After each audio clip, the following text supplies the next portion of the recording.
Um, okay, everybody, now we're live on the 5th of March, 2023. And I just wanted to say to anybody on catch up who's watching this after the fact of it being live, welcome to the show too. I'm James, and this is my guest, Voltaire. Hello, how are you doing? Hi and hello, everybody. I'm doing great. Thank you, and I'm glad to hear that. But I just would like to also say that I have a title under my name today, Jim Woodlands, which is my temporary Facebook account name. I might be changing that anytime soon. Because you've been banned for sending dick pics? It's not. I didn't change it due to that specific reason. I'm Ass not pics? in any way saying that did or didn't happen, but I think the thing I'm talking about is more the subtitle or whatever to the Jim Woodlands. It says the specialist, and I just dick pics. Would hope people respect that, and particularly out of the calamity of last week's broadcast. Not the whole thing. I mean, I think it went on very long, and I had Bob and Tone on at the start, and that helped bring in some new viewers, perhaps, or a few more views. It was getting more views generally than our Sunday shows have been getting, but you know, it was good to have him on, but it did go on a bit long, and I also had a bit of a bitch fest with Mandela Man at one point, which I alerted Josh to actually as a possible best of moment, but he may have watched it and thought, I'm not sure even if this is a best of moment or just two people being complete bitches. Could be a best of bitch fest, something like that. But it's not something that I'm proud of, particularly. Joel, I mean, you know, it's like, for instance, say if you send dick pics, that's not something to be proud of, is it, for instance? And this similarly wasn't. It's not. I'm not saying I want to sort of totally retract it and wish it never happened, because I've gone through it and I think we're all stronger as a result of it. But at the same time, I do wish perhaps I dealt with it a little bit more in a more subtle fashion, perhaps showcasing just really how shy I can be at times. And you are quite a shy person.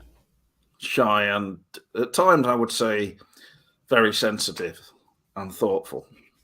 And I don't know if that was in my explosive fury and anger which I exhibited towards Mandela Man, merely because he was not bowing to my orders, then, you know, kowtowing to me as supreme leader or something of the SS.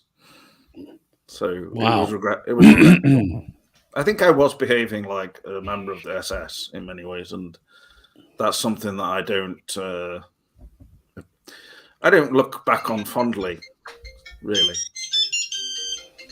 You're probably getting calls about it right now. So. Yeah, that's exactly what the calls are about. Either that or it's Scott Ryan. I don't know. I did watch one of those interviews that they posted from the event last week, and it was pretty good. Him and those are actually from Cameron. So if we're going to go into Twin Peaks in news or whatever it is, stuff going on, then thank you to Cameron for sending those. I haven't watched any of them yet myself, but was that him talking to the guy who did props, or? No. It was the one with John Thorne. Oh, all right. Okay. Any great insights you got from it? No, quite the opposite, actually. John Thorne was discussing, I guess he did a book about, I haven't read it, about season 3, Ominous Whoosh, I think it's called. Yeah, I've got it. And they were talking about it and blah, I blah, blah. Through it. Yeah, you leaf through it, yeah.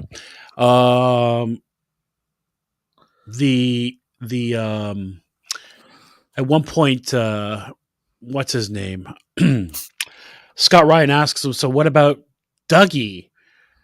And he said the answer that I've heard many people give about Dougie. Of course, he loves it. but he's not going to say anything negative about these projects, right? Not maybe at that event. So I think in general, I don't think he will. That's why no matter what you think about Brad Dukes, at least he was honest. Anyway, so he said this typical answer we've all heard before. Dougie is the perfect of good. He's just an essence of good, a being of good. If you take the bad on the opposite side and then take Cooper, just his goodness, you get Dougie. And I'm like, get the fuck out of here with that shit. Well, I know we've discussed all this kind of thing before and been down down to Queer Street with it before, but I think I would agree with you anyway, generally speaking. I don't think that Dougie is supposed to represent some kind of just unattainable goodness, really. No, it's not. Even Kyle MacLachlan described him as more like a baby. Yeah, okay, I'll take that. Yeah. He's not showcasing sort of necessarily some kind of great good power of goodness or something. Like he's intentionally doing things which are going to bring goodness to others. It happens just as a matter of fact because of his passivity to everything around him.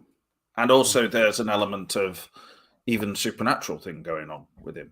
So yeah, so I mean, I don't know. He's was a benevolent character, but he's not massive power for a goodness kind of. Yeah, I don't know why a goodness character has to be, like that. Basically a mute. And it was disappointing to me because I like John Thorne and I've heard his theories and some of them are very, very sharp and well thought out. And when I heard that's his explanation for Dougie, this leads me to believe that he just doesn't have any kind of a legitimate explanation for him and he's just ball washing Lynch and people are too scared to say something about it because, and I get it. They don't want to be negative. I mean, he's in that community and he's selling books about Twin Peaks and all that. He can't be negative, I guess. But if that's his thoughts on the character, it's just kind of a weak argument. I mean, is that what Lynch was really trying to portray? I don't think so. I mean, I could be wrong. I don't know. That something is perfect good and all the bad and negative things out of somebody, and you get like this mentally handicapped person. Now, the other, if you want to say that this is a theory that how aging and all that kind of thing, and because he's basically walking around like a person with dementia or something like that, and this is to show like what the trauma he's been through and all that. That sounds more likely, but to say that he embodies, you take out everything from a human and just the good and the innocence and you get Dougie. I mean, come on. I mean, good golly.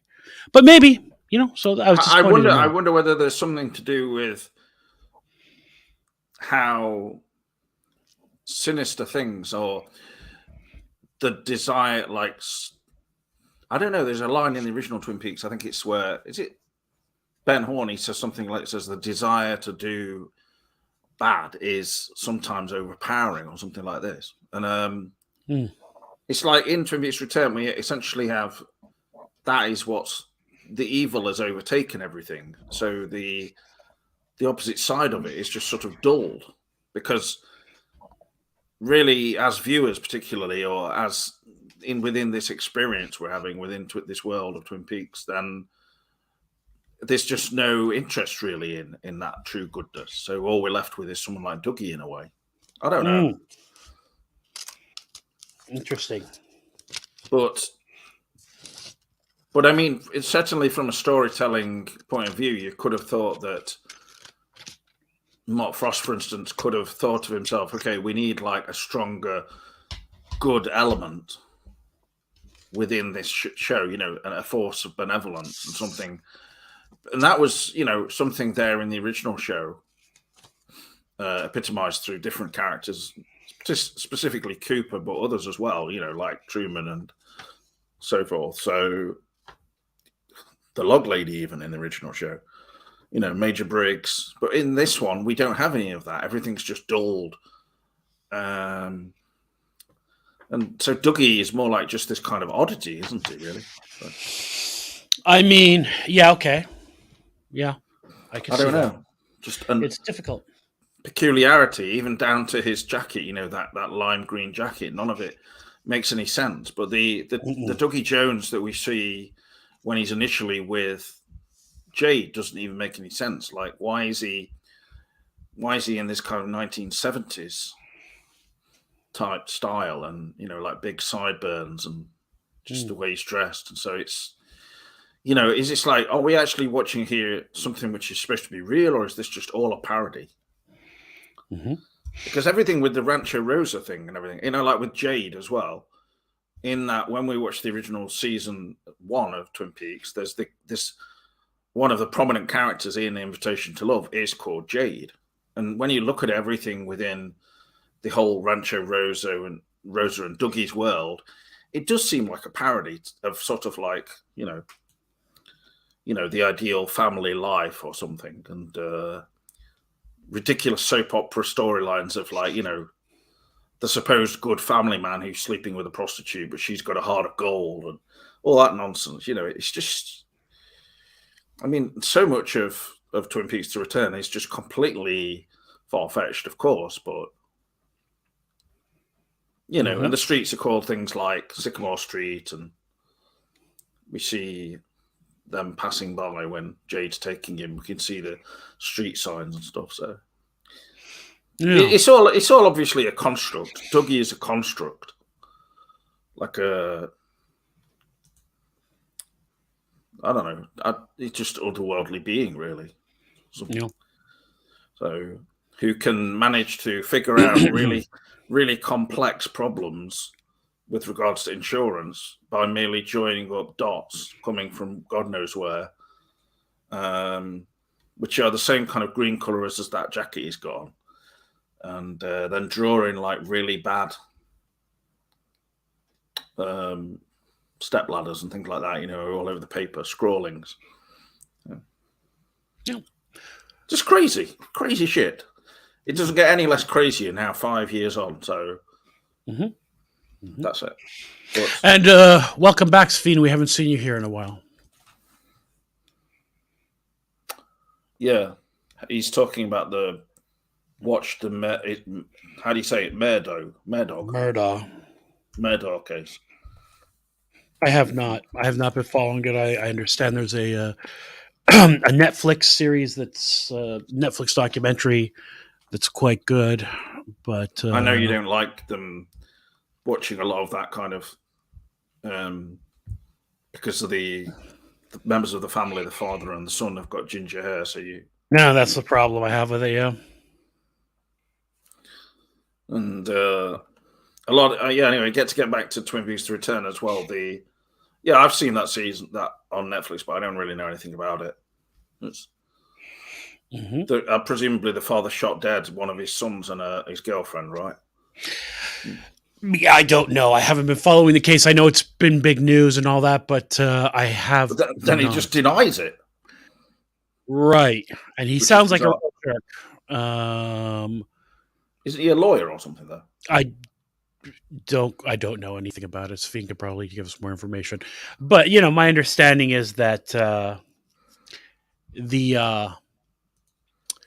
Netflix documentary is quite good. And you know what? Those true crime documentaries, I do enjoy those. I don't have a problem with those. So that's something I could see myself one day watching. Hello to Jeremy Lindholm, who's now living in the new Fat Trout trailer park. Is that right? Not actually, though, I don't think so. Oh. We had a lot of people enjoy when Jeremy was on the show before. So, Sfeen case ended Thursday night. Keeping it real. Oh, right. So, I've got this background image up of Tom Sizemore in one of those scenes. It's the very first scene, probably, where he says for a moment he's lying. to kind of like to Anthony, doesn't he? Really, and it's just it's like a repeat of something that Cooper himself says to Leo. No, Bobby, I think, when it's anyway, it's in that conference room, but it's just a repetition of that, saying it in the exact same kind of way. But so, of course, Tom Sizemore has passed away this week. It's a shame. Taken off life support, or because he had a brain aneurysm. Jesus. What I've read, I don't really. I've seen that Sabrina Sutherland has made a really good post about him and how great it was to know him on the set and everything. So, sounds like he had really picked himself up after. Certainly, at times, seems to have lived often the same as some of the characters he played. So. Yeah, he had a brain aneurysm, did he? I wonder why.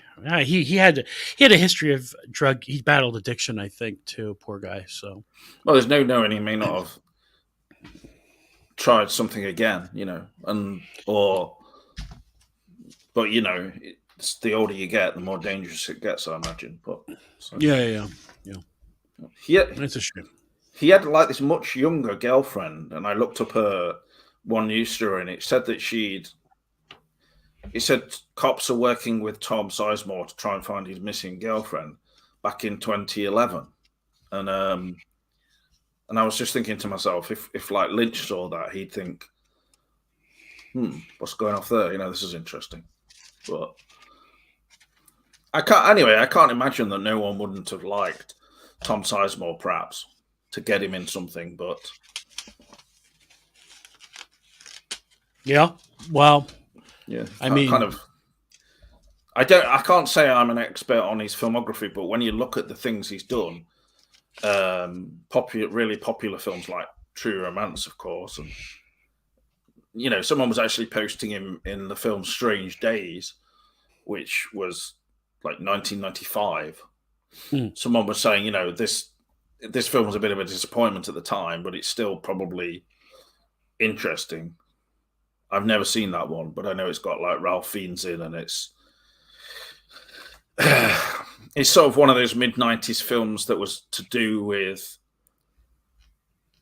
new kind of cyber culture and things, from what little I've heard of it, but a bit like that film Hackers, but I'm not sure. I might be wrong on that.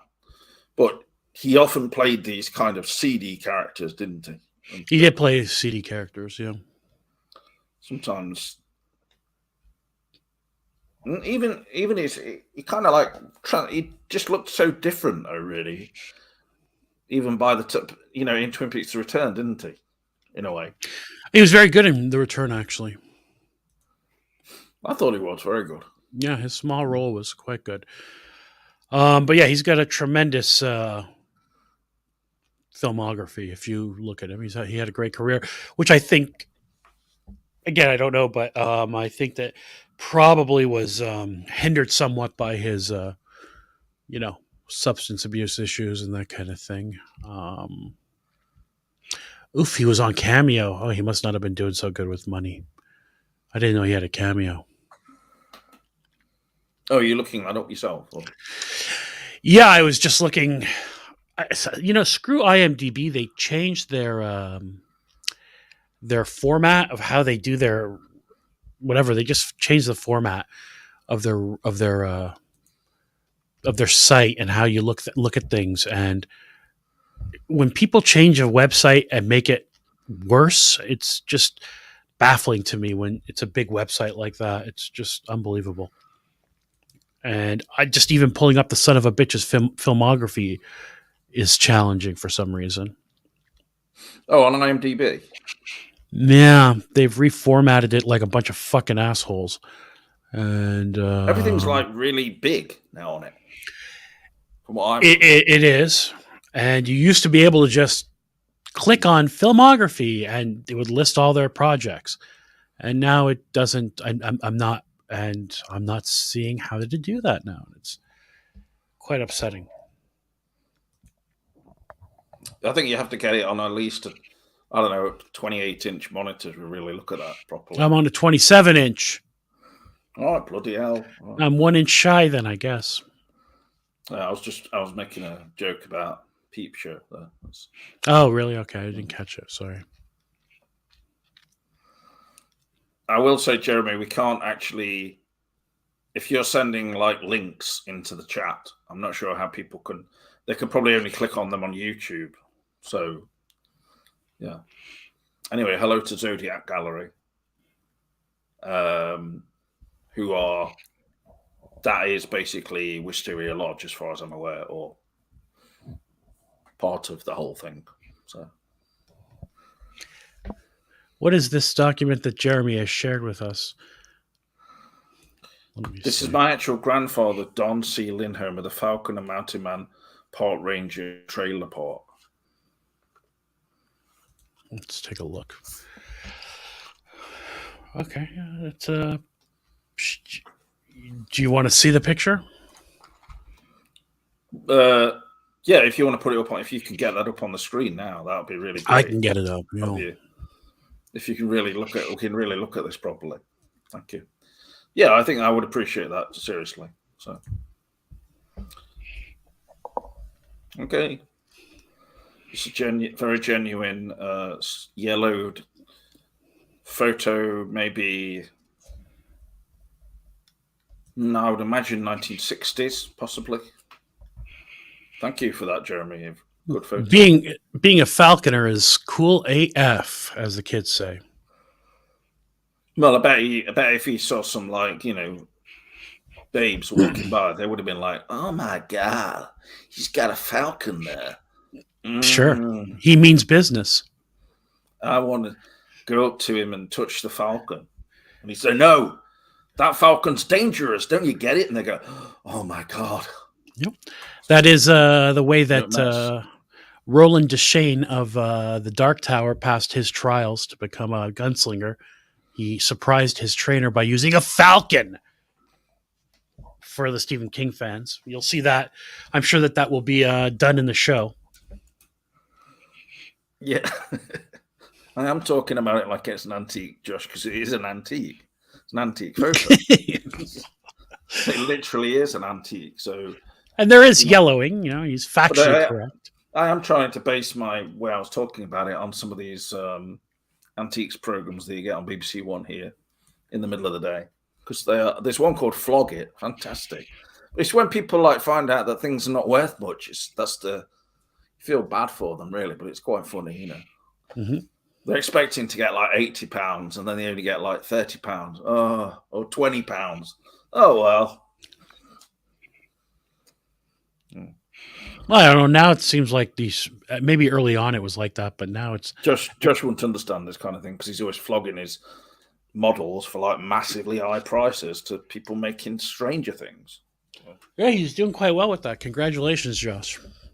No, I really do think that in myself as well. I'm not jealous, and I actually would just like to say, well done, Josh. Well done. Well done. Good for you.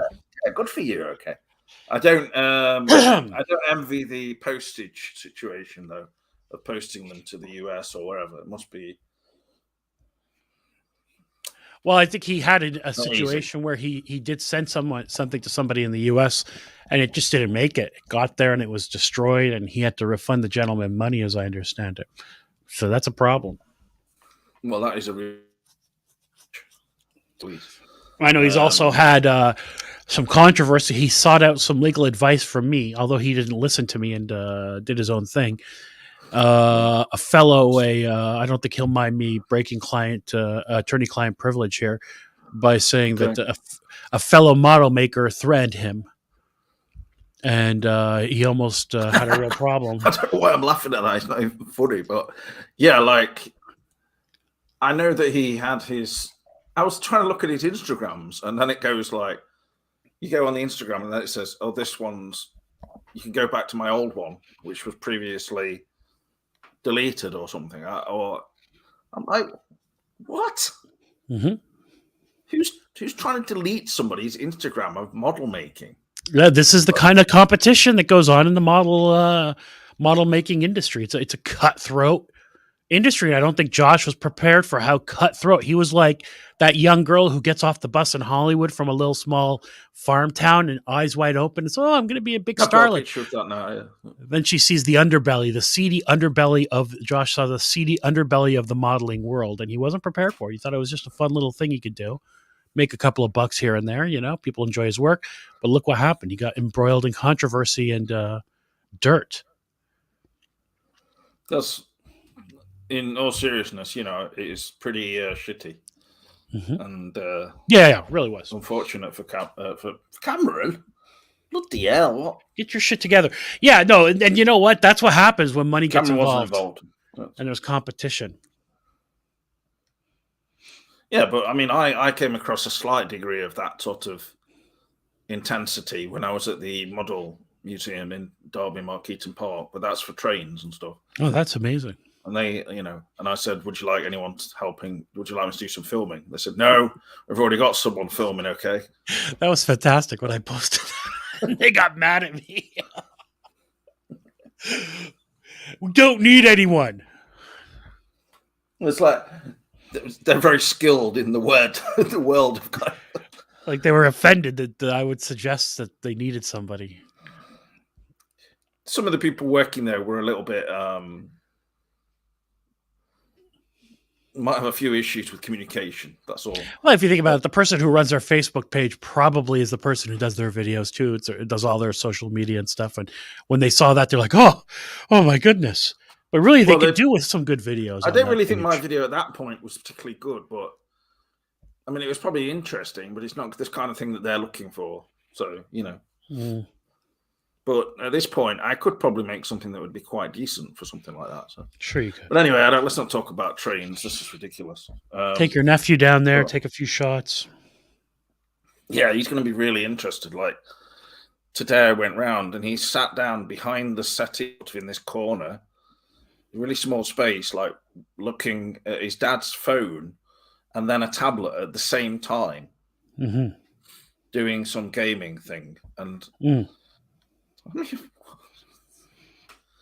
Well, when I was 8, that's not what I was doing. We didn't have that available to us, though. I mean, we had you would have like an Atari or a home computer, But and when it was time to punish me, that they would just. I remember my dad would just take away the power cable for it, and that was his means of punishing us when he was upset. If you haven't cleaned your room, go clean your room. And then I tell me, and then all of a sudden he'd come down. One time he was so mad, he came down and cut the cable off, literally cut it. And then I figured out how to repair it. And he got even more angry. And at some point, but I could tell he was somewhat impressed that I figured out how to repair it. You couldn't remove the power from Ataris, I don't think. It was just fixed in. So there was something where he took the power brick, but you're right. Atari would have just been fixed in. What would he do? He would maybe just take the controller. I can't remember, but that was the punishment. Yeah. You're right. It wasn't a power brick. Power brick is a later innovation. Josh is making claims that his model had been curb stomped in the USA by a UPS. United States Postal Service. Well, the United States Postal Service they're lethargic, terrible people. They can't get fired. Federal job. You can't say this. Oh, listen, they can't be lethargic in every area of the US. Maybe it's just because of the hot weather where you live and everything. Come on. I'm telling you, they just stopped delivering here on Saturdays at one point. And I called up the postmaster and I go, "Hey, we didn't get any mail on Saturday." He goes, "Well, people don't always get mail on Saturday." I go, "We're a business." He goes, "Yeah, well, some people don't get mail on Saturday." I go, "I've had mail on Saturday every day for the last 10 years. How am I not getting it?" And then I go check. And he goes, "Oh, okay, yeah, I'll talk to the postal service person." They were just too lazy. They thought, "Hey, it's Saturday. I'm not going to go around and deliver the mail." That's one example. And just, I see the UPS and the FedEx drivers and they're hustling, but the United States Postal Service workers who can't get fired, have federal jobs and strong unions, they're just lethargic and lazy. Everyone who has a strong union is lethargic, do you say? No. They have a Oh, strong union. Government jobs. Anybody with a government job that has a union, I don't think government jobs need unions personally. Like UPS has unions and their guys work like hell. But government jobs with unions, they tend to be lazy. You can't get fired. It's almost impossible. Teachers unions, that kind of thing. Firefighters, police, those kinds of people.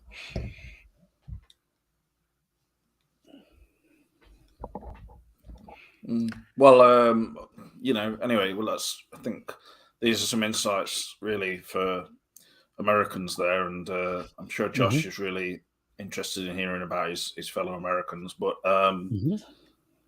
Josh is saying, I think you should actually start filming weddings, James. And Well, he did. I actually did film a wedding last year, my friend's, um, but he knows the kind of thing that the style I'm going to make it in, and overall, I think it was actually quite well done, considering the means I had to do it. And I managed to get the speeches audible, even though I'm not right next to them and stuff. But if you want to film weddings properly in this day and age, you're going to have have at least some okay equipment to get the audio right and everything. But overall, I actually think I did quite a good job of what was the wedding down in Margate. So, Yeah. I mean, Josh has had a couple of drinks. He can't even spell properly.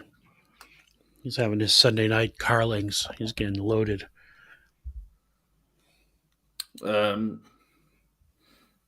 Electrocuted himself to spite you. I don't know what he's talking about now. What's that?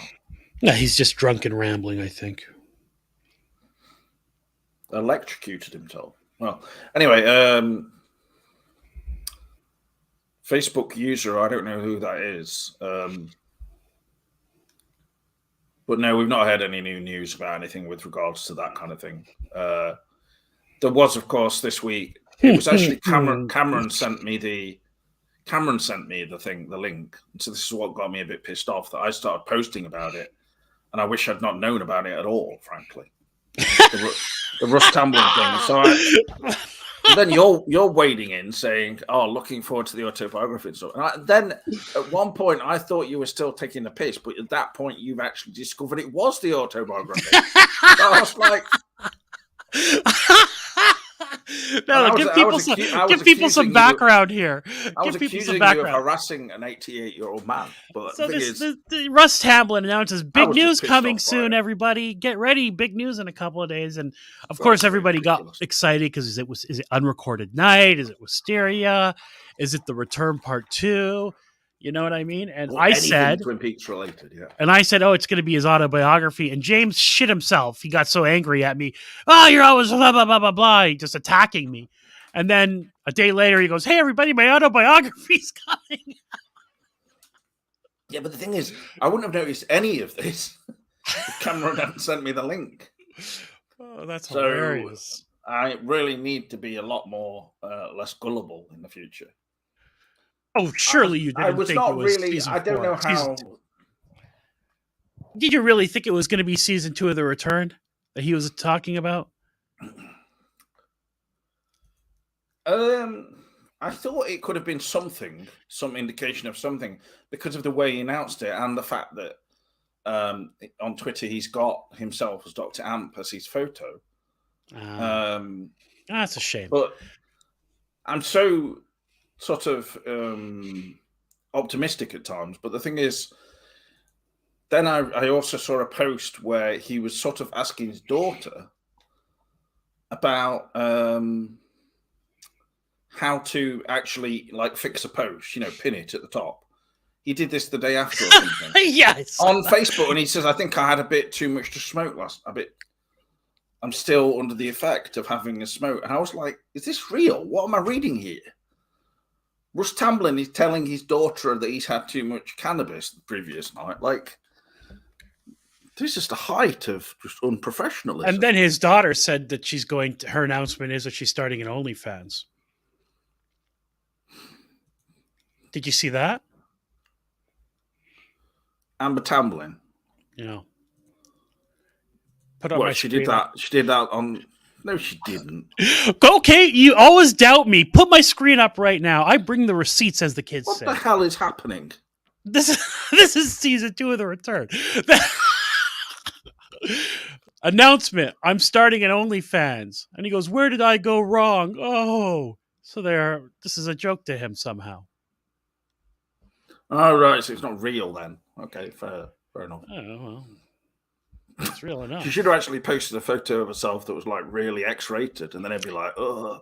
And here's an 88-year-old man asking how to use Twitter. How do I pin my tweet to the top of my page? Papa's still stoned from last night. Hilarious. Is that serious? He's serious, isn't he? I think he is. I mean, he's an old stoner. In fact, in one of the pages, he doesn't. You wouldn't guess that he's 88, though, would you? He looks pretty good.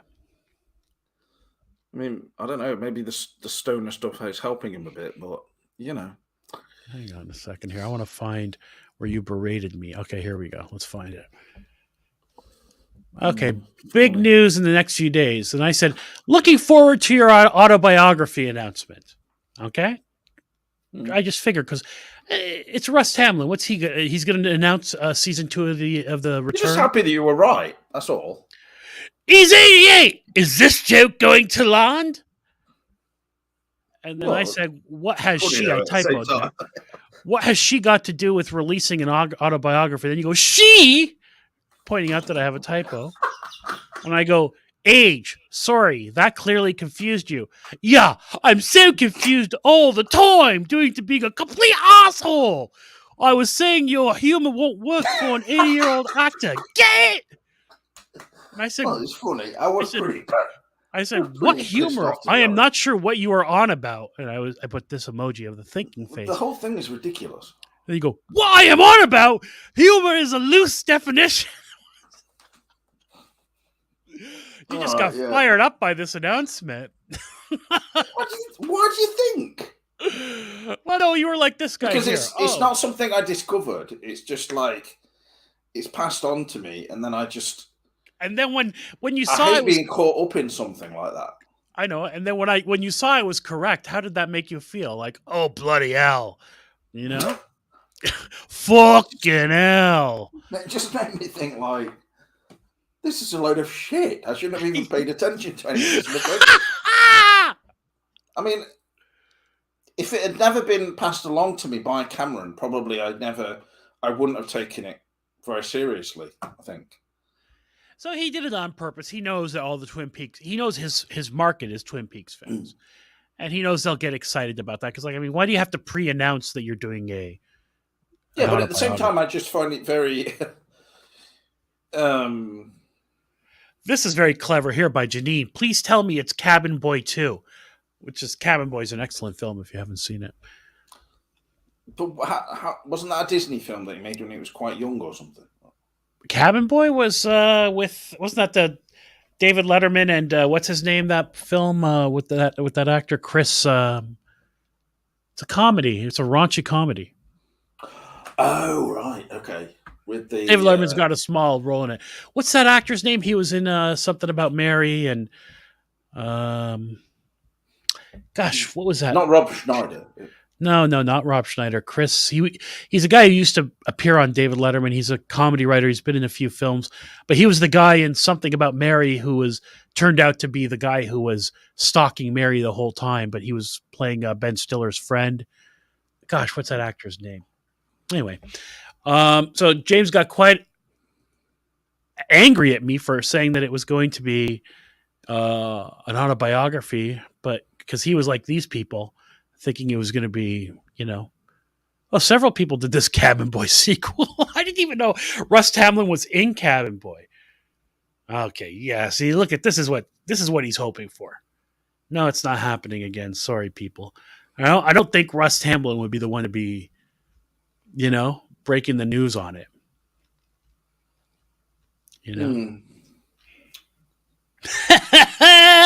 But why not? Why wouldn't he?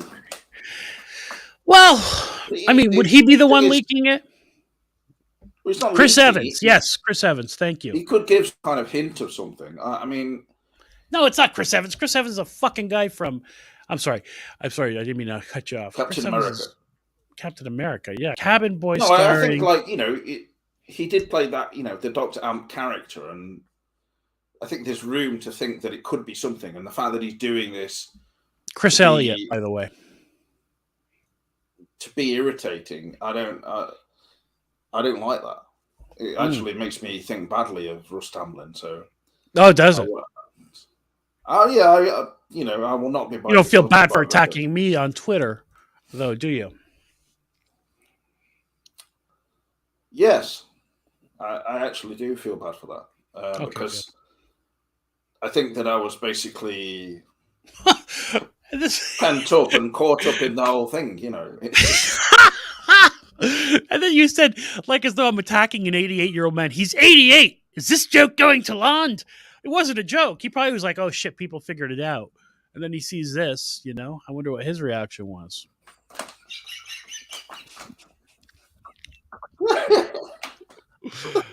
They're coming at it from a completely different perspective. They're like, the thing with Russ Tamblyn, he is literally a Hollywood legend. So he's kind of not bothered, really.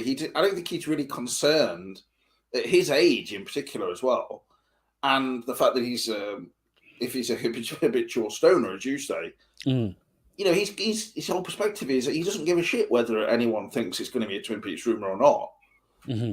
And this was vague enough to not land him in trouble with anyone. If in some weird way Lynch found out about it.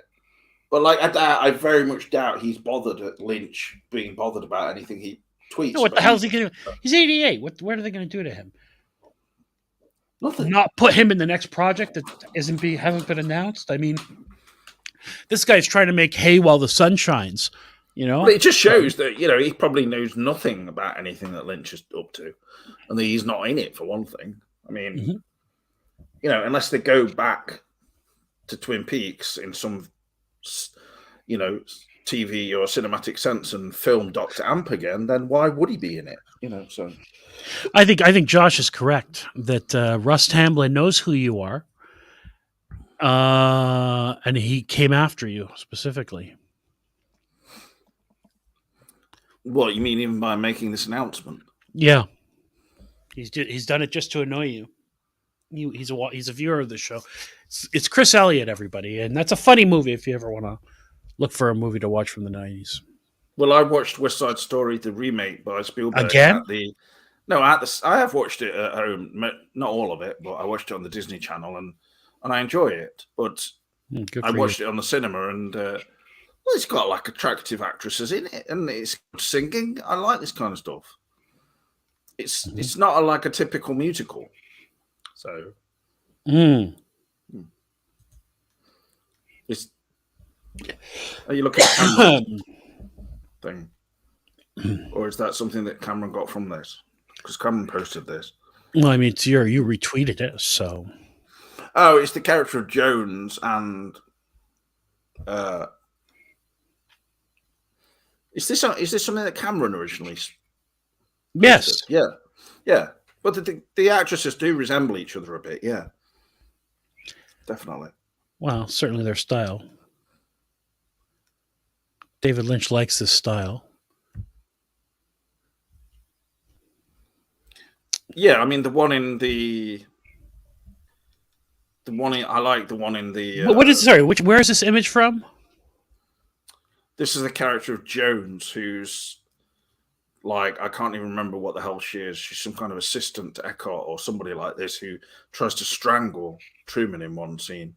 One of the most not remembered scenes in Twin Peaks history. Well, I didn't remember it either. No, barely. But that's again. Here you are doing it to Tom Sizemore tribute. Good for you. More Tom Sizemore. But if you look at him in that photo, like, he was quite grey, wasn't he? Young. And then he just looked completely different the way he kind of. Somebody posted this clip from this scene in Heat, and it's a really good scene. He just, even that little look he does. He was a good actor. There's no question. I think he enjoyed heroin and drugs and all that kind of thing. Poor guy. Definitely, but I think he had a natural star, cinematic ability to be a great star. And where did you get one thing that Josh told me once? Where did you get this photo of Sherilyn Fenn doing a hand bra? That's actually very much a unearthed, as I described it, photo that was sent to me discreetly, shall I say. And what kind of Twitter post is this? Sherilyn Fenn actually posted that. Like that's the best. That's your tweet, Fenn. Well, I think that's a bit of a cop out on my part because I didn't want to go down the route of you're like ooh la la type thing. So yeah, why not? She would have loved it. Maybe I would have tagged her and said ooh la la at Sherilyn Fenn. She would have loved it. Are you kidding me? You don't think she loves these pictures? And she got she was banging Tupac and stuff.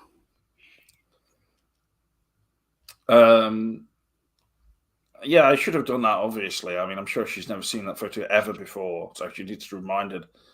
But she likes to see that people are still talking about her. Of course she does.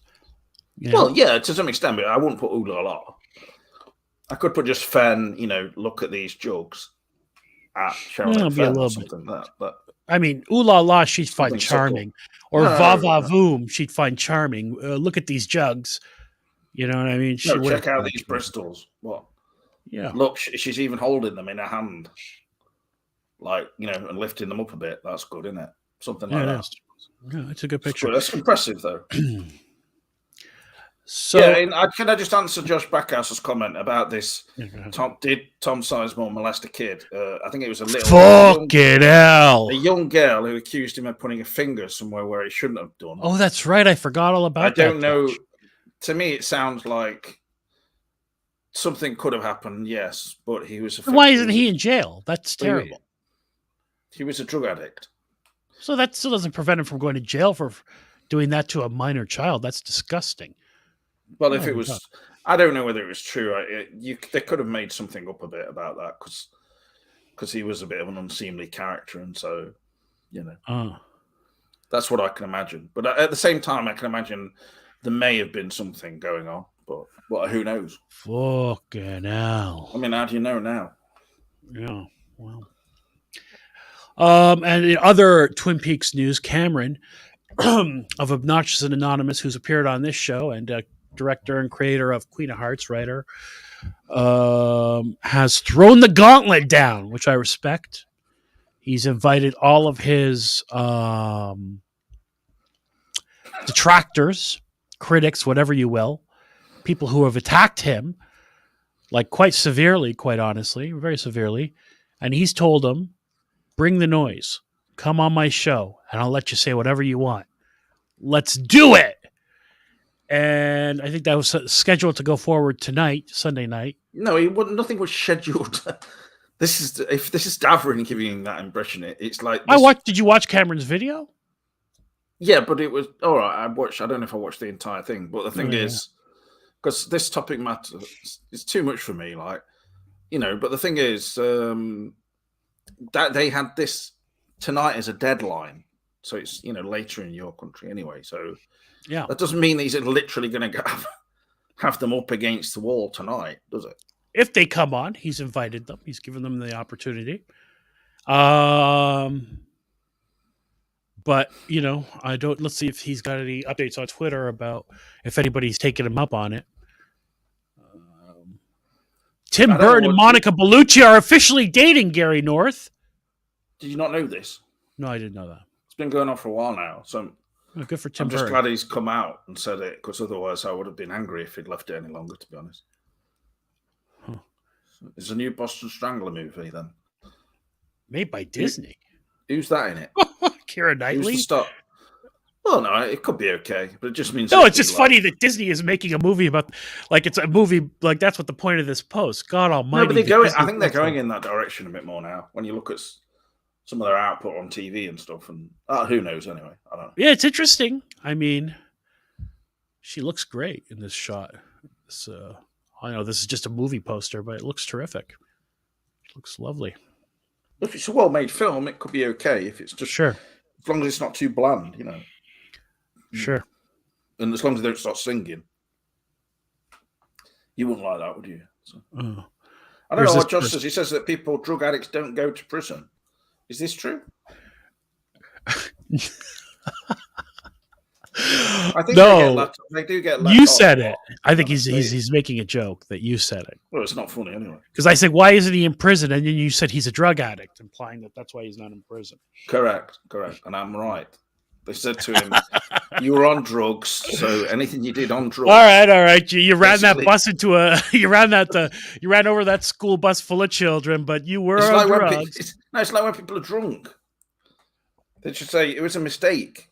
You were under the influence of the whiskey, okay? Uh-huh. Everyone makes a mistake. You'd only been doing it for 10 years. So it's old news, Carrie says. So stop, ramming it home. I wasn't aware. But let's face it, I know what you're saying about the whole thing, the unsaid. It's like Monica Bellucci and Tim Burton. Does not compute. Why? Sure it does. She's a beautiful woman. Who's she gonna date? Looks like a derelict.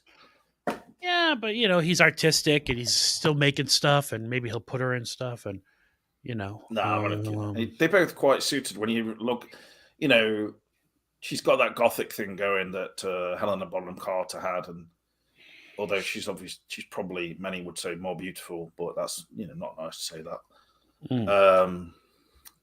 I don't want anyone putting that at me, leveling that at me. So, but you are probably right. Yeah, I've never seen that original Boston Strangler film. Dan, sounds good. Oh, here's breaking news by Cameron. The post asking them to come on was attacked by one of their burner accounts yesterday on Twitter. One of the attacks, just the idea of them having burner accounts. It's just like, I gotta find this one that was attacked. Like, let's see here. Maybe Cameron's deleted it or something. Did they attack this one where did some recent Blu-ray pickups, Cameron? No, I'm just kidding. I know it wasn't that one. It would just be funny if they made burner accounts to attack his Blu-ray reveals. Let's see. No pictures of Monica Bellucci. That's pretty funny. Yeah. Okay. Okay, here we go. Here's Cameron calling everybody to the mat. I would like to take a moment and cordially invite the following members. He's naming names from the Ronettes Bridge to guest, either individually or in a group form, on a Twin Peaks Thought of the Day video. Mary Hutter, Melanie Mullen, Anita Wren, Steve Lang, Bob, a.k.a. Rusty Shackelford. Rusty Shackelford How many stupid names are there going to be? Rusty Shackelford is the name of I know most of the other ones. King of the Hill. It's his. The other ones just sound stupid as well, like Melanie Mullen. It's just... The videos will be public without edits and in front of a live audience. This will give you the chance to come out from behind your secret FB page and level whatever issues, thoughts, accusations you want to confront me about. However, you'll have to sit there for my rebuttal as well. You have until Sunday evening to answer, and then he's provided his personal Hotmail account and also included this. I think it is pretty pathetic of them not to respond. Okay, and then Donna Hayward. All, really. Here's Donna Hayward chiming in. Gonna just throw this out there. These folks are privately calling you out while you are publicly calling them out.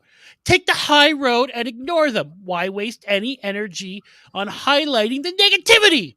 Use the time to focus on the good things in life. Cameron goes back. They have been calling me out publicly for years now, not privately. I tried to move on, but they and their friends keep attacking, so I am forced to address this. Fair enough. But you say that you are in a private group. I'm just saying life is too short to be focusing on this type of stuff. You want to focus on it, but you are alienating those that are here for Twin Peaks and not the strange fan drama. They have posted publicly, not just in a private group. You are the only one complaining about this, apart from them, I'm sure. Why don't you call them out for their horrible and hostile treatment towards myself and others? Why do they get to say whatever and I can't respond? because I don't follow them. I follow you and your YouTube site, but this conversation is getting to be a bit much. I just suggested that maybe you could post things less negative. Wow, he really had an exchange with this guy. You inserted yourself into this post. This is actually Donna Hayward from Twin Peaks. Yeah, I think it is. Now, feel free to contact each one of these people on Twitter that you're concerned about. Ask them to weigh their choices about looking at the beautiful aspects of life and moving on. Thanks! Goodness, sorry I bothered. It's clear that this is something of importance to you and that you've chosen your path. I would ask you to be better. It is clear that this is something you cannot do. And then Cameron's not done. You can't. He's really fired up. You really need to give this advice to them. I'm just responding to their smear campaign after years of abuse and nonsense. I didn't even know of a smear campaign or who any of these people were until I saw your videos. Anyway, it's clear you prefer this path. Just kind of sad. You could have reached out privately, but you chose to do this in public. Just saying. Good point there, Cameron. Okay. Oh, it doesn't stop. My goodness. Sorry for trying to point out that life is too short for petty things. We each choose our paths. If people what the lie fuck on is this you, person going on about? it's Donna Hayward. If people lie on you for years and it's still continuing, to not say a word about it is giving them permission to keep going. Try telling them not to be petty. Smiley face. Donna, I have actually responded to your burner account more about this topic today than I've discussed in 5 years. Okay, Cameron Cluche, unfollowing now. So annoying. I don't know why I even bothered. You What? telling me to... Okay, he's getting into GIF responses, which is always a good move in my opinion. You telling me to accept whatever people do without being allowed to respond and then sending a veiled threat? It's what's truly annoying. You could have DM'd me, but instead you wanted Twitter to see your words. The people you're so worried about still have 24 hours to respond. What threat? You may be suffering from paranoia, which is serious. Again, sorry for trying to point out that the recent few months focus in your videos has been really negative, and there are other ways to deal with the supposed nastiness coming your way. In either case, best to you. And she's not stopping. Rereading. We each chose our paths. Wow, she went back and reread everything. You could choose to spend your time creating videos about all the people who have talked badly about you, blocked you, gatekept, and wallow in negativity, or you could choose to spend time on things that bring you joy. And then I guess Cameron was done with them. And then Elon Musk hates black people responded, you deleted your original thread. That makes you sadder and smaller than last time. Oh, wow. Elon Musk hates black people coming in hot. Well, Cameron, I'm glad you shared that with us. What original thread? I'm glad you shared that with us and allowed us to, allowed me to recreate this. I'm quite happy to do that, as you probably have noticed. I enjoy doing that. It's quite powerful, really. Yeah. I don't. The thing with this Donna Hayward person is, it's obviously just someone attached it's a burner to that kind of group of. Well, yeah, but it's just somebody attached or one of those actual people themselves just trying to get Cameron to back off, basically. Right, and she's saying stuff like... Because they don't like it. They don't like being confronted. But, I mean, I will say, I don't know about, like, bring it to the mat. That's the first word of the actual... I like that, actually. Like, yeah, let's do this. How is anybody going to respond to that, though, if you say bring it to that? But, I mean, I know that Cameron probably just knows that they're not going to take up the offer anyway. So, well, he's made them. He's opened that up.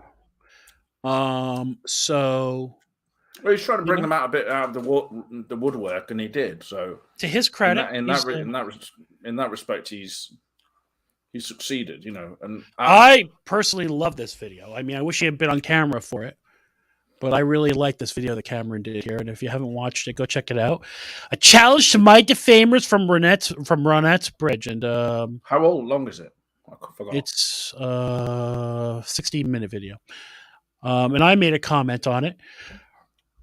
So one of the people accused Cameron of calling her the C word. And I said, wrongly accusing people of using the C word is not a small thing. It is a heinous accusation.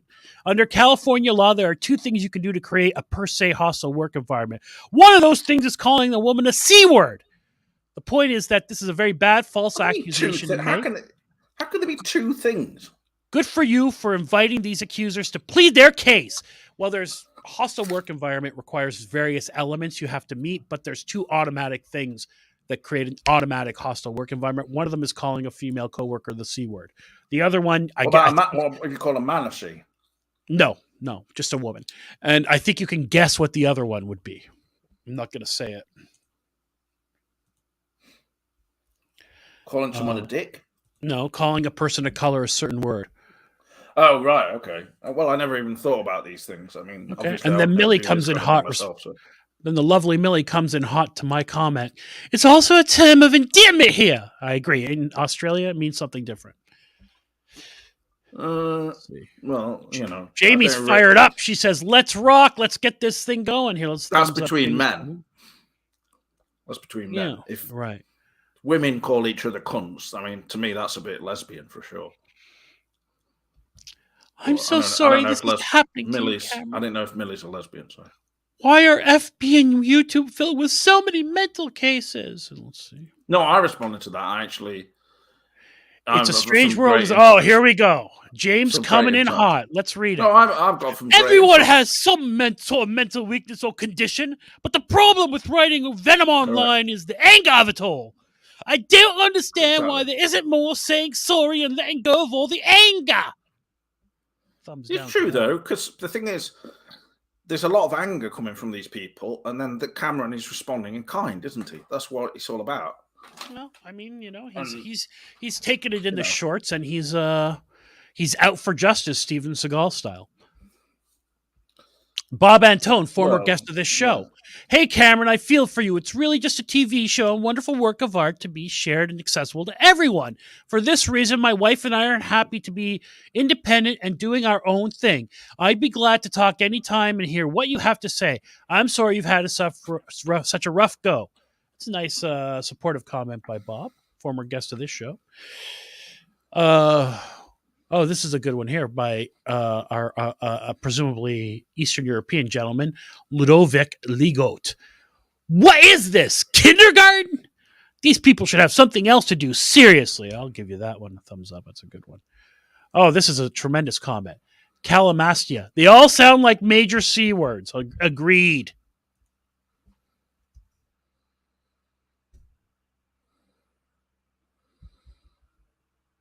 Live replying by me. You're seeing it, folks. So this is a good video. Cameron comes up with the receipts. Cameron's good at coming up with the receipts. You have to give him credit for that. He doesn't just talk from his ass. Well, Cameron's actually like a documentarian, isn't he? To be honest, right? You know, he is though. He wanted to make a documentary before he made Queen of Hearts, and yeah. No, I know he did. So, he really like. I mean, you've got to look at the thing. Going back to the whole Killy Brick thing and how our channel used to be sort of like antagonistic. I can't honestly remember a lot of it right now properly, but there was a lot of piss taking going back, you know, with Josh inevitably, and so yeah. So as Cameron says, it wasn't genuinely like totally mean spirited all the time. So some people took it way, kind of have taken it way overboard. So. He says, Cameron says, if they don't come on, obviously every single thing they've ever said about me is a total lie. If they had the goods, they'd come on. Well, that's a fair point. Gary North with a very poignant comment here. Rusty, what a wanker. There you go. Yeah, but the fact if they don't come on, Billy. That doesn't. I will say that doesn't instantly make it that everything they've said is not going to be believed by someone, or make it invalid and untrue. I mean, it's just their version of the truth, though, isn't it? And they most likely have exaggerated it excessively. And you only have to look at do you remember that video, the Chad video, where they were dancing around, and some of those people were, some of these people giving Cameron grief, really. Oh, really? Voltaire. Do you know what I'm Yeah, I'm talking here. about? I'm listening. I'm listening. Yeah, and I left a comment on that Chad video saying this is not funny at all or something. Like quite a long while after it had originally been posted, and they just went completely off on me. Oh no, not on me. They immediately attacked Cameron for some reason. Yeah. Okay. Cameron wanted to bring my attention to this comment, and I'd be remiss not to do it. W.A. Wanderer. That Chad video was complete shit. So sorry. I agree with that. Little man that missed his hilariously shit. Okay, come on, please. Don't interrupt my art. Right. No, okay, but this part, you're going into parts now that are just too much now for me. Well, Cameron wants me to, so I'm going to honor his request. Little man that missed his kid's birth for his crappy film. By little, I mean you are a short man that is the definition of little man syndrome. Dude, I own an entire floor apartment in your head. I live rent-free in your crappy little man syndrome word. And it's amazing. And he even edited this comment, and there's still typos. All right, then Cameron came back. Cameron's not going to take this standing down, thumbs down this comment. I don't like it. I kind of just say, like, whilst I'm taller than Cameron, for instance, I wouldn't want to be, stripped to the waist, wrestling with him man on man. No, and you know what? When you get into personal attacks of physical appearance or whatever, you're really ugly, you're fat, you have bad teeth. Like you obviously have no legitimate argument, and you're a fucking loser. And as far as I know, Cameron doesn't have a daughter. He has Mr. C. That's what the edit was. I think I saw this now because he said he missed the birth of his daughter, and Cameron pointed it out. I don't have a daughter. Yeah, what's they going on about? That's just ridiculous. What a silly mistake to make. But okay, then look at Cameron like a gentleman. Hey, Bob, I welcome you to confront me about everything on camera in front of the world. You said you want to say things to my face, so here's your chance to prove your worth. Email me and let's plan it. Do it live. That's what you should have added at the end, Cameron. Do it live. You know? No, oh, hey, Sean. Yeah. We thought you were just Facebook user, but you're Sean Jones of Liverpool.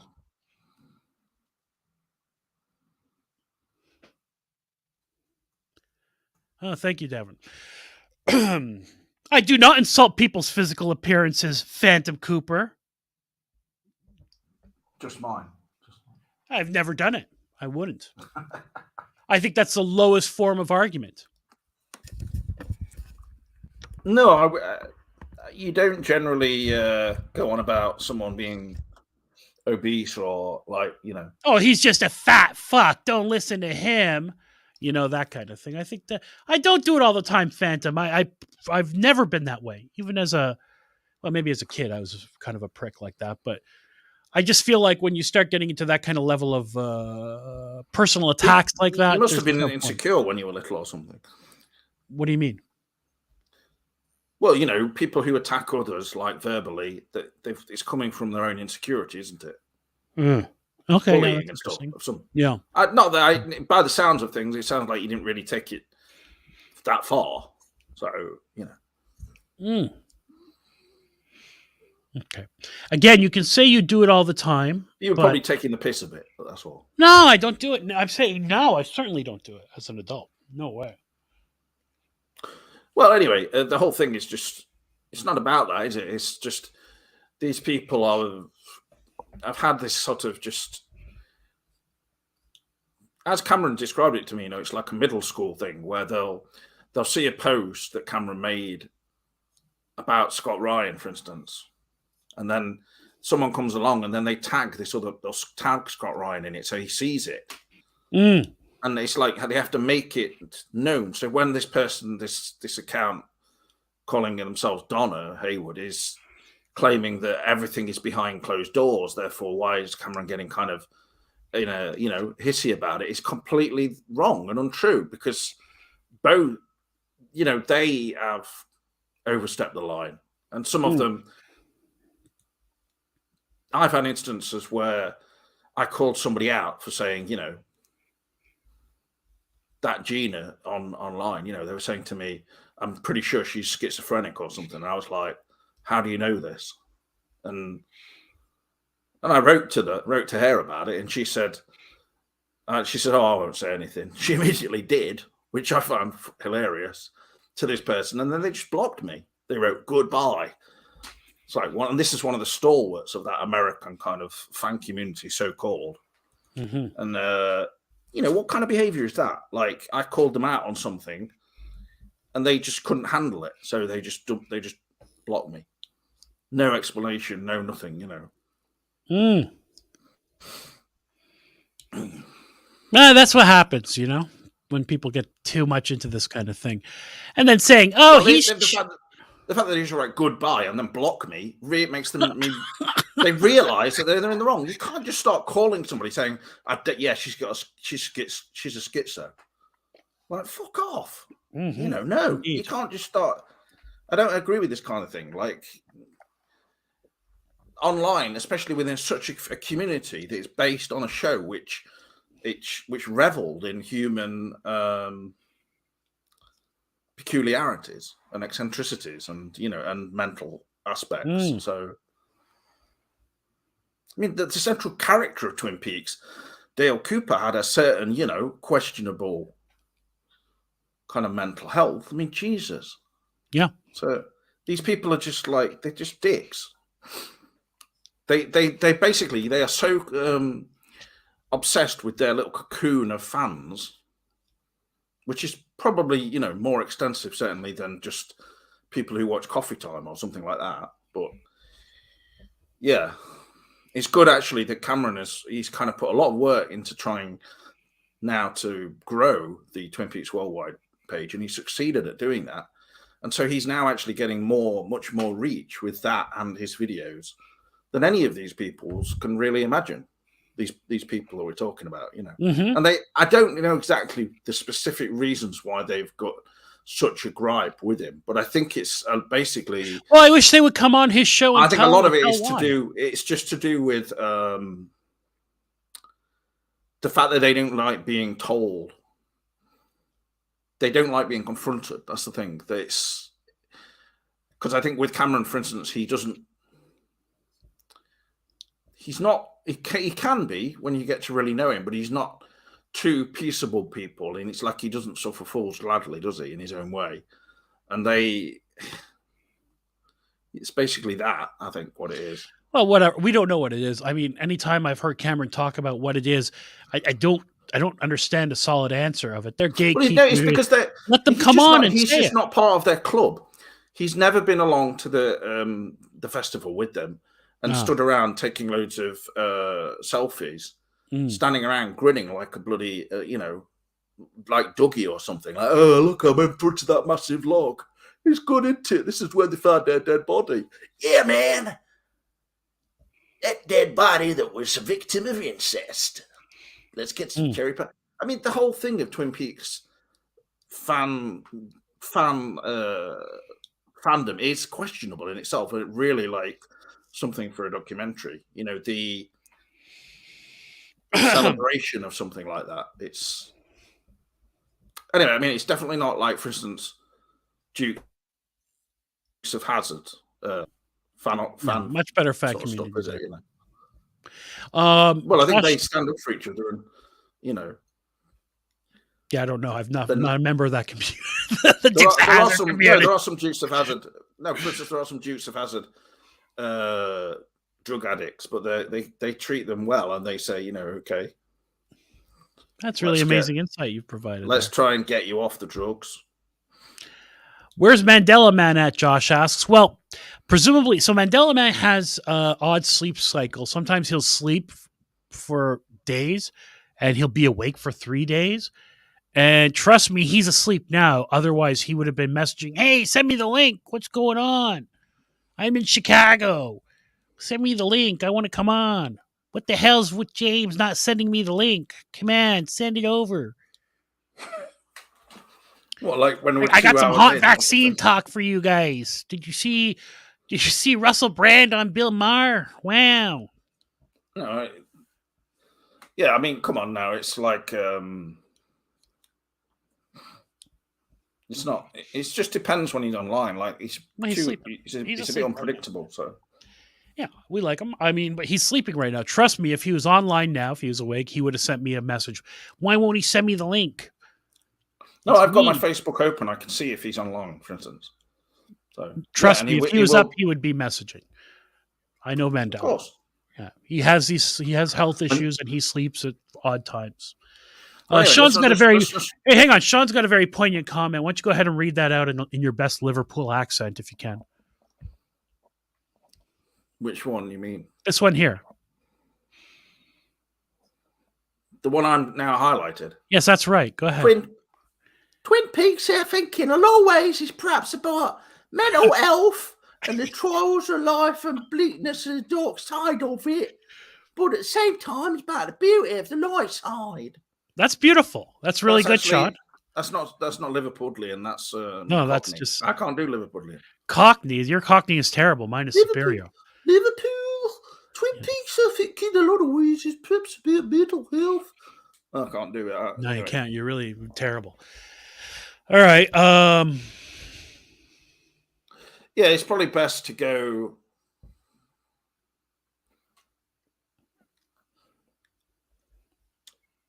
Just probably best to go onto YouTube to watch it. In terms of Mandela Man's, Svi says you sounded like Monty Python. That's actually right, Svi. That did sound a bit like Monty Python. With Mandela Man, he's had 4 pacemakers, and he says that his heart is actually in his body upside down. And then the last time he went to the doctors, it wasn't the best news. So, yeah. Oh, we wish him the best, but he's not awake right now. I can guarantee that.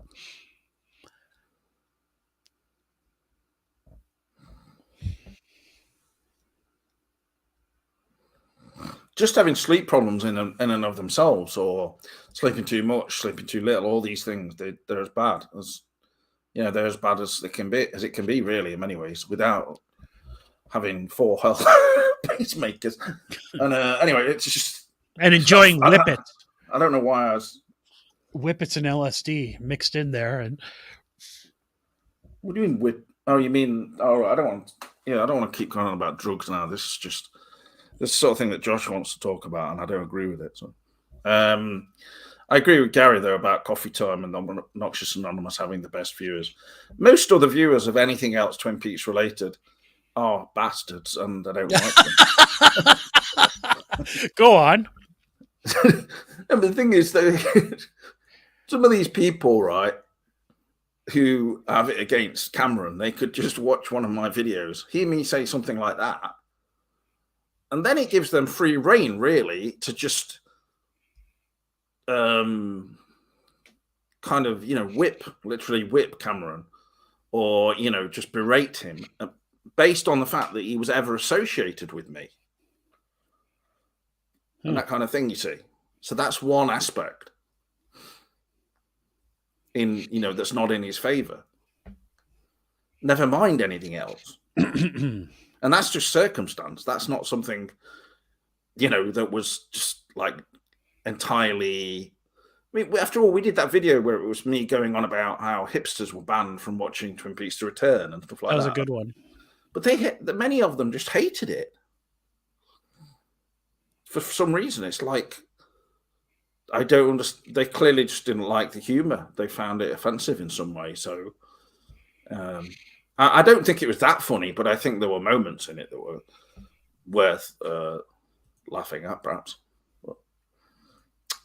So anyway, in terms of viewing and everything, I've watched quite a lot of different things this week, but hang on, yeah, we'll get into that. But I wanted to, if you could just share my screen one more time, please, I would appreciate it. Just do it. Oh Jesus, Josh! It's a family show. Thinking about that.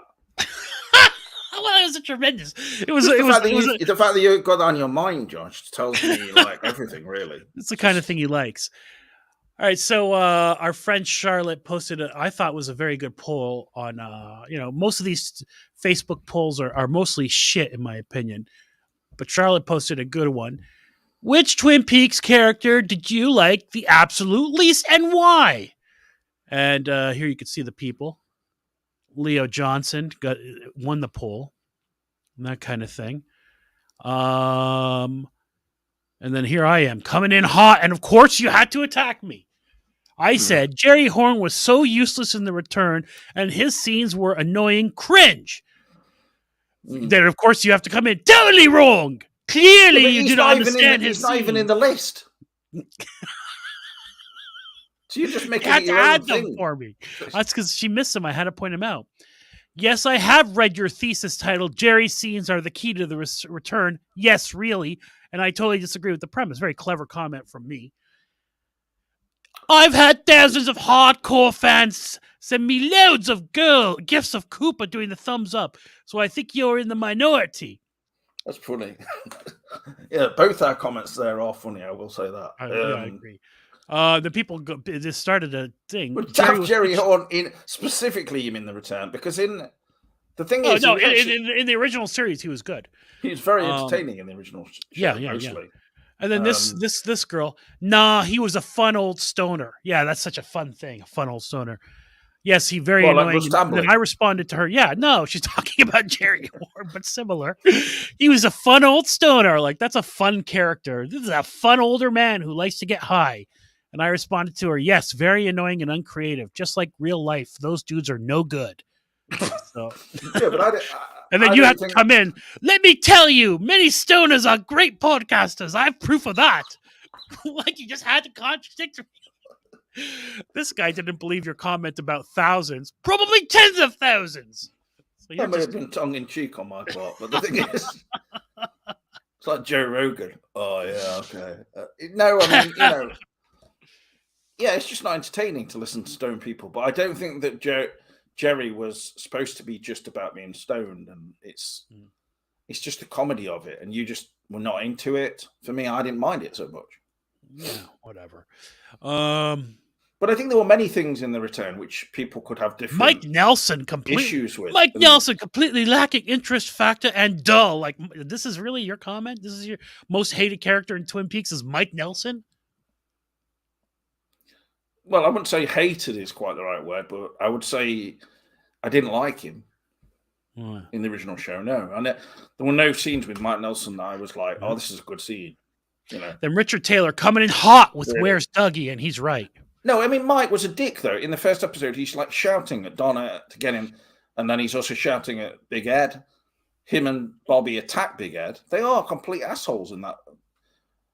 So, Bobby was just as much of an asshole as Mike, really, but Mike really wasn't. Oh, asshole. God. I'm sorry. I didn't see this before. Where Richard Taylor, our good friend Richard Taylor, not evil Richard Taylor, the real Richard Taylor, because he says Dougie, and then she responds with the typical kind of comments like dislike. Because Dougie Coop was Cooper, locked inside a brain and body that was damaged in transit from large space to the material world. If you don't like Cooper, you don't like Twin Peaks! All right, come on, give it a rest now. I didn't know that. I thought Richard Taylor didn't mind the Dougie character. No, he never liked it. I can't remember. Oh, look at this one. Which one, mate? Dougie Jones or Dougie Coop? LOL. Sean always up for a positive remark there. Always posts good. Sean makes good posts and always puts a smile on my face with some of the things he posts. Whoever added Wally Brando to this poll, I thank you with all my heart. Wally Brando is a complete repulsion and less valuable than a freshly dropped turd dropped by a horse on a sweltering hot summer's day. Wow, Sean coming in with the pros. Wow, really? Real wordsmith. Yeah, they were teenage boys, getting laid in high school, doing some drug dealing on the side, Oh, give me a break. It's a bloody TV show. They look like they're about 25 easily already. Yeah, that was very common in the 90s, right? I mean, the cast of 90210, all of them looked like they were at minimum 28. Yeah, well, they didn't look like they were teenage boys, and the way they treated, the way they accosted Big Ed was completely out of order. Yeah. So punks, young punks. Sorry. Now, what were you saying about what you were watching? I did at your suggestion. I finally watched. The Last of Us. Yeah, The Last of Us. I watched. I think the first 3 or 4 episodes. So you didn't feel too pressured into watching it, thinking. I was intending to watch it anyway because I've heard such good. You hear that much buzz about something, I'm going to check it out. And I think Pedro Pascal's a pretty good actor. And how many episodes did you watch? Did you make it through 1? 3. Wow. Bella Ramsey is actually who plays the girl in it. I can't remember what the name of the character is. Can you remember her name? Ellie? Well, yeah, she's actually from Nottingham, so near me, really. But... Oh, that's why she's so annoying. What, you really didn't like her? No, you know what's so funny? Like in the first episode, the girl who played his daughter, she was really good. That little actress, that young girl. I thought she was quite. She was likable and she was clever. I thought she was a good actress. I was like, oh, she's pretty good. They picked because it's hard to find actors that age that are actually. She seemed legitimately talented, and then they killed her. Really? She didn't really do anything much. She was telegenic. That's about it. She wasn't anything special. I thought she was quite likable. In that episode, this current girl, and I mean that's the way she's written, as this wisecracking mouthpiece giving him a headache the whole time. They decided to do that. So here's my. Do you want to give your thoughts, or do you want me to give mine first? And then I think that's what the character was like in the video game as well. I don't know. I didn't play. I have no experience with the video game at all. So I'm watching this fresh, clean, virgin eyes. So the zombie genre is not an exciting genre to me. It's boring, if anything. But if you can do it's something... not. I mean, it depends on you've never watched the original Dawn of the Dead, have you? So, well, okay. In 1978, the zombie stuff I've seen, I've never super enjoyed them. But if you can come up with a bit of an original take on it, to me, like that's why I didn't think I would like The Walking Dead. I watched the first few seasons of The Walking Dead and I liked it, and I watched this and the writing is good, I have to say. It's pretty good. It just goes off on a tangent all of a sudden with an entire episode about something else, for instance. You're talking about the gay episode. Yeah, I'd rather we didn't just turn it into a big joke because there's gay men in something. You know what I mean? Well, the episode is about a gay romance. I actually think the episode was well done. So yeah, in and of itself, it's like, I mean, I'm not saying it's the best thing I've ever seen, but it's. I wish Vin was around because do you remember? But the thing is, it breaks the monotony because if it's just basically them just wandering through these like devastated cityscapes, some which are almost like intriguing.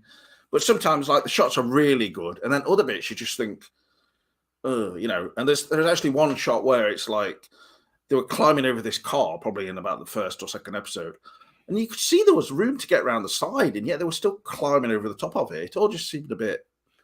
I don't know. It was pretty well made. You can't deny that. No, I'm not denying that. It is big, well made. But they spent money on it, and it's the writers are doing a pretty good clambering job. about and going through buildings, and then suddenly, that's the tired zombie theme. That's just so lame. Yeah, precisely. But the thing is, they have made it different in this. Although I did find so far the way it's very much like the. Sorry, go ahead. No, it's only different in the way that the zombies look and slightly in the way they move because they keep falling over all the time. They are hyperactive. Quickly. They run really fast, but fall over. And they had like fungi growing out of them, so out of their body and kind of out their Some of them are apparently blind. Yeah, that made me I was like grossed out by that, honestly. So and the story of how the fungus takes over is a good story. Gross? Yeah, sure. Or am I just anti-sensitive? Sorry. The story about the fungus, but I give that to the writers of the video game. I'm sure that's the story in the video game. That's nothing to do with the TV show creators. But you ultimately get to the point, and this is what happened with The Walking Dead. It's okay. You're running from zombies. Oh, now it's other humans you're running from. I just want to highlight Ashton's comment to Josh. Hey, Joshy. Hey, Joshy. Sorry, Don't, I'm sorry, Ashton. don't get peanut butter and jelly.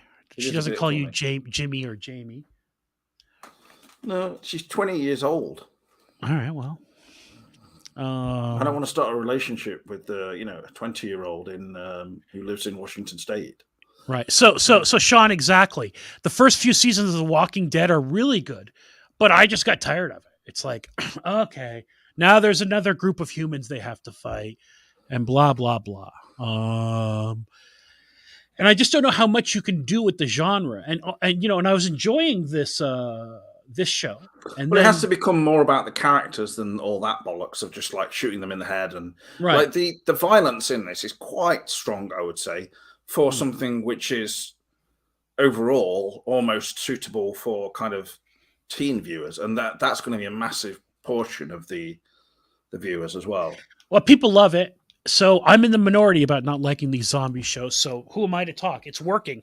People are watching the hell out of this thing and loving it. So, and the gay episode. I think like if you saw because Nick Offerman is such a good actor, he's really good in that episode. His character a massive influence for this film must have been. Oh, sorry, for the game originally must have been 28 Days Later because they had the fast zombies, which I never found. Yeah, but didn't World War Z have fast zombies too? Like, I mean, that's not. But that was later on. That was later on. Oh, so okay. Was that? Well, it must have come out of maybe comic books or whatever. But when you go back to like Night of the Living Dead, right, George A. Romero or The Walking Dead, they're slow zombies. Well, yeah, they varied it, okay, but I don't know. I suppose it really depends on the. For me, there's just something morbidly scary about the slow zombies. Them running at great speed is just like quite clearly just bollocks made for games so that people can. And the trouble with this is it's got to be more than it's just game origins. Like, oh shit, I can't shoot it because it's moving too fast. That kind of thing. Well, also it seems like it takes several bullets to kill these zombies. They don't just go in a down TV show. It just feels like there's no actual threat because they go throughout this whole thing, just wandering through it, and he's just like completely, veteran in all this stuff. Mm. And so, yeah, I mean, there is a bit of threat in it, but not a lot. Yeah. So it's. I'll continue to watch the show. It's written well, but do I love it? Did you like Nick Offerman as a gay man then? I liked his character. I mean, whatever. You want to have this gay romance story in it, whatever. You know what I mean? Well, apparently there's another gay couple in it later on. Oh, that's terrific. I can't wait. So you'll be really into it. The funny thing, and I wish Vin was on here to talk about this as a gay man and a gay Eastern European. Did you remember the scene where they start kissing and the one gay guy says to Nick Offerman, he goes, "Go take a shower." So is that something? I thought as soon as he started kissing him, he was going to push him away. That's a typical. It's such a cliche, but that is a cliche. Yeah, but instead he told him go take a shower. Like, is that something you always do before you get into the ass play as a gay couple? Like, go take a shower. Well, why don't both of them take a shower? Well, he had just taken a shower. Remember, he came off the road and he told him go take a shower. So his ass was ready for action. Which so maybe was he told told Nick him to take a shower. Right when they first kiss, they kiss. Then he goes, "Go take a shower," and Nick Offerman goes, "Okay," and then he runs up and takes a shower. Didn't speak like that. Neither of them spoke in a gay manner. When I'm recreating gay dialogue, that's how I do it. Okay, you do your thing, I do mine. Neither of them came across as being particularly like we're supposed to think that just because he knew how to have Beaujolais with rabbit, that therefore he's gay, probably. Yeah. Right. But there was no indication whatsoever to me that he might be gay. So. No, that's the whole thing. He's a survivalist and he's doing all that. So that part of his story, that episode where he was, doing the doomsday prep and all that kind of thing, I thought that was really good. They do say gay men can be extremely good at home, looking after the home and organizing and stuff like that. So stereotype. Well, so there is a slight thing, of how. No. I mean, I've seen when I've seen neighborhoods turn gay, and they always improve. They keep a neat neighborhood. Well, you've noticed this generally. I have. Gay. Go to gay parts of town. Silver Lake, California, Hollywood. used to be a piece of shit place. All the gays moved in, and it's beautiful. They know how to take care of business. Ashton, have you never seen the original Dawn of the Dead, 1978? I said, come on, people have got to watch that. I mean, those films might be okay. That Simon Pegg movie. Oh, yeah, that's decent enough. Mm-hmm.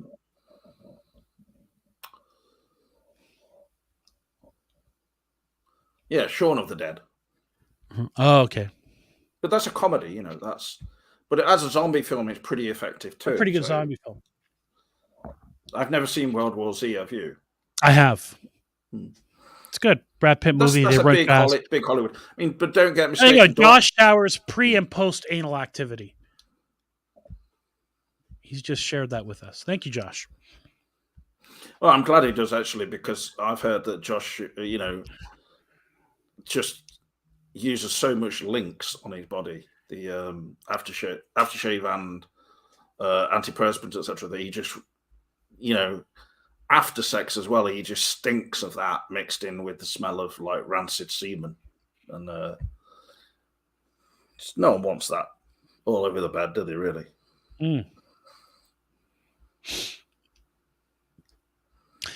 Phantom, I didn't say showering a gay thing. You just love to misrepresent what I say.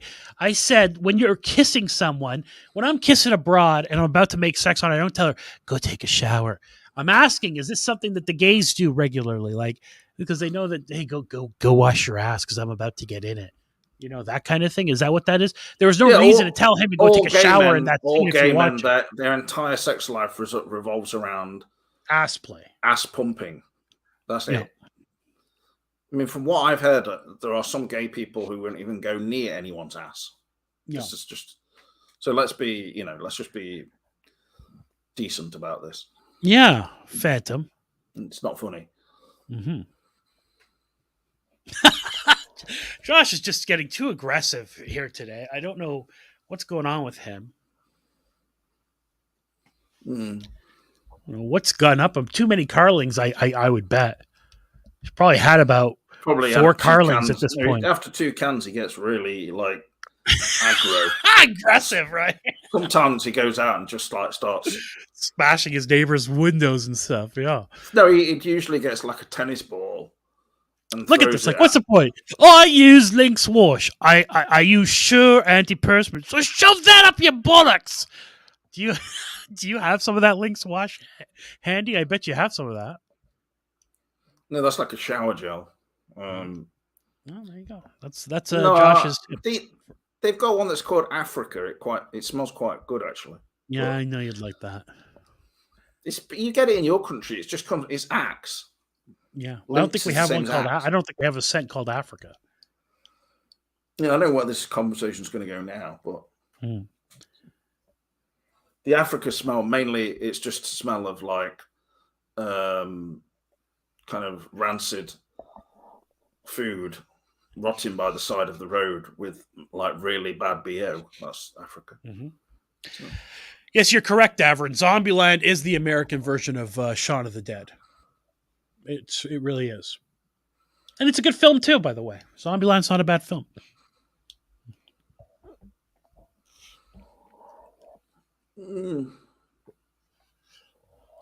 It is, but yeah, Shaun of the Dead is definitely superior. I've got to say. Sure. Now, will you continue watching this Last of Us show? Has it hooked you? Yes, I'm interested in it because there's other characters I'm wanting to see in it and things, but about being hooked, not really. No, it's. Yes, Alan Partridge does use Lynx Africa. I remember seeing. It's passable. Yeah, but that's about it. It's better than passable. I mean, I do actually like some of the visuals in it. I quite like. Yeah, it's well done. Like you said, it's shot well. It's well. I think the girl Bella Ramsey, she was in Game of Thrones though, wasn't she? I've seen a clip of when she was in that. She played this lady or something who was really young. The little bear girl. Okay, that's right. That's her. Also, the girl who played his girlfriend who dies in what is it? But she looks so young in this, though. That's the trouble. Like, in real life, she's about 19, but she's like miniature. So. She's so annoying. I don't like the way she's written. Her as an actress, she's fine, but you know what? She was written as an obnoxious young girl in Game of Thrones too. You mean like kind of wanting to get the gun? I didn't like that business. No, I It's don't like, care about the gun. I care about how she's just a jerk about things. Like he tells her, "Don't go there," and then she goes. You know what I mean? And it's like, God, yeah, this but guy's really, trying they're not proper characters. They're just basically performing for the plot, aren't they? And it's, to. Yeah, I mean, that's not very you know, clever writing. in I'm my not opinion. particularly fond of him either. Really, they're okay, but they're nothing special. So did you Um, notice this? And this chalk this up to me being just annoyed by little things. At the beginning of the episode, because it takes place in 2003, and then it time jumps to 2023. They show Pedro Pascal, and they go, "How old are you?" And he goes, "I'm 36." I go, Pedro Pascal's not 36. He looks terrible if he's 36. So I looked it up, and he's 46 actually. Okay, and then they jump 20 years, and he's 56. Well, he looks older than 46, really. Well, he's To be playing fair. 56 in the present day of the show. He's 56. He's supposed to be 56. Yeah, but he doesn't look. they put all They grey made in him his hair. gray and So stuff like that. the thing that I don't understand with the show, though, is the just total absence of any kind of real reality in terms of the, like, we never see them eat anything in any of them just treading along, you know, and it's just like, and everybody looks so kind of healthy, really, and just, and I mean, in the Nick Offerman episode, of course, we get like him eating all of these supplies, and also like he's got chickens and things like this or whatever. And then his boyfriend dies of AIDS.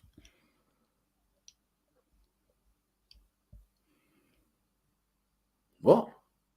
His boyfriend dies of AIDS. Isn't that what he has? Well, they don't really say, do they? I guess.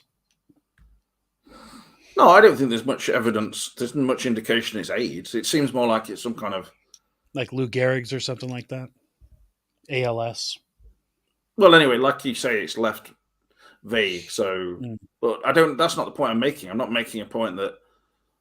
I'm making a point that showed some realism in terms of their diet and like existing. Oh, Even that was far fetched, though, wasn't it? But in the, like, you only see her grab a sandwich that she somehow got for her breakfast. She takes one bite and puts it in a bag. You know, they're supposed to trek for like 5 hours. It's just so, it doesn't have any element of like feeling anything even approaching reality. Whereas if you look at something like 28 Days Later, it did have that feeling a bit. And I think that as if something like that did happen and 20 years moved on, you'd be moving to a more agrarian society instead of holding up in these cities like they are. That didn't ring true to me either. You want to see people, I mean, Ashton, you know, the way she speaks, the girl in this, she sounds a little bit like Ashton, I think, actually, when I heard her speak. But I've not heard her voice. But I didn't find Ashton annoying, and I don't find her annoying, actually, at all, unlike Voltaire. But I don't know, he just doesn't like small women or something. But no, she's a mouthy character, and she's written to be a mouthy character. You know that. Yeah, but that's supposed to be part of the enjoyment of it all. It's. I preferred his real daughter in the show. She was a sweet girl. You mean she was pretty? No, she was sweet. She was kind. She wasn't annoying. Kind? It's nothing to do with looks. I don't look at little girls and say, "Oh, she's pretty." She's not pretty. Come on, please. They're not. The actress is 19, right? Would have been 18 or whatever. Yeah, but she looks like she's supposed to be playing like a 12-year-old. No, she's supposed to be 14 in it. But oh, okay. So you can't say a 14-year-old's pretty or not in case someone thinks you're a paedophile. Correct.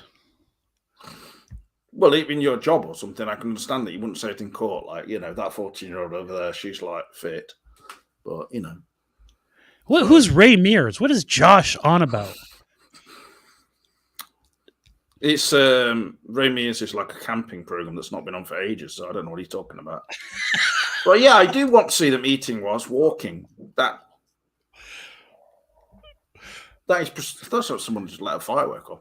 Yeah, like no, I want to see them sitting down and eating. You complete bellend, Josh. Josh is just four cans of Carling's in right now. He's actually like a complete fucking too many Carlings. reprobate. Josh, how many Carlings? Can you post in the chat how many Carlings you've had I've this seen evening? people like him in Derby City Centre.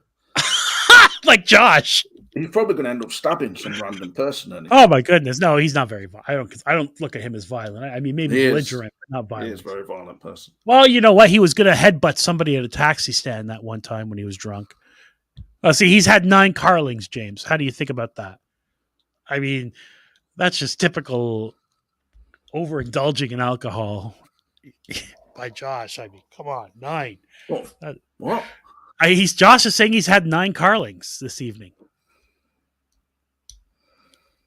That's overindulgence. Sounds like not. Josh, I hope you're on a full stomach at least, so that you could sort of soak some of that up. Yeah, but you do know that Carling is like 3%. So I didn't know that. He's probably like pissed all over the floor because he can't be bothered moving. He's got a very active bladder.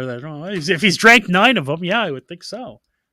Yeah, it's a lot of liquid to take down. 9 in one go. Mm-hmm. And he's alleging he hasn't eaten in 4 days. Like, that's not very healthy, and I don't want our viewers to take this kind of advice. That's how Josh. Well, there's a lot of sustenance in Carling, so people. Is that right? I didn't know that. Okay.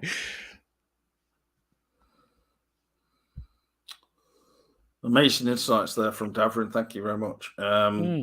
Yes. Well, I think that element is there in The Last of Us to an extent, but I will say visually and some of the sort of bits and pieces in there, like when they're running off and then there's a plane crashing behind them and things like that. I thought that was a great shot, that plane that was very well done. Very much. It looked as good as any big movies. I agree with you on that. So, in fact, if not better, there was no CGI really in this, which particularly... I mean, when they've got, like, obviously the vistas and the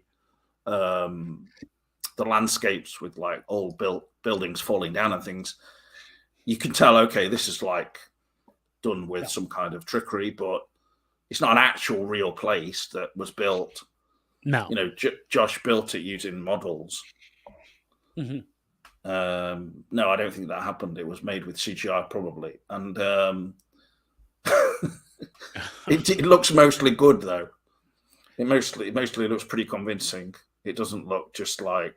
these are shots you've seen before, that kind of thing, though, right? Yeah, looking over the city. And when they see them and they're like lying on the floor, and the fact that they communicate through their sort of tendrils or whatever the hell's going on, I'd not seen that before, actually. But at the same time, I just felt it was pretty irksome and unpleasant. And it didn't shit me up or anything, though. It didn't. Okay, well, I'm glad it didn't shit you up. Well, zombies acting a bit like plants. That's a bit like... But I will say, like, for instance, later on in this series, the girl in it is listening to cassette tapes on an old Walkman. Mm-hmm. And she has her headlines and deadlines, best of, greatest hits that she's listening to. And I thought that one of their songs was going to feature in this season, but apparently it will feature in season 2. I don't know, but the first episode ended with the Depeche Mode playing, didn't it? Right. So I don't understand why. Well, people like Depeche Mode, but it didn't make any sense. The show was not set in the 80s or even the 90s, was it? It was set in... Look, there's more references. I don't know if you see when they're driving in a truck and she finds all the cassette tapes. The world ended in 2003. I don't remember cassette tapes still being used in 2003. No, I think by then people had moved on to CDs at that point. No, they're just a collection of cassette tapes that would have been left from the 90s. People still have them in the 2000s early, wouldn't they? Because I can remember in the year 2000 when I went to America, I had a personal stereo. You didn't have a CD player at that point. No, but I even remember then people were like, people didn't really have cassette tapes anymore. Players. That's what I'm saying. By 2003, cassettes have been kind of taken out. Well, yeah, but I'm saying they were a collection, aren't they? Yeah, but like in the truck, he had cassettes, and they played cassette tapes when they're driving that truck. Oh, you mean? Oh, I see. Well, the truck is old, and he says it's a piece of shit or something, doesn't it? Well, he does say it's an old piece of shit. She's never been in, so it does make sense that someone could have had a collection of cassette tapes in there. But you Yeah. just have to go with it and understand that it's a function of the show. I mean, I think they just really wanted to include cassettes just for the nostalgia for people. But well, yeah, if the they timeline is had, not correct for it. if they had just a bunch of old CDs, it doesn't give the same kind of appeal on screen, does it? People taking out CDs and shoving them in a CD player in that truck, because that doesn't give enough impression of something from the past properly. I wouldn't be surprised if in the truck also there's probably an onboard VHS player. I didn't see that. They're like, whoa, That would be terrific. let's watch Dumb and Dumber. Great entertainment. Talking of which, the Dumb and Dumber, I don't know which of the Farrell is or whether it's both. They've made a new film called Champions. Oh, I didn't know that. I sent you a link to it, Woody Harrelson takes on some kind of sports team, and they're all like special needs. So, yeah. So might be Well, moderately I'm entertaining. surprised he really they really like making things with the special needs people, don't they? And I do like Woody Harrelson. Well, it seems a bit like they're not going to do the Ringer now, are they? Let's face it. The classic. They're going to have to be a bit more. It's got to be a lot more supportive of. Not that I don't think that there's something about Mary or whatever was in any way like and showing kind of disabled people negatively or anything. The character Warren, you mean? Yeah, but it was sort of bordering on taking the piss a bit too. Yeah, but I think somebody in this chat, one of our chatters, pointed out that one of the Farrell brothers actually worked with special needs people and enjoyed them. So it wasn't like mocking in any way. The 80s music was an encoded message from Bill and Frank. Correct. There was danger ahead, you absolute dickhead. Well, Bill and Frank. Who were Bill and Frank? The gay couple. Yeah, you didn't catch that point of the plot. So at the end of the first episode, when no. If they play 70s music, it means if they play 60s music, it means something. If they play 80s music, it means something. 70s music. I think it only went up to 80s music. How right, does Josh? Depeche Mode song "Never Let Me Down Again"? How does that relate to Bill and Frank? Because it's an 80s song, and they were sending it out on their radio. You didn't catch that part of the plot? Like there was a code on the radio thing that if I think it was 50s music, it meant one thing, 60s music meant another thing. If a 70s song plays in there, then 80s is something bad's about to happen. I don't know why it only went up to the 80s. Yeah, I don't know why my brain's not functioning, but at the end of the episode, when they get to the house and she's 80s music, doesn't she? Yeah, you don't remember when she goes to his house and she's got that Billboard book of top hits from whatever. You missed that part of the plot. Who has that? In the show, she goes to his apartment, and there's a book called Billboard's Top 100 over the decades, and it has all these different songs, and in it has this code for 50 song means this, 60 song means this. That's what Josh is. I think you're talking about episode 4, which I've not even seen. Probably. No, that happened in like episode 2. Fucking hell. Oh, Jesus Christ, I need to really look into my... you were not paying attention. At that point, you were wanking. Well, I was not really into it, I'll say that. Okay, that's clear. There you go. She likes 80 music, Ashton. In episode 2, she doesn't... we've not even met those characters yet, Bill and Frank. No, but they meet her. And remember, they go and take her. They're in that scene in the hallway, and the woman who was caretaking her was shot. And she said, "You take the girl." Remember that? Where they first say to take the girl, for Pedro Pascal and his girlfriend to take the little girl. Right. And then they go back to his place and chill out until it's time to go. And he takes a nap on the couch. And at that point, she pulls out that Billboard book, and it has that code thing for the music. Oh, okay. Anyway, you must have looked away at that point or something. No, I saw that part, but I was a little bit. No, they didn't do. Josh, he pays a lot of attention so he can make comments like this to people in places like this. He noticed it, more than you. And then remember when the girl who was originally in it, She was his daughter, wasn't she? The first girl, yeah. The actress is called Nico Parker. And how old is she, that actress?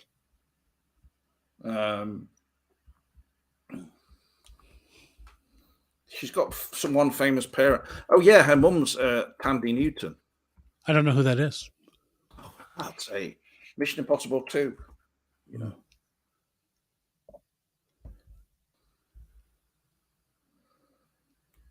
How old is she? She's now 18 or 19. She's 18, that actress? Fucking hell. I thought she was like a 14-year-old girl. Jesus. Are you sure she's 18?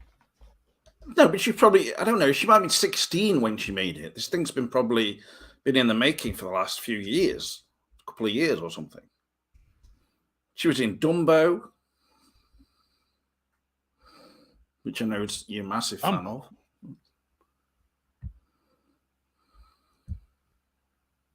She's English? Blood fucking hell. All right, enough of this fucking hell stuff now. Come on. Oh, she's that woman's daughter, that actress. Oh, wow. Yeah, you know who I mean. I know who that actress is. Well, she's very good. She's lovely. And then they downgrade her to the current actress.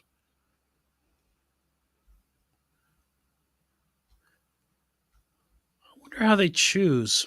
Why they choose? Yes, I have had a lobotomy, Josh. You're going to make fun of that now, okay?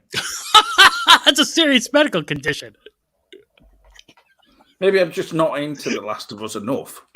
I was too spellbound by the gayness that was coming up in episode 3. That wasn't. It was a gay episode. Wasn't playing any of the other stuff.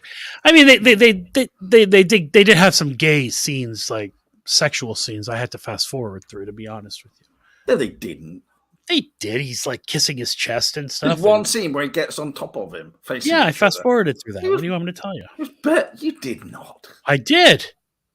Well, it has that thing like skip 15 seconds ahead. I don't want to see it. It's not for me. That scene for me was so powerful. That's what made me powerful in your dick and your bollocks. The other put a little lead in your pencil, as they say. About people putting stuff out on the radio and codes. Mm-hmm. So they were trying to do a radio service to help who exactly? The other people who are surviving out there. Mm. So, they've got a new government. Oh, yeah, he was like a really great survivalist in that he basically only wanted to himself survive, and anyone else killed them off, basically, pretty much. Yeah, but did you remember the letter he left to Pedro Pascal at the end? Did you pay attention during that when they read his letter, his death letter? Yes, pretty much. He said like, I thought I was just here. That was actually really well. His character was well written. He said I thought I was just here. When the pandemic happened and everybody died, I was happy, and I just was here to take care of myself. And then I found that one person who I love and was worth taking care of. And then he said, people like you and me are here to take care of those we love, and it was very nice. Yeah, the love part of it is good. The start part is ridiculous, and just nobody would write such bollocks. Like I liked being killing zombies and being on my own. Yeah, like really, okay. He was happy when everybody died. Yeah, but the start scenes, like where Nick Offerman was doing shit around the house, and that was great. Building traps and all that. It was like the biggest pile of shit I've ever seen. Oh, I enjoyed that, to tell you the truth. I really did. It was like it had so much boundless energy. It was like something out of bloody Rambo Last Blood or something. So I think that was kind of a played up on his. So if you ever, for people who watch the show Parks and Recreation, Nick Offerman was on that, and he was like a handy guy, and he liked to build and make things. I think they were playing off of that, the writers, because he was like very handy, right, and built a bunch of stuff. I really think they were playing off Nick Offerman's Parks and Rec character. They just added in that he was a gay. Gary's put the game is full of gays, apparently, so you have lots of more bumming to look forward to. I mean, thank you, Gary. There's some bumming in this show, I got to tell you. So Is it a bit? Are they just trying to be noticed by this? Like, Yes. Because there's no reason to because have a scene where the guy is like rubbing Nick Offerman's chest, rubbing his chest hair, and then I don't care about any of that. It doesn't bother me. It's just funny most of the time because of Nick Offerman's like ridiculous wig they had on him, and just I mean, I know you think that's probably that's his real hair. That is. I hadn't paid attention. Was it a wig? It looked nearly as fake as Mr. C. Well, this is where my attention is, and I'm watching for the wrong things, and yeah. Anyway, hey, James, is this true? According to Josh, you were looking at the back of your return Blu-ray while you were watching The Last of Us. You really weren't paying attention. No, I was actually skimming through leafing through one of Scott Ryan's copy books of The Fist of Love. Yeah. There you go.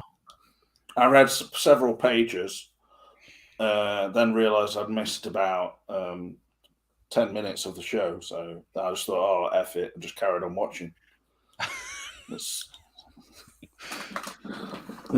Clearly missed most of the plot, but no, what I'm saying is the fact that there was a hetero couple in it, the guy and the woman, and then she's just burnt to death. What did you? And there was no romantic scenes between the two of them. None. They never even held hands. They were in bed together. No, they clearly were together though, but it wasn't just. They just weren't like lovey-dovey, which is that's the reality for most people, and especially in this kind of situation. Jesus. But anyway, I mean, did you like the fact that she was killed off so soon? Because I found that a bit. Like, why are they doing this? I liked her character. The actress did a good job. And the character was well written. Like, she was a gritty woman, but she was, it was believable to me that she was tough. That's what I thought. She added a bit of grit to it. Mm-hmm. But, yeah. I liked her. So I was disappointed. I'm like, oh, fucking hell. It's just going to be Pedro Pascal and this fucking brat the rest of the show, which I guess is the whole concept of the show. Somebody posted just that. Someone posted a funny meme where they posted Pedro Pascal only takes roles where he protects orphans and walks around with them, and they show him with the fucking baby Yoda, and then they show him with this girl because it's a similar concept. He's on a mission to take them to their whatever it's supposed to be. So, Yeah, I mean, I've read up on this Belle Ramsey because she's an interesting young actress, clearly, but I think, for me, especially coming from a local area, but she had she suffered from anorexia, and that's a shame. I don't know if that's impacted on the way she's grown a bit, because she's almost got that kind of, and I know Greta Thunberg had that as well. It probably has impacted on her growing, because she's only 5'1", so. That means basically I'm actually twice the size of her in height. Oh, that turns you on, doesn't it? To tower over these women. Fucking hell, love. No, get over here. I think you're being unfair on her, because the fact is that actress Belle Ramsey, she's not by any means like a typical beauty. So I said I thought she was good in Game of Thrones. She played like a spunky. I don't like the way that the girl. I'm not saying anything about her appearance. She isn't pretty, is she? I didn't say that her appearance had anything to do with it. I just didn't care the way the character is written. That kind of bratty kid character, it's very cliche. I just think that if she was more pretty, you'd be like, okay. Yeah, what I'd be like the other one, like the girl in the start, I thought that girl, she was caring and kind. She got her daddy's watch fixed. You know what I mean? She helps out her neighbors who are elderly. Come on, that's not. You don't know what she was doing behind the scenes. Like, she might have done her dad's watch fixed, and it took that watchmander about flipping 1 Arab minute watch to do it. guy, Apparently, like, amazing! What an amazing errand you've done there. And then secondly, what else was she doing in that dodgy part of town? She went and bought like probably 10 cans of Carlin. Before breaking them all in a bedroom. Okay, fair enough. We didn't see that, but I mean, you could interpret it that way. So yeah, a lot of that was indicating that's why she died. So, that's why she got shot. Yeah, by a who were they? They were like army or something, weren't they?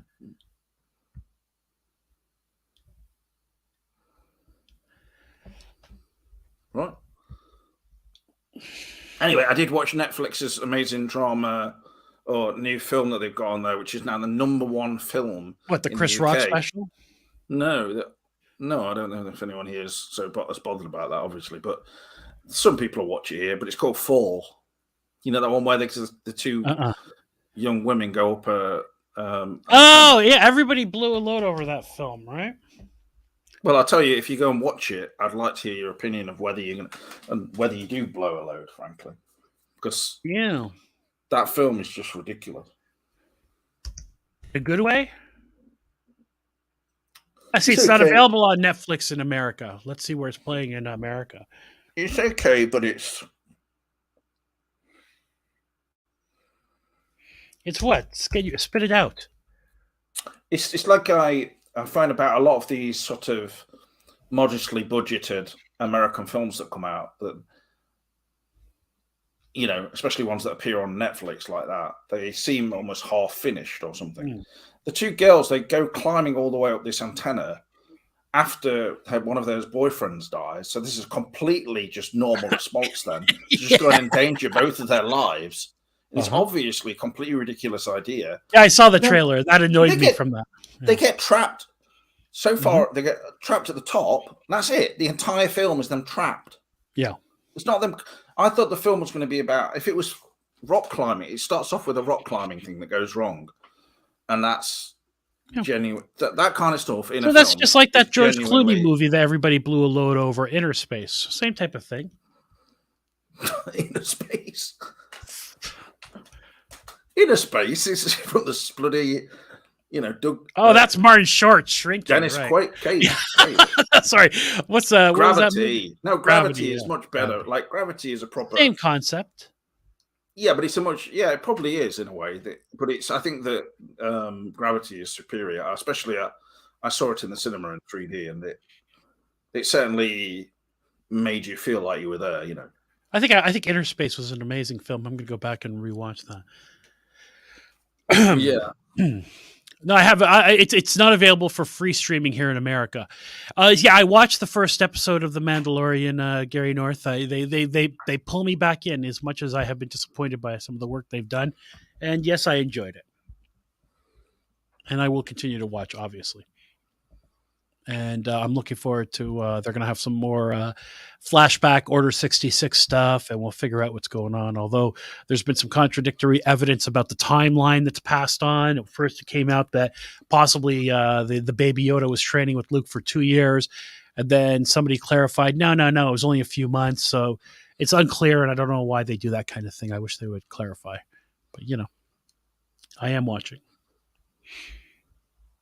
and I will continue.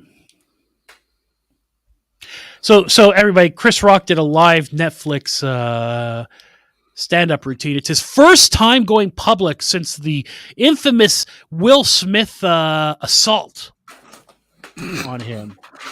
And I haven't watched it, but there's been a couple of clips have already come down online. Do you understand? I mean, I don't think that what Will Smith did to him, where he kind of fake hit him, was particularly genuine. There's an element of acting going on there, but I do think that Chris Rock kind of he's just asking for it just by being around. I mean, he's so annoying. Do you not find him annoying? No, I love Chris Rock. I think he's hilarious. Oh, come on. What? His stand-up specials are excellent. I don't think any of his movies have been good.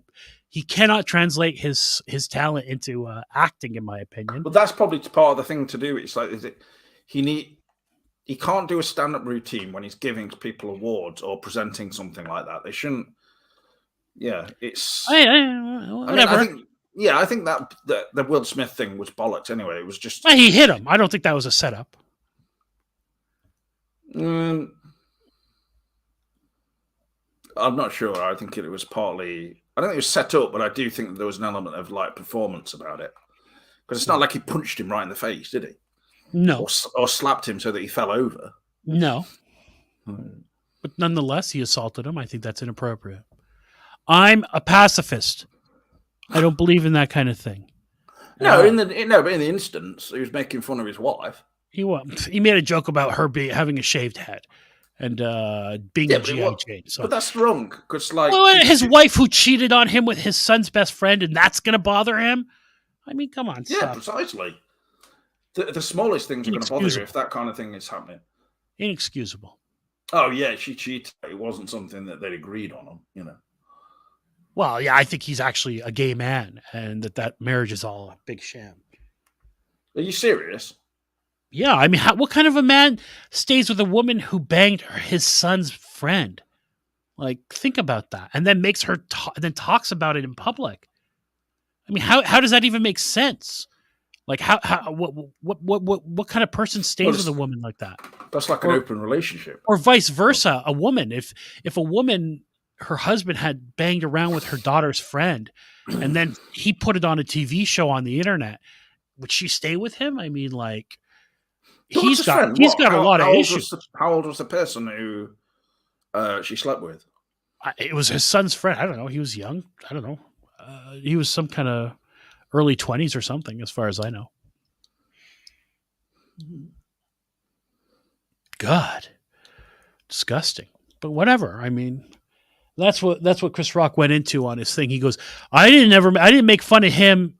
I didn't make fun of his wife sleeping with his son's friend. Pardon me? It's not that disgusting what she did. It just shows that she was not happy in her marriage anymore. Right. Well, I do think, okay, so cheating is one thing, right? But I think it's another layer to sleep with your son's friend. I think there's something that's harmful to your son as well. It's not just harmful to the I think that does make it magnitudes worse, quite honestly. Yeah, there's a video of, like, what's his son called? Jaden, or I don't fucking know. Yeah, and like Willow is the girl, and I think it's Jaden's, something like that. He's just randomly crying on this video, and he's like, I don't know why I was crying. Just posted this. That's a weird thing to do. Well, he hasn't. He's grown up in a weird life. He's not grown up as a regular human. Shows someone who's got, like, some underlying, upset. And, I mean, both the children act like really cross-dressing and stuff, don't they? Well, what do you want? They're not normal people. Well, within reason, these things are not. There's nothing. If people are doing this kind of stuff, sort of like, I don't know, maybe the children will turn out better than the parents. Yeah, sure. Mm. Yeah, I was thinking the same thing. Nobody came after the Ricky Gervais, England's national treasure, Ricky Gervais. What do you mean about what? Well, look at when he goes on those award shows, he says a lot of inflammatory things. Although they did a whole episode of Life's Too Short where Johnny Depp wanted revenge on him for what he said at these award shows about him. I don't understand about this stuff about she's not a nice person. I mean, give me a break. I mean, everybody's got bad qualities to them, What, is Will Smith a nice person? I mean, he comes across also as being, and he has a nasty side to him, clearly. I mean, and then Chris Rock, yeah, I'd say so, yeah. But someone like Chris Rock, I bet he could be a right dick. Give me a break. Just like, I don't know. Look, he assaulted a man in public like that. That's really, that was too much. Chris Rock was just a comedian doing his job, poking a little. He made what I think is an innocent joke, saying that it wasn't innocent. It wasn't. How is it not innocent?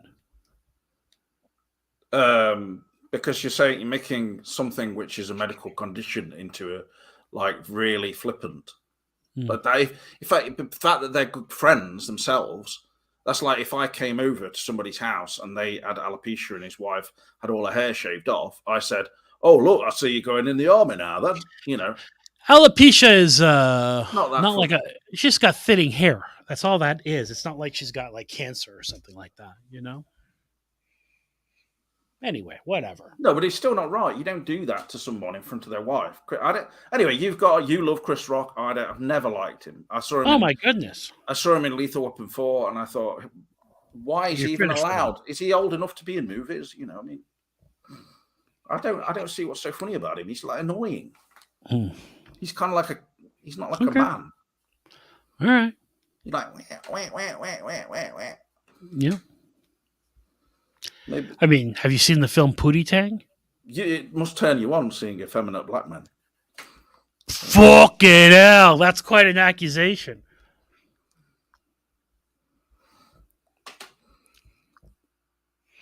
No, Josh, we don't sound proper gay. I don't agree with that.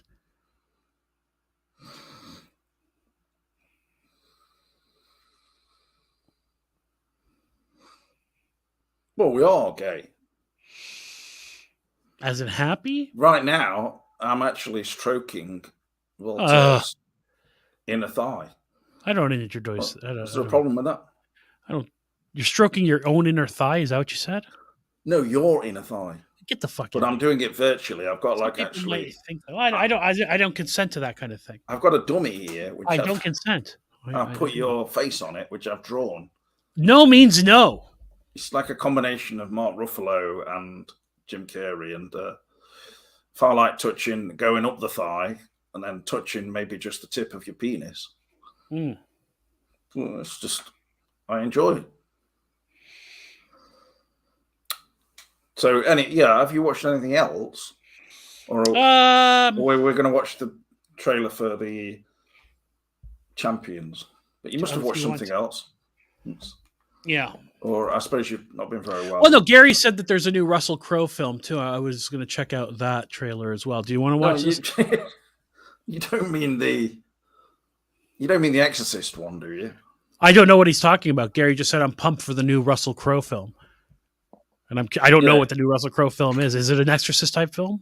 It's called The Pope's Exorcist. Even the name. Okay, well, we'll watch that. We can watch that trailer. I would go and almost see it just for the basis of the shitness of it, because what's good about it is it's taking itself quite seriously, but it's got Russell Crowe with like a big beard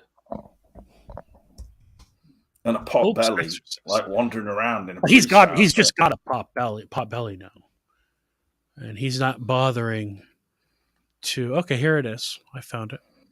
That's because he's just when he wasn't on screen, when they weren't actually filming The Pope's Exorcist, he would go, "Get me a can of Carlin, will you?" Sheila or something. And they were like, "No, you can't say that Russell on the film set now. It's wrong." Anyway, that's a man you're talking to. He says, "I call the man Sheila, all right." Oh my God! Look at this Millie story. Let me put Millie's comment up, and I'll read it for everybody. Which comment?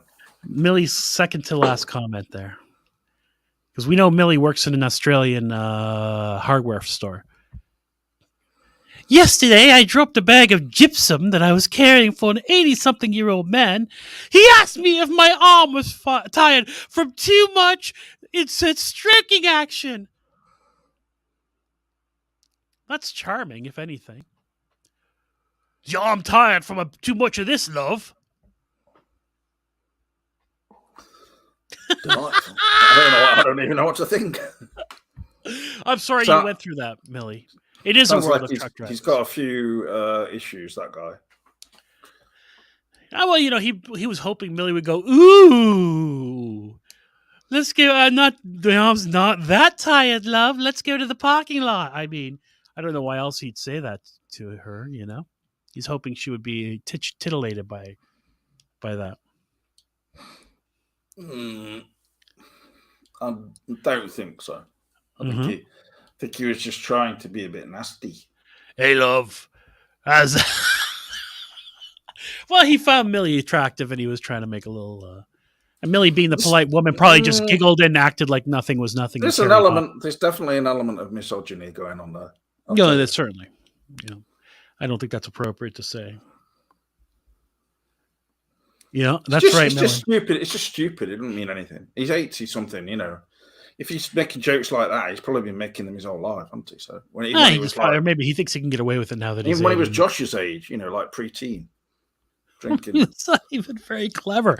Your arm's tired, love, from too much of this, eh? What? So, what's he mean? That she was like stroking action from implying that she was giving too much manual stimulation to a penis, so her arm was tired. Therefore, she dropped the bag because it was too heavy. I've never heard something like that myself, but it's Well, I told you the story. I had a case where a woman had a sexual harassment claim against one of her supervisors because she showed up. She was a security guard, and she showed up at an event too late. And the one guy said to her, you got to move a little faster. I think you need a little more of this." And he did the circle and the finger action. Don't look away, and that certainly, I will say, Millie, don't enlarge your eyeballs anymore, or else they might fall out. Frankly. Stop that. What? You're implying that she's googly-eyed. That was, I think she handled it. I think she handled it just fine. I'm not saying anything bad. Hey, love, you dropped that because you've been doing a bit of this, eh?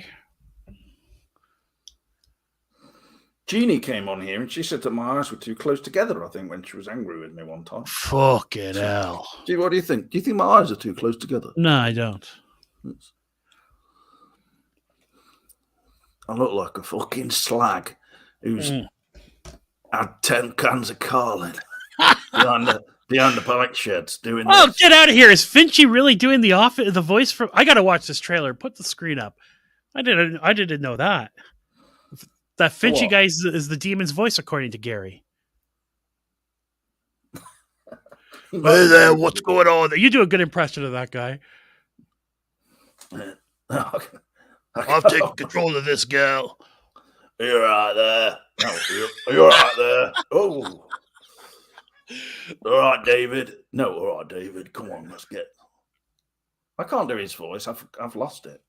This week I've genuinely lost it. Yeah, okay. Well, you better practice. I can't do Finch's voice. All right. Come on then, Finchy. Let's go and get some... I've taken over this girl. Let's get some scoops in. Give me one of your bifters. All right, so you see... There's some right slags down there at the Pink Coconut tonight. So Russell Crowe's put on some weight, and he's keeping it on. He doesn't care because putting it on since when? For a while now, actually. Because remember, he was pretty heavy set in that movie where he played the Unhinged. What was it called again? That pandemic movie that came out during the pandemic. Yeah, it was called Unhinged. Oh, okay, there you go. He was quite portly then too, but he's doubling down. He's just not trying to lose weight anymore. He's like, this is what it is. I want to keep drinking Fosters all day long and eating meat pies. Do it because God allows it. Did you allow that? Was that Finchy? Was that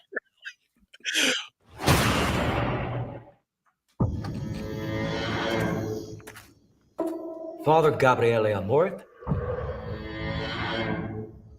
On the night of June 4th, you performed an exorcism. That was a good opening shot where he was walking into the town, right? That looked good. Have you heard the soundtrack, though, to the trailer? It's so, like, overdone. Yeah, very cliche.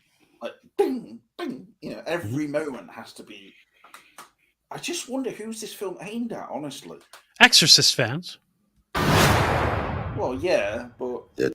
Fans of the Catholic Church. Teenagers, as well, who go and see any stupid horror. Right.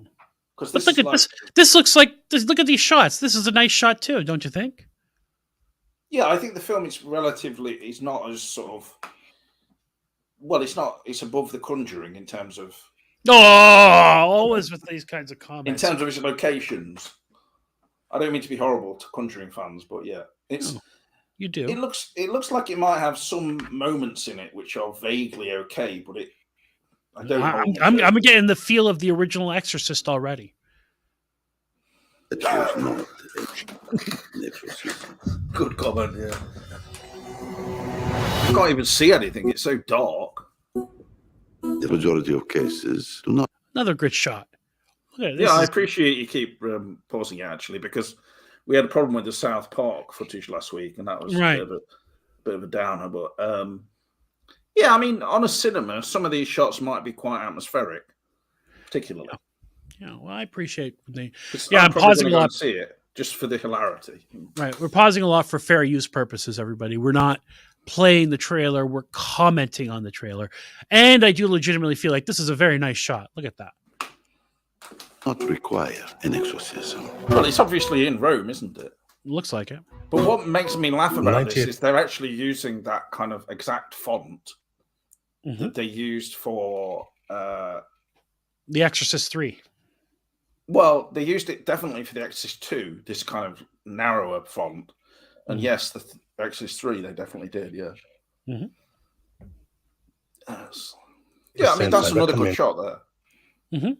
Because you saw the real location, but the fact that Russell Crowe is playing this priest in itself is kind of... He's playing it. He's got an Italian accent. Why didn't they just make him an Australian priest? Oi, crikey, mate! This Sheila's been taken over by a demon. Bloody hell!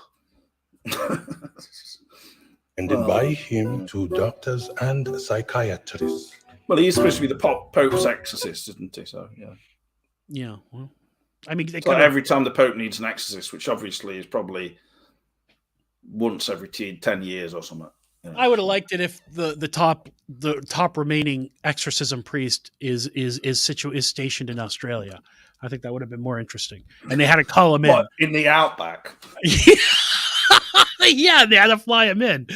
You know. Well, and living like the guy in Wolf Creek. You should watch that film for sure, and the series. Or they could do something like he's retired from the Catholic Church because the last exorcism was just too much for him, and he's lost his faith, so he has to come back and find his faith. They could have done that whole thing.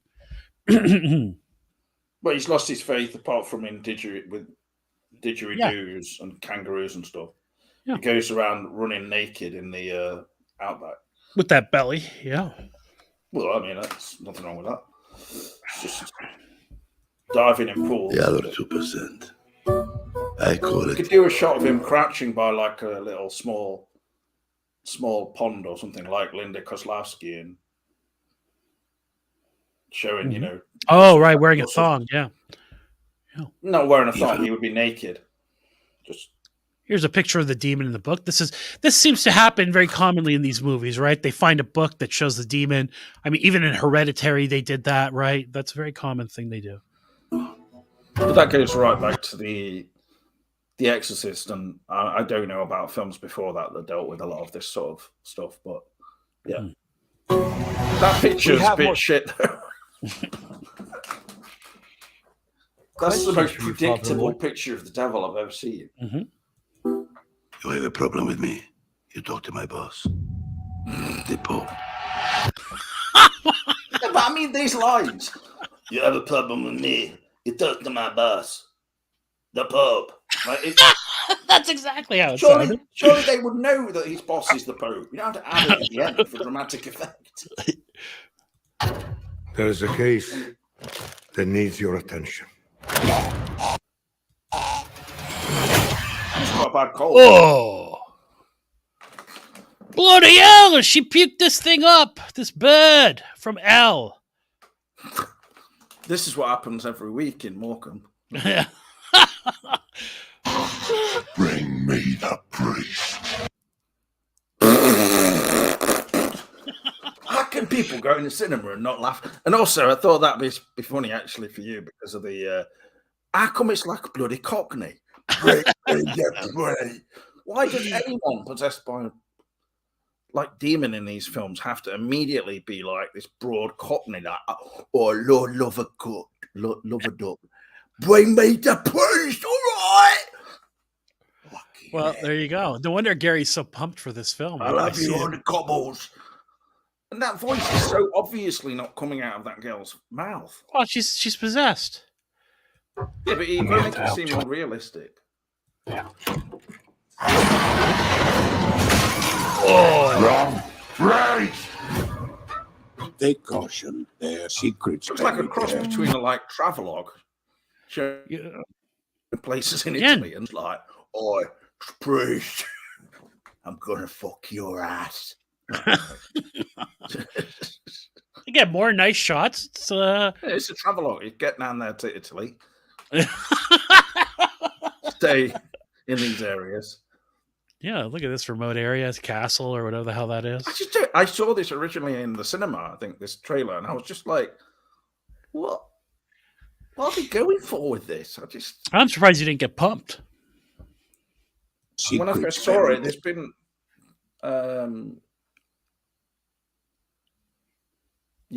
there's been other possession films in recent years, but this looks more interesting, at least. But it looks like it took itself so seriously that will make it in itself funny. Yeah, for sure is serious. There.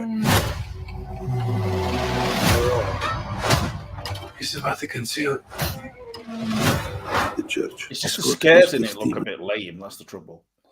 Same old, same stuff. It's just, Yeah. and then always end up one of these demonic, apparitions, the demonic children in a corner of the room, up in the, Or up on the ceiling. Before. First, the Vatican covered it up. We need to find out why. And that was only the beginning. It's like there was the Exorcist, the beginning, nearly 20 years ago. Are they harking back to that? What are they doing? That's interesting.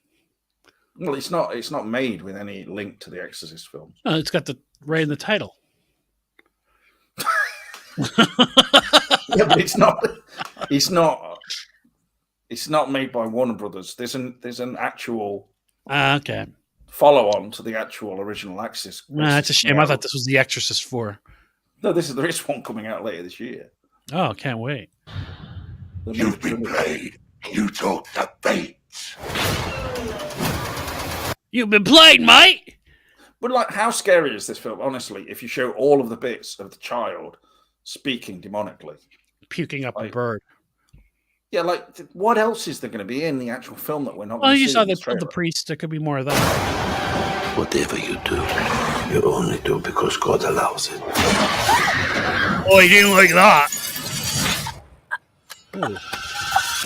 Did he allow that? Wow, that was amazing how he did that. Did you see that? What you mean? Action? He's actually doing action work still. Right here. Surprising that This he's known is for his own. this. He's doing his own stunts.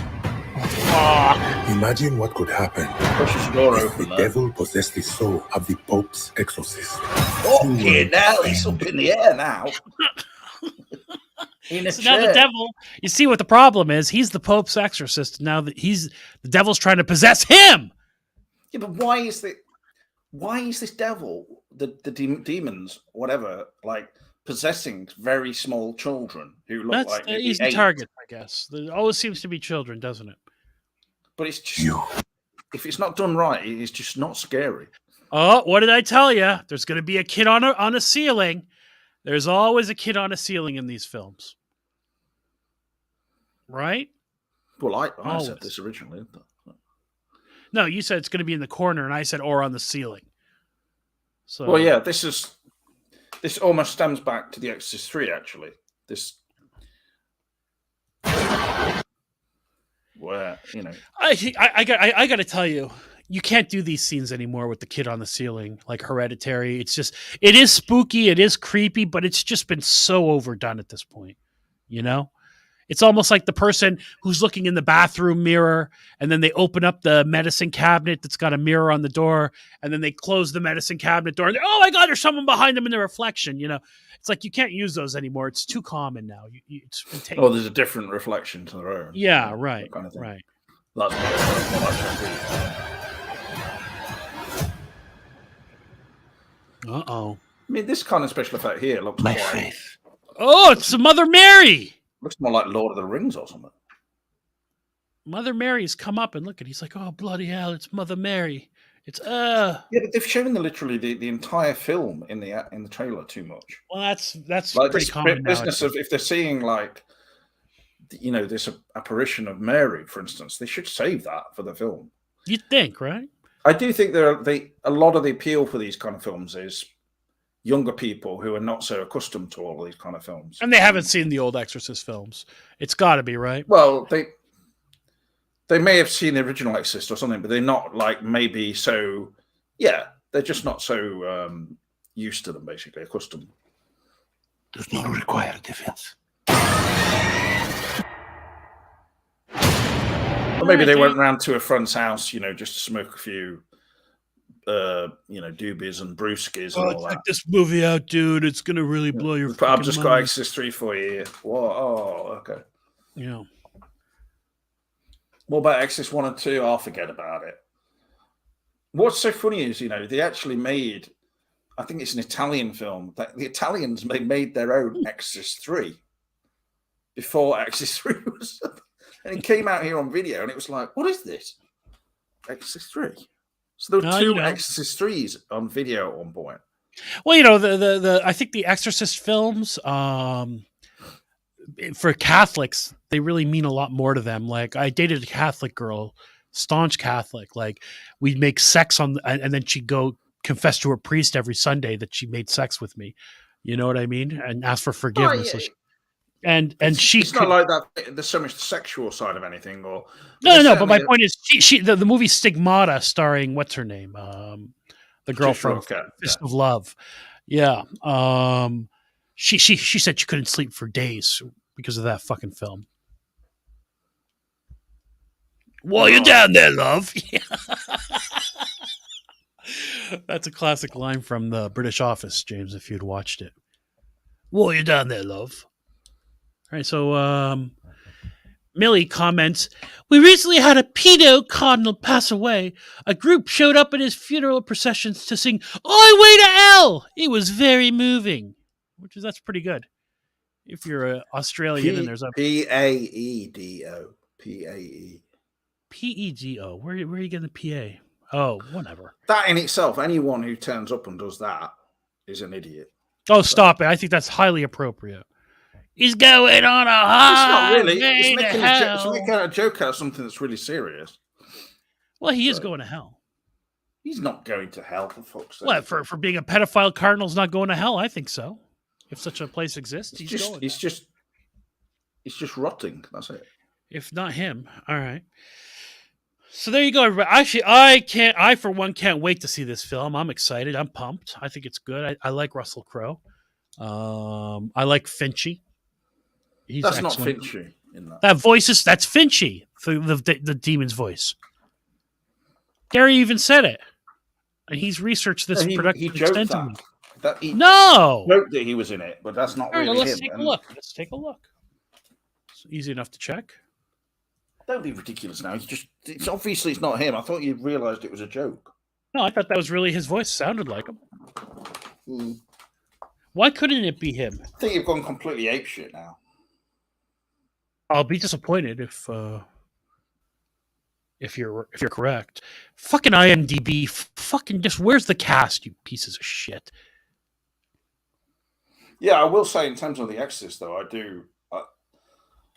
It's easily one of those films that I love, despite I mean, obviously it's disturbing, but it does have a certain meaning to me. Not necessarily like thinking about anything sexual particularly, but the business where she's like putting the crucifix in herself. That's 100%. Ralph Ineson is playing Ineson is his name. He is playing the voice. Confirmed. How do you feel about that?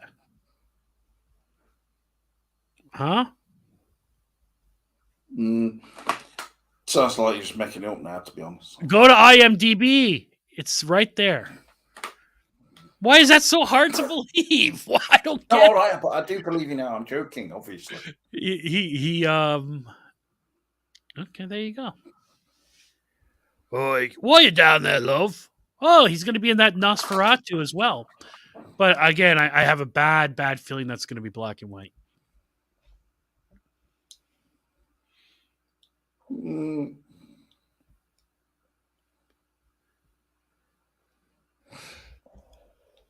I can't see what point there would be to do it in black and white. Doing like a what? Sorry? I mean, it's been remade before anyway, in colour. Mm-hmm. Oh, like why would he do it black and white? He likes black and white for some reason. As good a director as he is, he likes doing black and white. And he said he loved Nosferatu as a kid, which I think that means he loved the original, which was a black and white film. So maybe he's going to do it black and white. And it's got Willem Dafoe in it, who I think is terrific. And it's got now Finchy in it too, who's great. And it's probably going to be in black and white. Well, that's a shame. It's also got... who is it? Who played It the Clown? What's his name again? Skarsgård.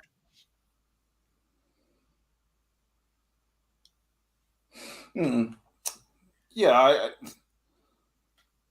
I mean, anyway, I would hope I don't think it will be in black and white myself. So yeah. I hope you're right. I think it would seem a bit like The Lighthouse was black and white, and The Witch wasn't black and white. No. But The Witch had very dark gray tones and all that, which I think was perfect. It gets the point across. Well, that would be perfect for Nosferatu too, actually. I think so. I think Even to the make Northman it in black wasn't. and white would be too slavish to the, like the 1921 film or whatever year it was made. It's even the Northman, his other film. It's dark. It's like got a lot of gray undertones. It's like not a very bright film. You know what I mean? And I think he likes shooting that way. He likes desolate locations too. the Northman had some color to it. I think it did, but but I mean, though the weather was always like gray and dark, and you know what I mean. And he likes these kinds of settings. I feel like because it was like that in The Witch as well. But I mean, they were supposed to be on a desolate piece of land. I think that was the whole point of The Witch, which again is one of my favorite films. I know Josh didn't like it. I don't know if he's still here. He was being contrarian. I think those 9 carlings have taken their effect, and he's just kind of like, fallen down. All right, love, that's it for me. He probably fell down and smashed his chin on the bath. Well, I hope he didn't do that. I hope he just fell down onto a couch or something and is sleeping. And no, he does that on a night. He often does that anyway. He says to me, so that's 9 carlings for me, love. He's trapped in a cycle of alcohol abuse. It's a terrible thing. But I mean, 9 carlings at 3%, that just seems silly. But in the last 6 months, he's actually gained 3 stone. So yeah, I was gonna say surely he'd be better off drinking half of that in a higher percentage concentration beer. Yeah, but you're coming at it in a logic. He can't actually afford anything more expensive than carling, which he gets at a discount shop that sells him actually out of date carling. He goes in and, you got any of that special brew for me? She goes, when you say special brew, you mean out of date carling? Yeah. Not special brew, because that's 8%. I thought special brew was higher than 8%. That's very high for beer, though. So it's 8 or 8.5. It may have been decreased. Like there's ones that are about 9% now, or even 9.5%. No, 9% is about. God, they've got to taste like piss. There's just no way. Well, they just taste like pure sugar and chemical. Well, like here in America, once it gets to a certain percentage, it becomes malt liquor. Right, but malt liquor is usually about somewhere between 6 and 8%, isn't it? Yeah, I think it's like that. More normally like 6 or something, or 7. Like they've got a product, I don't know if you guys have it, called Mike's Hard Lemonade, but then they've got Mike's Odd Lemonade, and that's like 8%. I'm not sure. I don't know.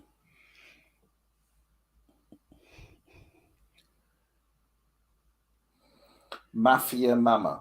Oh, Jesus, that sounds terrible. There's Toni Collette. She's a legitimately good actress, but she has to do a movie like that? Mafia Mama? I mean, she hasn't been getting roles. I mean, she's coming off Hereditary, and I don't know what I saw her in last.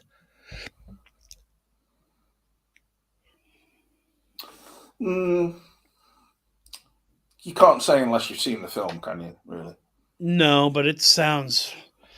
That does not sound promising. Mafia, just a title alone.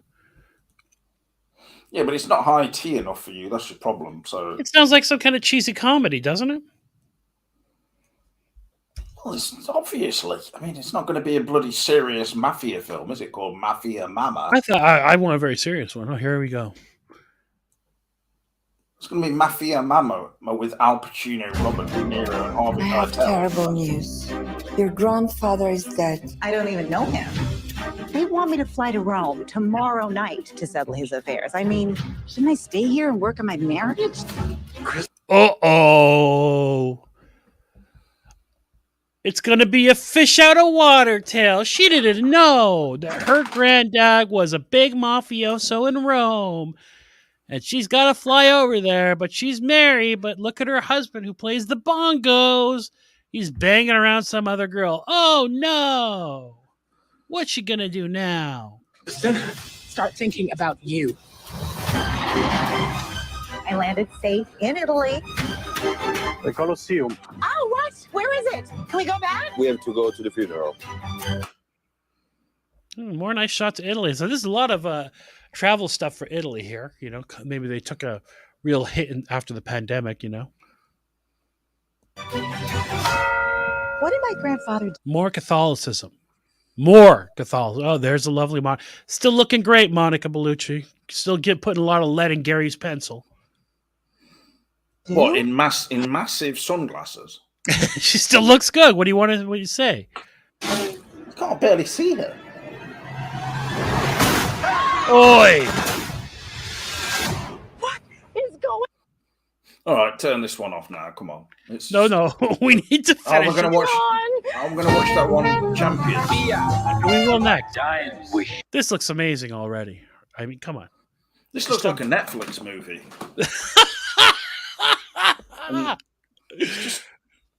Come on, she's a fish out of lighting. This lighting in this room is so dim. It's just hilarious.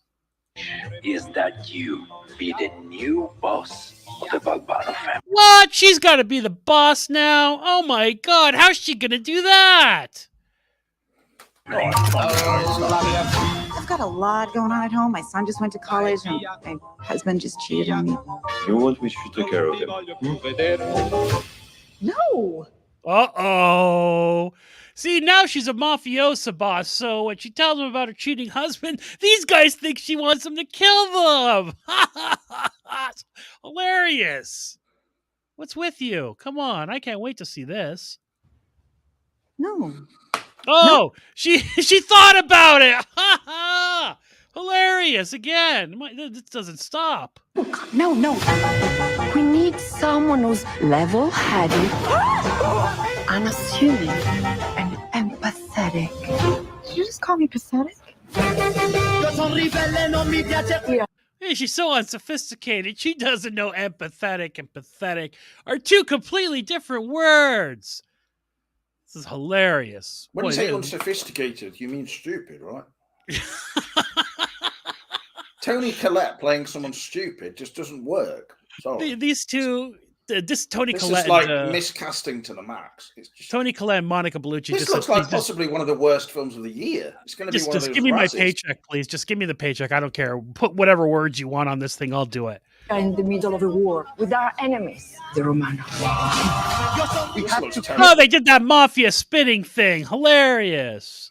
Kill those Romanos before they kill us. It's just like the Godfather. Oh, right, yeah. I never saw the CGI explosion. Oh! It's really hard to find 3.5 hours. Oh, she hasn't seen the Godf. Okay, I can't watch any more of this either. I'm done. I'm out. Some of these rustic settings that gets on my nerves. Overall, it kind of almost looks stupidly almost acceptable, but the location to it just puts me off. That's the problem with the film, the location. Well, I mean, the rest of it obviously is a big deal. Oh boy, this is starting off good too with this song right off the top. It doesn't make any sense. That song was like big in 1997.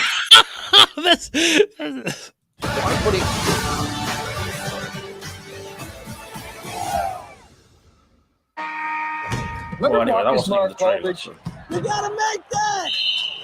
Well, he got fired. Marcus, get off the court. Oh! That wasn't nice. Nothing but bad.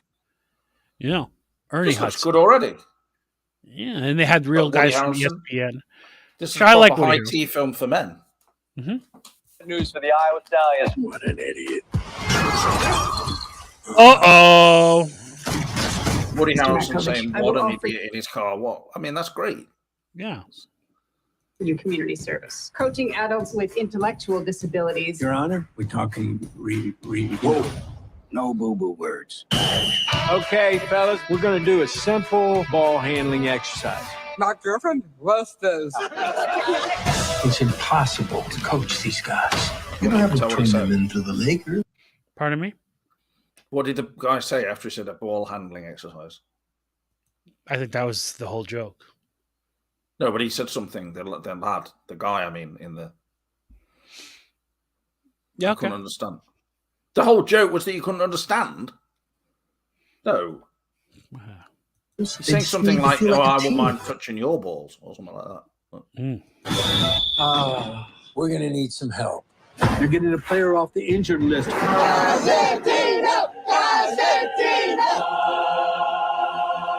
Welcome to the team, Slow-mo Constantino. shots What's of a with the Down boogie syndrome board? girl. That's a bit weird. Are you supposed to be laughing at her because she's got Downs? I don't know. I'm afraid to laugh at anything. You okay? Where did you This is get not this funny. guy? This is a very serious drama. I think so. It's a story of hope and overcoming. He just showed up one day. This is my sister, Alice. You want to do cover karaoke with us? I don't like I'm karaoke. getting knocked down. Can I get up again? You're never going to keep me down. Why? What's that song featured for? One of the students has a hot sister who Woody Harrelson's going to fall in love with. And, It'd be better if she had Downs. Then... Well, she's driving the car. Downs You know people the game drive. better than Can they? I've seen many Downs people commanding a vehicle. I've never. anybody. You got a defender over here. You got to learn to build relationships. I'm new to all this. Yeah, can tell. Hey, we got next. Don't make me say it. Make you say This doesn't even look like a comedy. That's a brutal Oh, it word. is. We got next. Coach, this doesn't feel right. I should be coaching in the NBA. Well, you never know where. The girl's very hot, and so he's going to learn a lesson here and there about humility, about love, about kindness, and he'll be a better man for it. Not drinking 9 cans Sure. of Carlin. Yeah. Where things could lead. No doubt. You can get this team to the Special Olympics finals. You might be ready to be back in the NBA. We've been following your incredible story, Coach. Marcus is just one win away from qualifying for the regional tournament. I don't know if you're brave or crazy. Give me a hug, coach. But I know this is your shot at being champions.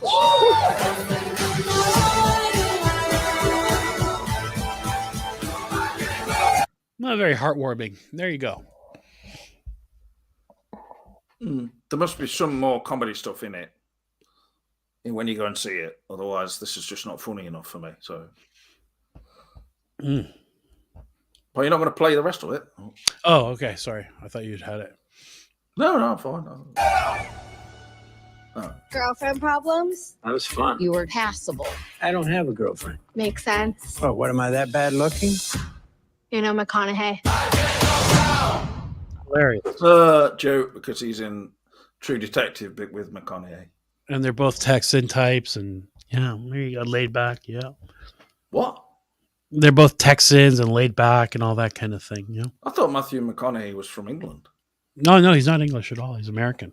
From, Very proud to be American. Yeah. I suspect he'll run for public office one of these days. Josh told me he was from the Lancashire area. No, I thought he's from Blackpool. So, yeah, Blackpool. Does this movie have Apparently anyone not. with Downs on the writing team? I don't know, Phantom Cooper. You can research that. Maybe. I would hope so. Yeah, I would hope the entire film was written by probably a group of at least 20 Downs people. At least. Give those Apparently, people, all give I them a heard chance behind in the Hollywood. scenes, they let them go to McDonald's to write it, and they found them in a kind of. They were all inside a dumpster behind a KFC. Okay, careful. Careful. Yeah, but that was so stupid. How can that even be true? The reality is they were found in a KFC. They went to a different place because they don't like McDonald's, okay? Okay. It's not because of any, because of any symptoms of Downs. Come on now. Be careful. Well, I was making that as a joke about symptoms of a Down. Okay. System of a Down, I enjoyed that band. I bought a couple other albums. Yeah, I've never listened to them much. Oh, bloody hell. Well, I heard that song they did called Chop suey. toxicity or something, or Yeah. of toxicity of the city. Toxicity of our city. It's got a very nice voice. I saw the video and stuff like that. Well, that's a long time ago. But, sorry, I've just lost my remote control. Oh my god!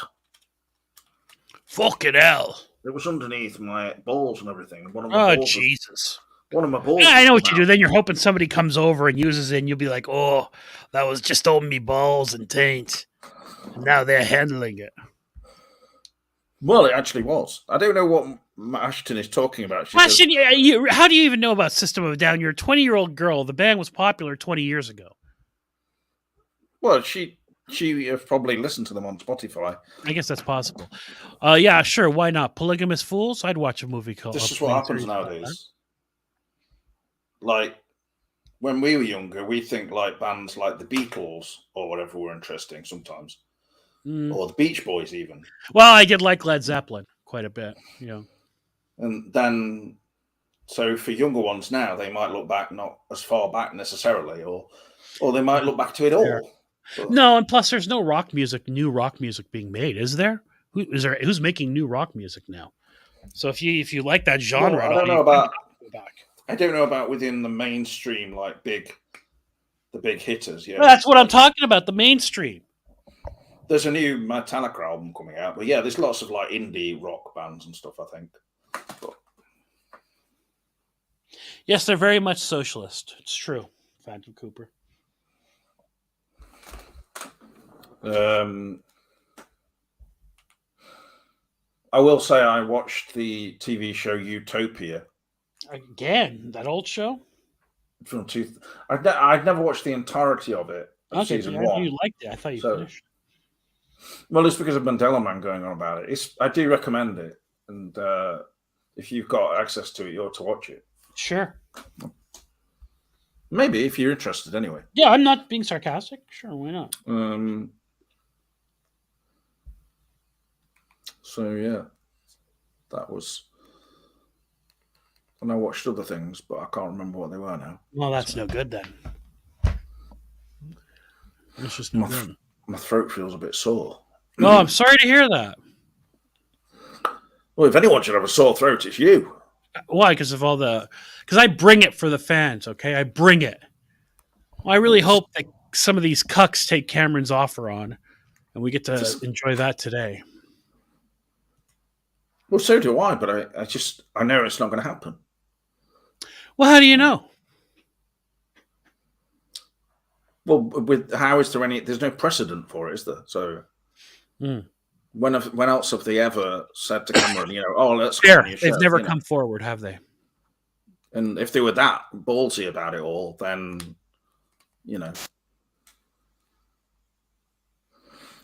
they would have said, like, I'm fine to come on or something without any cajoling from him. So. Mm-hmm. Oh, Mandela Man is actually messaging me now saying, are they System of a Down or System of the Down? System of a Down. Yeah. Yeah. And he says the UK Utopia is much better than the American remake, but I think they just tried to... it's not perfect, and it's essentially the second season is what I'm looking forward to, because I think it's definitely something that interests me of Utopia, but I also tried watching. I've watched about the first hour of The Other Side of the Wind, the lost Orson Welles film that he was suggesting for me to watch. And yeah, it's on Netflix, actually. I watched first 50 minutes. It's nearly 2 hours film. So I found it a real struggle the first hour or so, I must say. I mean, it was just so... the frenetic editing and really nothing much going on. It was just, it's concerning, a filmmaker, and incredibly 70s style. But it did settle down a bit up to the point I was at, and I was surprised that much of the film had gone by, actually. So I will continue and finish watching that. But yeah. Well, also this week, you may have seen it's all over Twitter. People have been posting scenes of it. Jake Gyllenhaal, he's filming the new Roadhouse remake he's in, and I guess there was some UFC event, and they were filming at it. He did a weigh-in, and there's parts of the match have been leaked online all over the place. So, Jake Gyllenhaal. Yeah, he's doing the remake of Roadhouse, the classic film Roadhouse. Why did he do a weigh-in? I guess the character in the movie is supposed to be a former UFC fighter or something, because they show him in a UFC match. So he's at a weigh-in, you know what I mean, where they do before the pre-fight. They film. Oh, I see. They were filming it. You mean? Yeah. I thought you meant this was some kind of publicity or something thing. So. No, I presume they were filming it. And I don't know if that's supposed to be a flashback, like this version of Dalton is a former UFC fighter. Are there any photos of this, and that's it? Yeah. I'll get them for you. I mean, they've got full out. Like, this is not going to be a surprise once it shows up in the movie, because they're here. Hang on a second.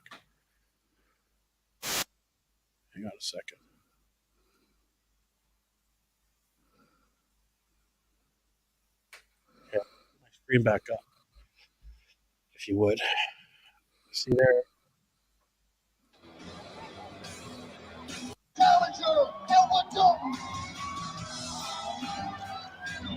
And his opponent.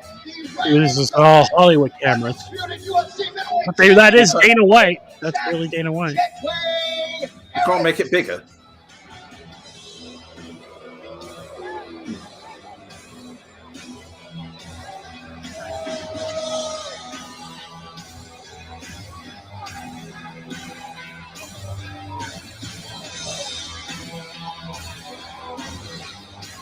You look, even the long walk up, because they're probably filming different angles. Official weight 185 for the champion checker.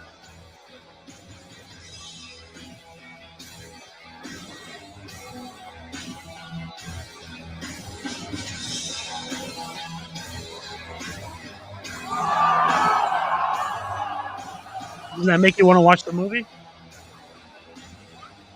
Wow. How about no. that first kick of it here with the challenge? You guys getting into it a little bit. Did you expect it to get that contested? I can't even believe I trained 6 weeks for this shit.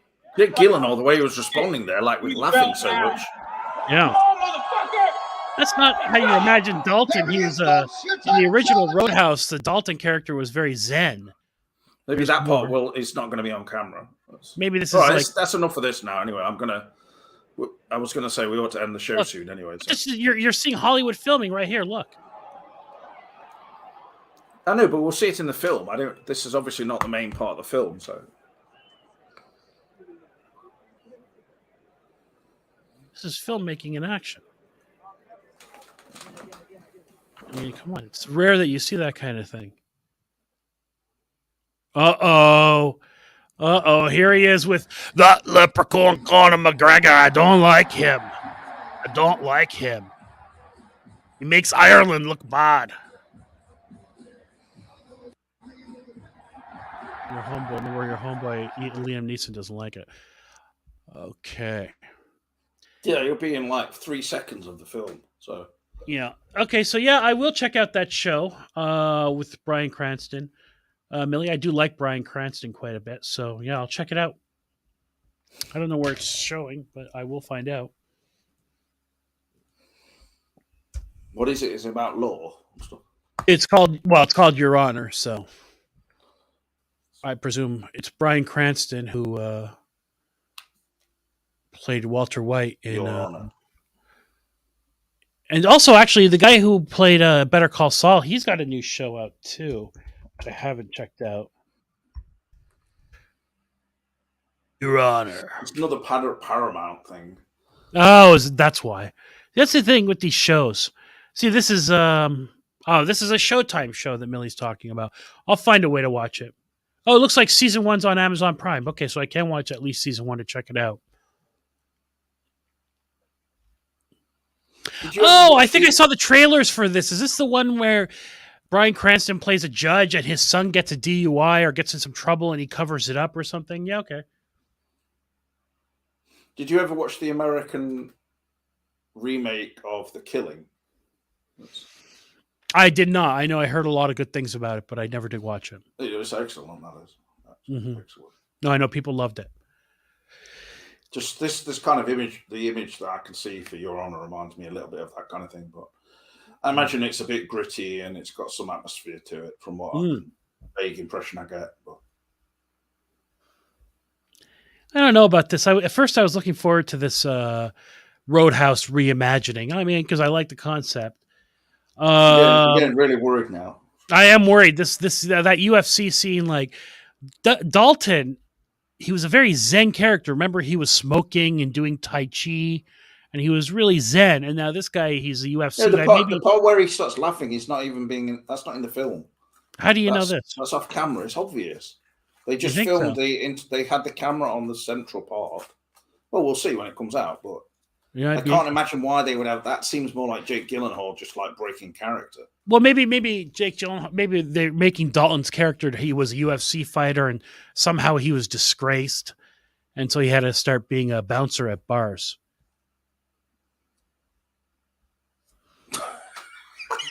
Well, I'm serious. Okay, you need to go more into the backstory. Well, I'd say he's disgraced for laughing stupidly. Well, maybe, who knows? Maybe taking giggling like a little kid. That was like him bloody channeling Donnie Darko. Maybe he uses drugs. Who knows? Yeah, but the thing is, with Jake Gyllenhaal, he's already done a film like that, hasn't he? With Warrior, which I never watched, but where he was boxing and stuff, and he was really ripped. He's ripped here, isn't he? Yeah, he looks quite lean, which is sort of similar to, Dalton in the Swayze one, where he's. I mean, the thing is, are any of us ever going to be satisfied unless he's wearing tight, like denim, stonewashed denim, and like a denim jacket and all that business? And they're not going to have him like standing around doing the flipping Tai Chi business or whatever it was. Why? That was an instrumental to the original. Well, they'll have to. They'll have to have some,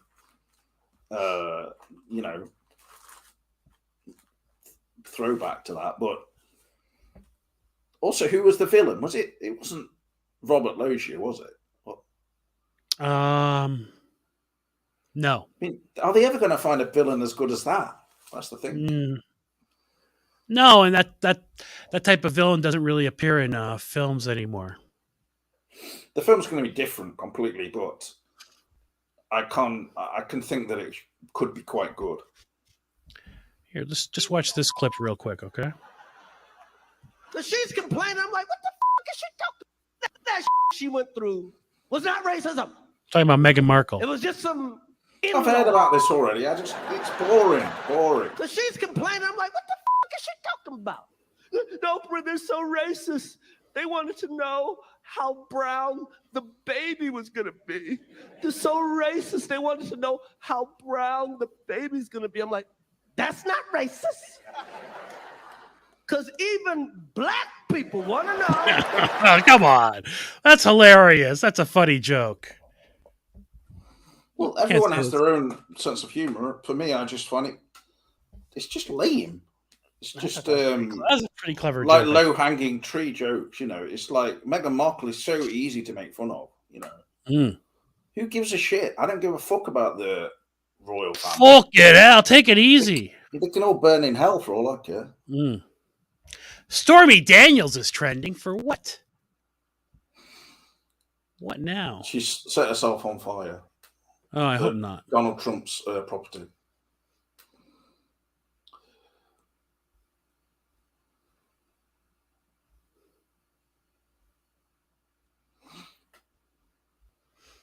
Yeah, I guess she's back in the news for suing him again or something.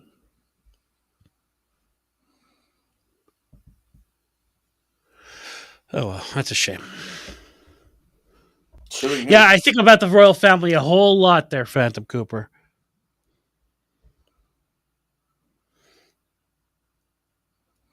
Well, you're a fan of Chris Brown, that's all. Chris Brown. Not Chris. Oh yeah, he's a good singer, right? Yeah, he likes to beat the hell out of women. Chris I'm not Rock. a fan of Chris Rock. Chris Rock, who's never been accused of beating the hell out of anybody. Yeah, but that doesn't mean that he's a funny guy. I don't know how you don't think he's funny, his stand-up specials. I mean, that's shocking to me. Shocking! I don't know. Maybe he just doesn't appeal to me somehow. Mm. Yeah. I can understand black people laughing at him occasionally. White people sitting around listening to black people, it comes across sometimes a bit like, oh yeah, we're in on it. You know. Oh, God. Well, yes, there are people like that. It's certainly not. That's very kind of you to R.I.P. Queen Elizabeth there, Ashton. That's good that you put that comment there. It's just a bit Disney comedy for me, I suppose. That's just seems like that. It seems a bit family friendly almost. No, there is. I don't think so. All right, then give me an example of something he says that's not family friendly. No, he has a whole thing about, he goes, women always talking about men lying. He goes, women lie. Women, your tits aren't real. Your lips are fake. Your hair's not the right color. All that. You know, he makes funny jokes like that, you know. How is that? How does that? That doesn't register with me in any way. I don't know any women with fake boobs, with fake hair and all this kind of... What's he talking? He's just appealing to like people in Hollywood or like wealthy people. I think he said most women wear makeup. Okay, most of the women use counter. But it's just so nowadays most women use what's called shapewear, Spanx, and that kind of thing. You know, most. That's definitely not true. Not in the kind of place where I live. Oh yeah, well, I mean, trust me, shapewear is very common. Well, I'm not aware of this myself. Well, yeah, you don't talk to women like that, but trust me, you talk to women, that's very common. Well, why would I talk to women and say, "Do you wear shaping wear"? I've had a couple of instances happen, only a couple of times, to be honest, but it's happened a couple of times where the woman, when we were about to, you know, she's, I have to tell you something. I blah, blah, blah. I go, what, you're wearing Spanx? Don't worry, I don't care. I've handled that both ways, you know, and you're like, oh, thank you. And then, so yes, it happens. What do you mean? Is that ejaculation? That's the sound of me ejaculating very quickly.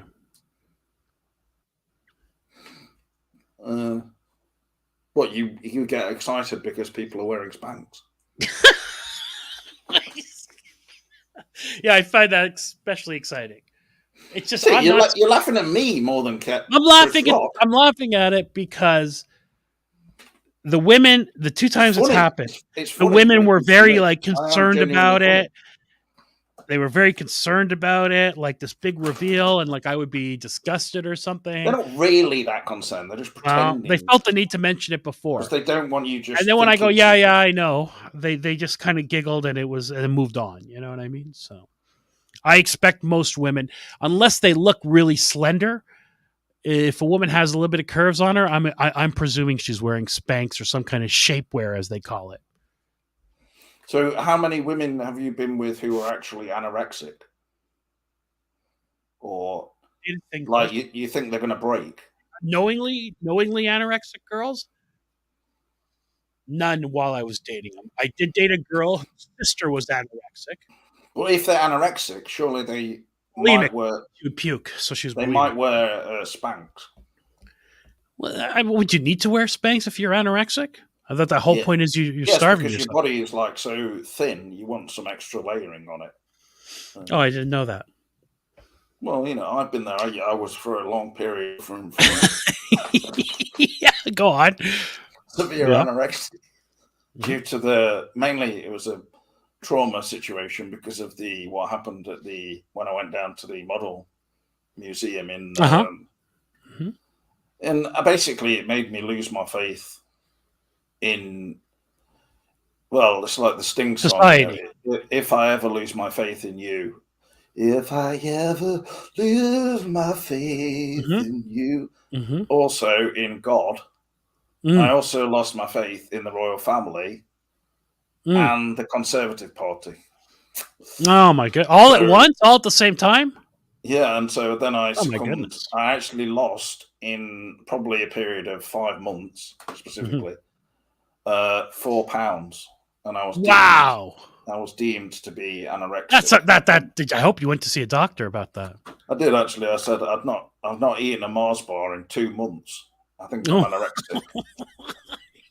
I've lost 4 pounds in 2 months. What the hell, doctor? No, he was The going to send hell? me to an anorexic camp. I think that would have been beneficial.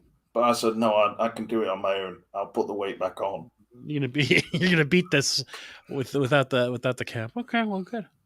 Yeah, I went to proud of Morecambe Bay and I started eating a lot of apple pie and fish and chips. Delicious. So yeah, that's a great tale about my cock.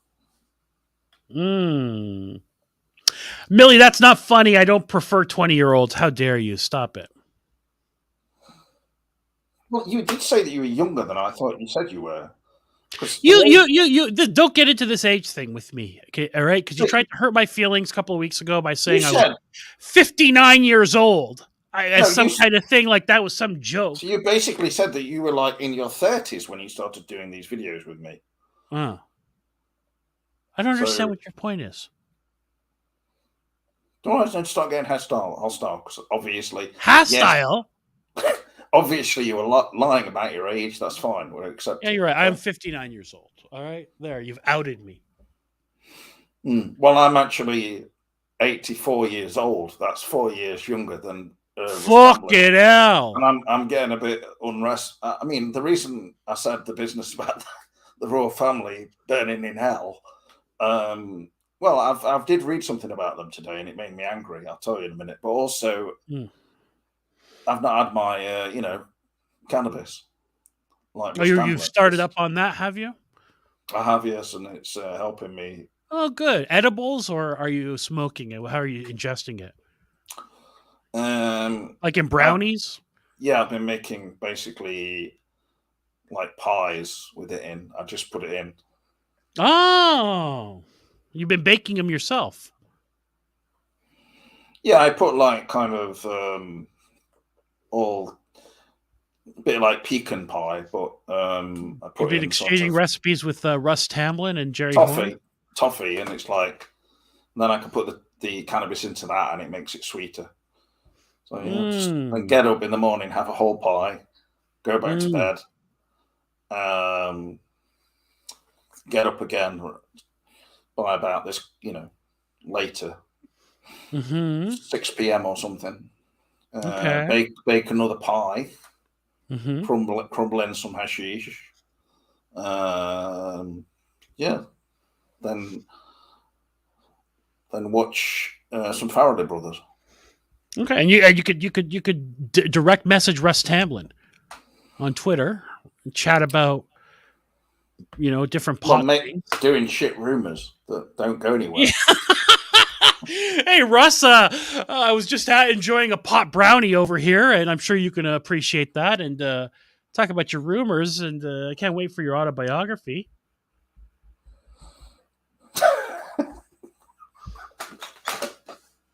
Yeah, I'm trying to start a really good relationship with Russ Tamblyn, even though he made that tweet, as Josh said, to anger me. And his daughter's on OnlyFans. You could talk about that with him.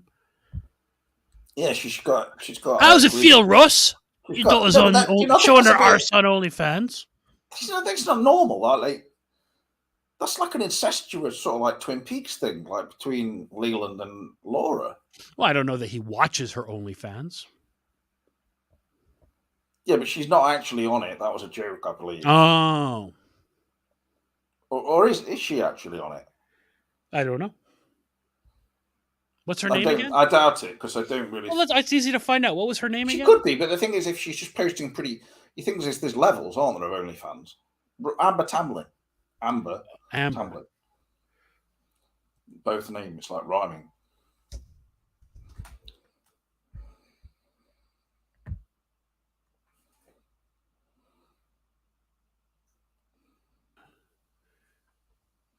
She's a writer, political organizer, and occasional actress, according to this. If if that was real, she's not promoting her OnlyFans on her main Twitter page here. It's not real, I don't think. That's a shame. Well, good for her either way. Sex work is work. Yeah, but you're not. You can be on OnlyFans and it not be that like naked or whatever, you know. Right, you could be on there making, cooking videos. Just pictures of you like in the garden doing a shit. I'm not kidding. You can make. Why don't you start one doing cooking videos or your walks around? But in no pants. No, maybe in short shorts. Mm. But to do with me in the kitchen, like with a very slow zoom in on my ass, and then I turn around and you see my shriveled, non-extended penis. Mm. With a massive just belly just flapping over it. I mean, that would be good for some people, right? I think a lot of people. You could do, like Cameron's suggesting here, you could do bubble bath Mondays. All right, everybody, it's Monday. You know what that means? Time for a bubble bath. I like the sound. Where did this come up anyway? Did this just come up on like... I'm sorry, but that picture that she's posted is not really very appealing. Well, here she is with a breast pump. She's not got a breast pump. What's that? What? Right here where I'm circling.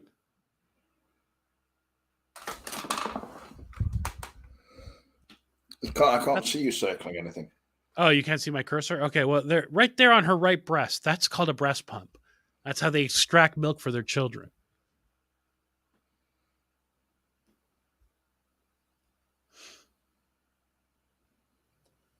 Oh, I see. So it's a joke then. She's doing a breast pump thing. Right. And then she's joking. Now look what she's written here. Now that I have the algorithm's attention and yours, this is just a picture of me pumping breast milk from 2016. That's what she's written. What? That's what she's written. If you're like me, these have been some lonesome and disconnected years, made all the more fractured by a world pandemic, a toxic political climate, and social media algorithms which dictate our ability to authentically interact with one another. Listening in the Dark on Substack will aim to gather us together with the purpose to combat all of that. I want you to pick up your phone and open an app and feel good about what you're interacting with. Not numb, not riddled with anxiety, not to compare yourself to others. It's like nearly 11 at night now. Yeah.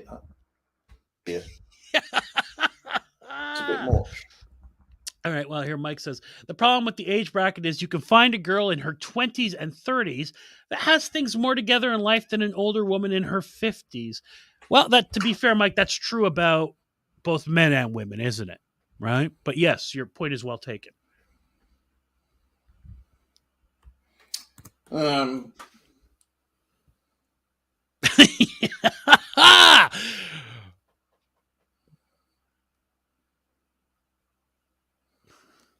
Phantom Cooper and Ashton are bonding in the chat about liking older men. So good for you two. Phantom Cooper is an 18-year-old girl.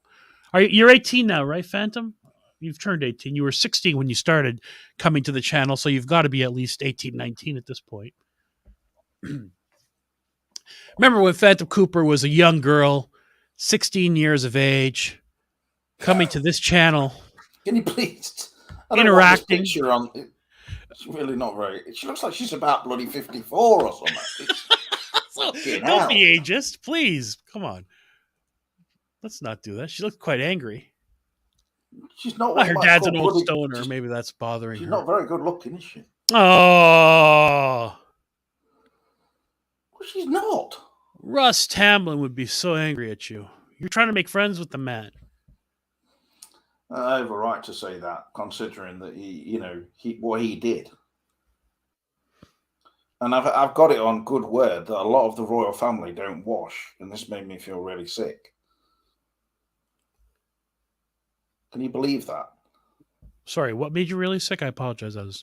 King Charles, for instance, he doesn't wash. What does that He mean? smells. How He is just that doesn't possible? wash. He doesn't care. Is He'll he get so up out in of the touch morning, he doesn't wash? He'll wash under his pits at the most. Wash his face, yes. Rest of it can wait. Can you imagine living in their houses and stuff? They've got living in these massive palatial abodes. They can only afford to heat one room. The rest of it stinks. It's damp and it's old. Jesus. It's disgusting. People look up to this. Is there any evidence of this? There is. This is a fact, and I'm telling you now. Okay, That's factual. Factual. Okay. I'll take your word for it. I suppose I have no reason to doubt you. Like, why do we have to look up to these people? Oh, you're English. But that's not enough reason, is it, to look up to some, king who's like smelling like a mixture of piss and like Lynx Africa. Lynx Africa sounds great. You should make that your signature, smell, so that when you're walking by people, they'll get that waft of Africa, and they'll say, "That's what I think of when I see James Woolley." Well, it's quite a common. It doesn't smell really much like Africa, for one thing. That's just to make it seem a bit more exotic, cultural. When in reality, you're spraying just like chemicals, and it's a bit sweet. It's a bit of a sweet sort of funk smell, but nothing special. Can you please put my screen up one more time? I found that clip with the great Tom Sizemore, and I think I want to share it if you'll indulge me here. This Will McCrabb Twitter account, by the way, it's a good Twitter account. He puts up scenes from films that he finds impressive, and he's got a good eye. So I recommend that. Here's the scene in question, and it's just shows you the presence that he had as an actor. I thought this was a good scene. Right here, Sizemore does something very interesting. He had the cold look in his eye, which anybody encountering communicates without any words or histrionics. Lethal potential is a belief in himself, as his character Shrita, that Sizemore got from the work we did in pre-production. You have to do the work, feel you have the aptitude and the capability of being that lethal, and then the moment's there. That's very nice. This actor here playing this role, what's his name? He's been in a ton of things. He's an extra. He's barely in the film, I think. He's barely in this film, that's for sure. He's only in this scene. Yeah, is he not the same guy who plays? Did he like shave his hair off or get it much closer? Yeah, right. Like in Office Space, he's the guy who has his desk moved all the time, and says he's going to burn down the building and all that. I think you're right. Yeah, like that's like me. I constantly make that threat to people. That I'm gonna burn down like about saying that the. I just want to say earlier, I don't believe that the royal family should be banned. That because in case just for anyone suing me or getting in trouble and putting me in jail, because it could happen. So Gary suggests that you layer Lynx Africa with Mandate, and so you put a base coat of Lynx Africa. That's actually a pretty good idea. I like that one, Gary. then you add to it with the that would Mandate. Be quite powerful. I think so. You want to talk about power? You'd have to take them both with you out to keep refreshing. A big coat pocket or in a bag, and then like just really spray it on heavy, like I did when I was buying a burger this week. And these girls behind me, I looked at one of them and she was just staring at me like completely just like a cold look because of something that I said previously. And she said, "You're crazy." I was a bit upset by that, and I said, "Yeah, I know, sorry." Crazy like a fox, sweetheart. That's what you should have told her. No, I was just joking around. I was just being. It was because I was uncomfortable in a situation. Well, no, hang on. Did she say you're? Did she say you're crazy, or did she say you're crazy? No, like this first one. Seriously. Oh no! She didn't like my behaviour because she thought that I was taking the piss out of them. I think basically, and no, actually, these girls they were a lot younger than me. Obviously, one of them said, "Oh, yeah, you can jump in." And I went, "Oh, I thought you just said jump on." And then I thought, well, geez, that's charming, James. Wow, these are great lines. Afterwards, when I was finished, I said, "Hey, you lot," and I was leaning on the counter. I said, "Hey, jump in." Like they just couldn't see the others. I don't know what they were thinking, but she couldn't see the funny side of it. It was honestly, I didn't mean anything bad by it. But then I went up to the film. You know, I went to see Cocaine Bear. I mean. Oh yeah, sorry. What's your? You didn't share your review of this. Well, yeah. Go ahead. Basically, I bought the ticket because I went up to the desk, which I don't usually do. You could sort of self-serve and everything. What do you buy it on your phone usually, or at a kiosk? No, it's like on this. This is a counter thing you can go up to, a little display system and all that. But the girl there, she was sort of anyway. She was a bit just rather looked almost like she was a librarian, but kind of. I bought the ticket from her and I was trying to ask her a question, and then I noticed there was something like sort of little toys behind the counter. Like a kind of a just collectible something or whatever. It's like a mouse in a car or something. And I sort of like leant over looking at it a bit after I bought my ticket, and she sort of went, "Can you please not look in this space? This is for just employees." Wow, you're having bad luck with the ladies out there lately. Go ahead. I said to her, I said, "Oh, friendly." Oh wow. No, I don't think it's just me though. I think it's my interactions. That's all it is. They were not the best sort of interactions. I think you're very much acting like a bit of a Larry David type out there, and I think you need to maybe tone that down a bit. I know. It was none of it was that bad, but yeah. What did you say when she said, "Please don't look out here. This is for employee"? What'd you say? Oh, polite. What'd you say? Oh, I said friendly. Oh. No, she was a bit kind of like. Well, she does. Truthfully, she does sound kind of. She had a few insecurities. I mean, you could. No, I mean, basically, all I was doing, I was just preying on people's insecurities. So. Well, that's not a good thing to go out and do in public. No, I didn't mean to do it though. It's like I can't control myself sometimes. So.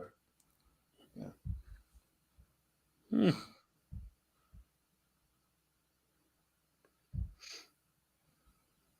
But it was just no. A lot of that was just basically to do with the fact that I'd not been out for a while.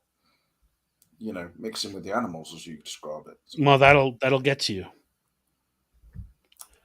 I mean, Henry Rollins said that for a reason. I'm not normally going around. I mean, none of that is, relatively speaking, anything that bad. But I did actually mention it to my parents, and they said, "You need to watch yourself when you hear about these stabbings and stuff."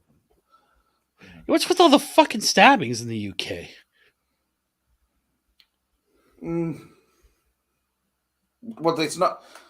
I mean, those instances, I can't see that would have led to that. All it did was I just sort of like created not quite the right impression. But what's with the actual stabbing in the UK? Don't ask me. I mean, it seems like it's happening quite a bit, or is that just? Yeah, probably it's not happening. There was that woman who fell in the river. That bothered me actually after the fact. Whereabouts? What river? Thames? I can't remember what it was. No, not in the Thames. It was somewhere down south. More maybe Gary remembers, but she just fell. She was found like not a mile, but somewhat down in the river. A dog like just Laura sort of Palmer like, style? dog was. No, she's not wrapped in plastic. She presumably fell in, or she wasn't wrapped in on purpose, and she couldn't swim. Oh, that's sad. Yeah, there'd been some problems between her and her husband, but it's just terrible though. I didn't mean to make a joke about her being wrapped in plastic. Just, you hear a girl washing up. No, I do think there's a lot of like people are suffering from a lot of different kind of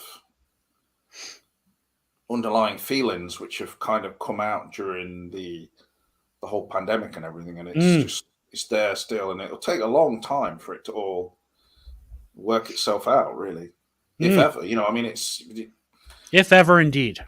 But there are services for people to get in contact with and things. So, yeah, everybody should get help if they need it. No shame in that.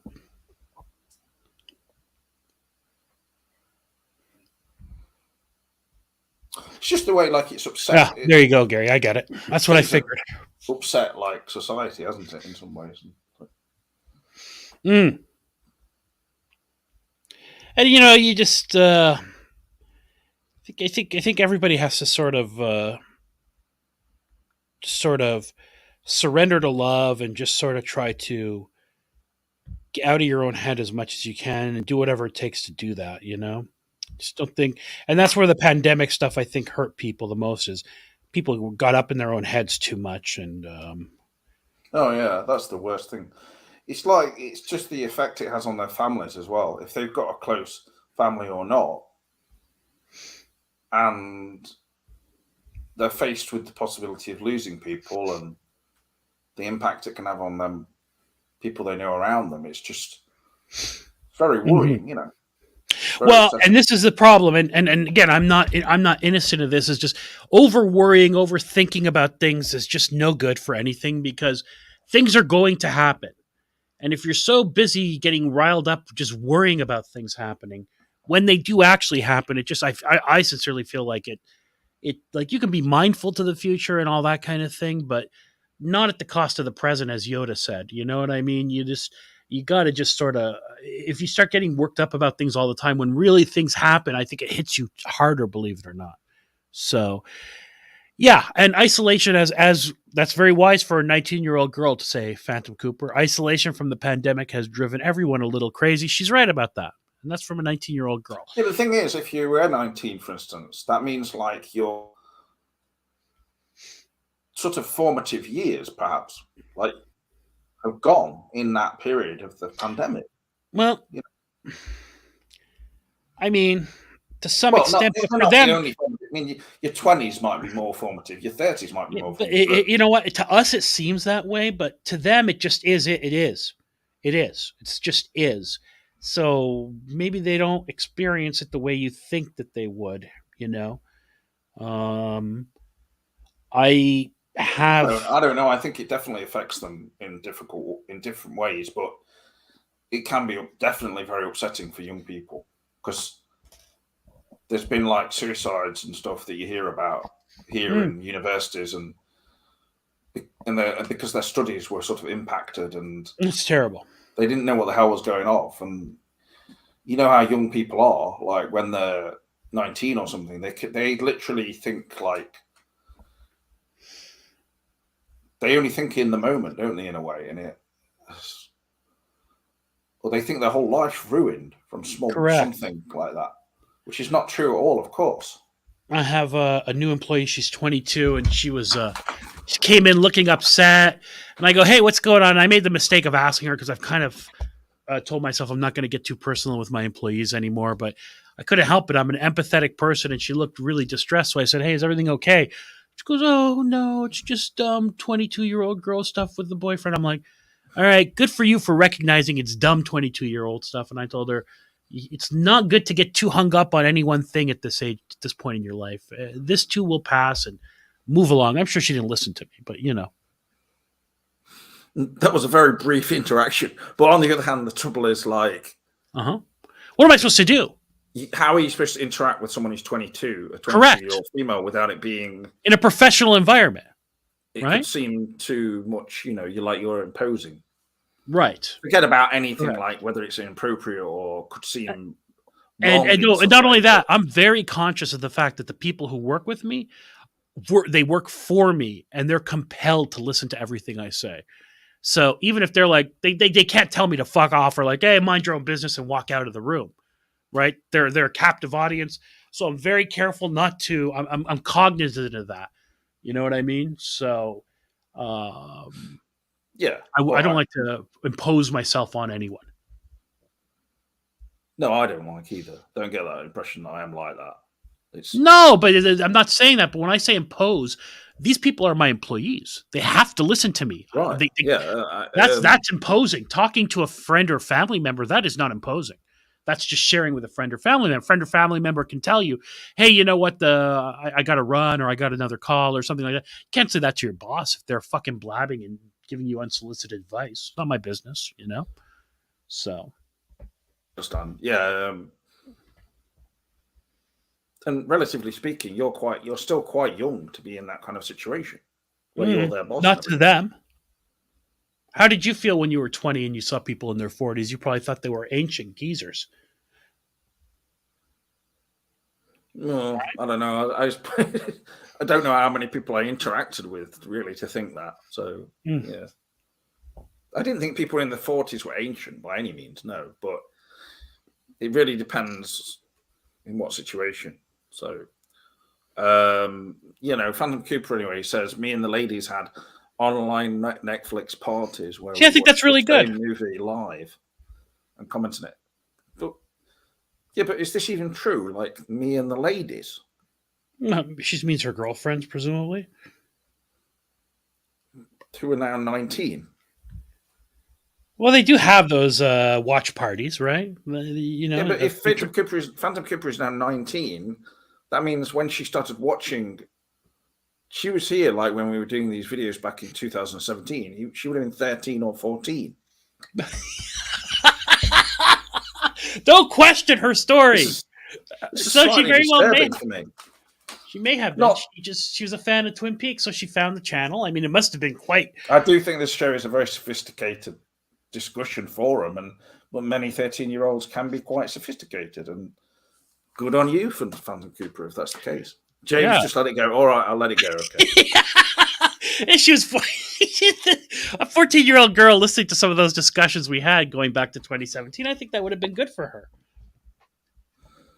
Millie is now claiming that she looks at 60-year-olds and think they're quite young. Really?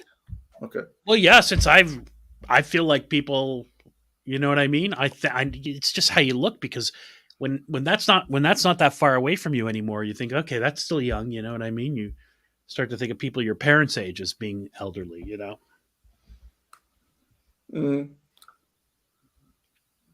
It's all relative to I don't really consider people like that anyway nowadays. Hang on. What's your review of Cocaine Cowboy or Cocaine Bear? You've just told us that you got into an argument with the girl at the concession stand, but you haven't told us about the film. I didn't get into any kind of argument. Whatever. You had a wanting me to look at her. She probably thought I was going to make fun of her toy, which I certainly wasn't. Anyway. Well, that's very kind of you. And pick it up and then stamp on it on the floor and say, hey, you're a girl, I'm a boy, okay? Yeah. We will never get on with each other properly. Jesus Christ, where does that come from? I don't know. Cocaine Bear. Yeah, it's like, I thought it was going to be funnier than it actually was, but again, some people might suggest that I've got some kind of humor deficit recently or something, but I think it was just too much cliche and predictability for what it was to be that funny, but it had its moments. So what were you expecting, like a Naked Gun, airplane type of film type of thing? Not necessarily that. Yeah, it's a good point, but I was expecting it to have a bit more wackiness to it. Yes. Well, no, I if you told me it was like an airplane, Naked Gun type of film, I wouldn't say, "Oh, really?" I wouldn't be surprised. You know? No, it's not like that though. It's more like a sort of it's sort of riffing off these kind of films like Birdemic, if you've heard of that. And no. Well, they're like low budget, like Sharknado and all that kind of thing. Yeah, a bit more like that. That it's not as stupid as that. It's still approachable enough, and you could see that people were turning out for it. And it's actually third in the UK in its week of release, so it's actually done quite well. Yeah, movie's doing very well. Yeah, it went viral. The marketing, so it's It's just a silly film. That's all. How much is Ray Liotta in it? Oh, he's in about the second half or so of it as the gangster father of one of these guys in it. He plays an Italian gangster. Oh, that bear's on cocaine. Oh, well, he's just got he's not. He's just like got long hair, trying to track down where this guy threw all of the bags of cocaine out of a plane. I mean, it's relatively sparing with the presence of the bear. Like, it has the bear at the start, and it just eats a whole massive bag of cocaine.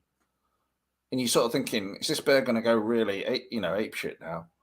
And it just gets a bit excitable, really. And just starts scratching itself on the tree or acting a bit out of it. So it's based on a true story. Apparently the bear actually died, but that's good. That doesn't happen in this.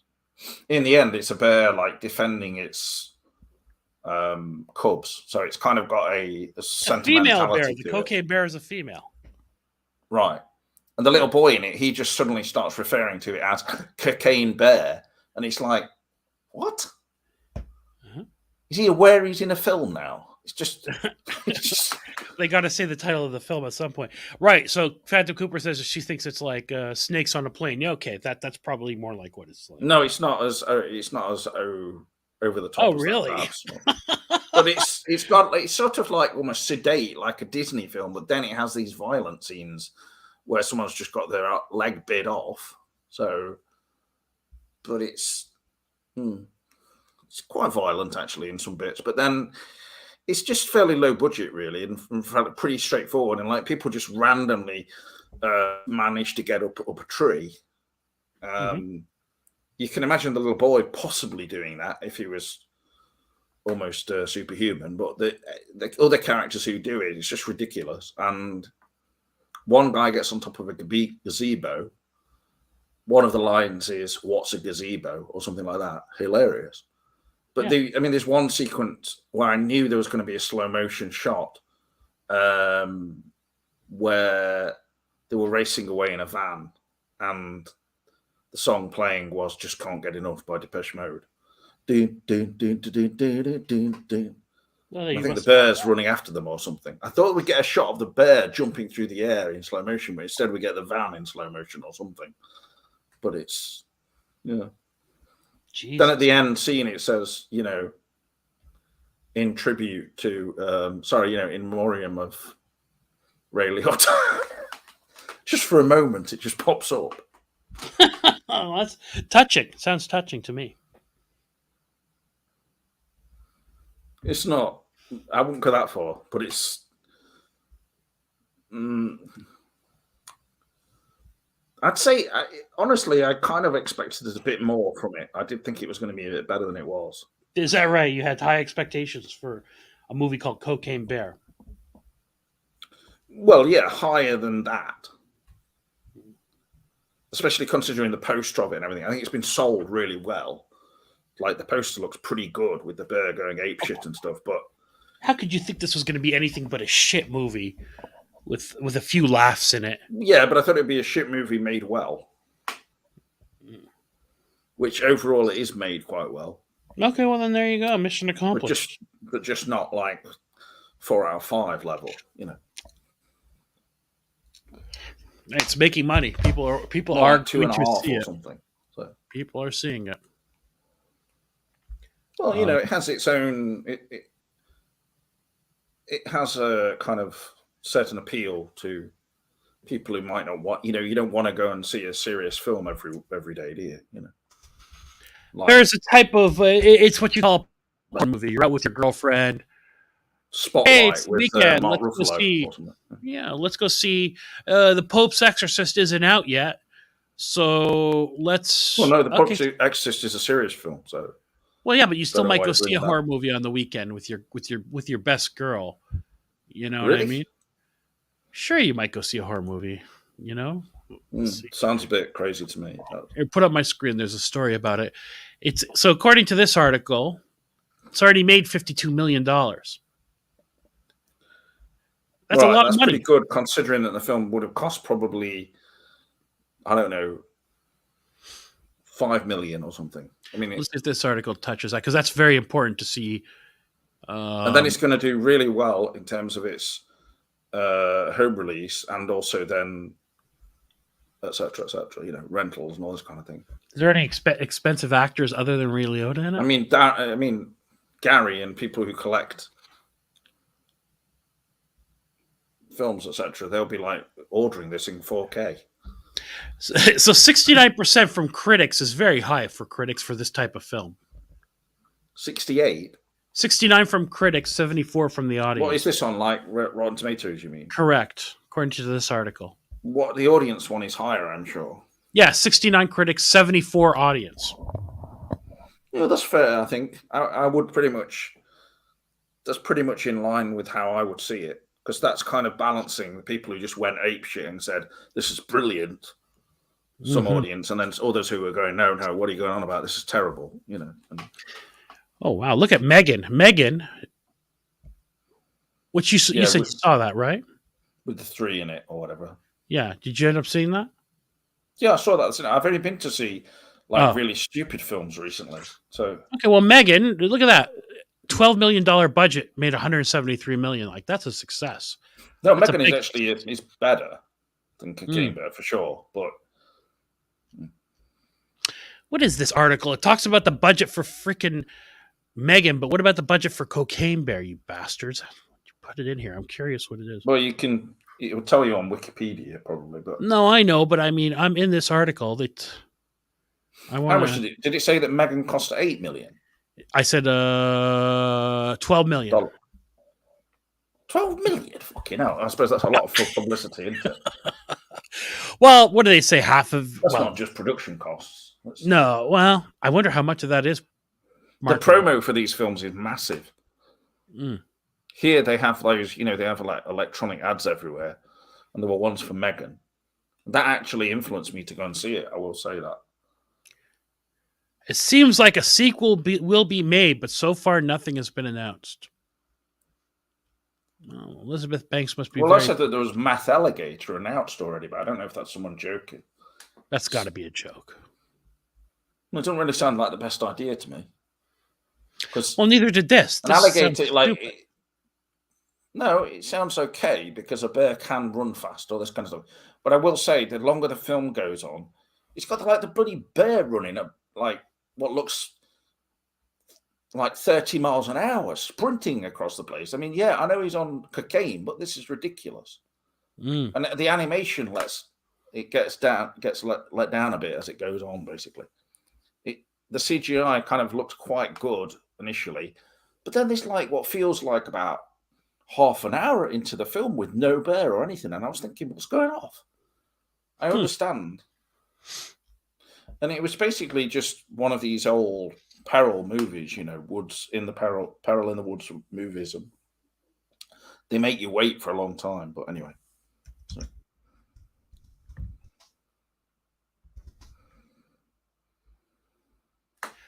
What? $30 million was the budget for Cocaine Bear. Really? Huh. Wow. Then that's not much of a success at all if it's only made... Oh, no. If it's made $52 million in box office. That seems high, doesn't it? What are you talking about? Sorry. This is saying here, Cocaine Bear budget was 30 to 35 million. That's not true. It's not that much. Look at it on Wikipedia. So look at this here. Deadline says it costs in the $30 million range.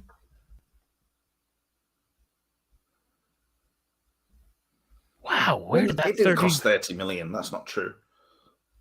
I've seen the film. It's no way it could have cost that much. Okay, here's this is Deadline. If you believe that is Cocaine Bear is another low budget win. Production cost in the $30 million range. No, I don't think that's true. If you look on Wikipedia, for instance, so you believe Wikipedia more than Deadline. Well, obviously, that's why I'm saying. Let's take a look. Doesn't seem right. Anyway, if it costs that much, then it was a complete waste of money.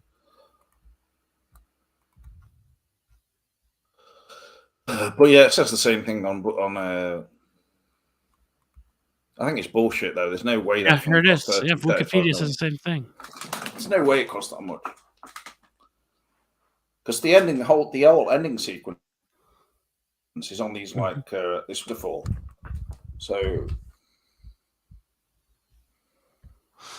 Interesting. What do you think they paid Ray Liotta for it?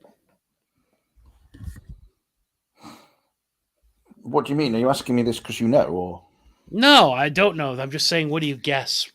Like, do you know what?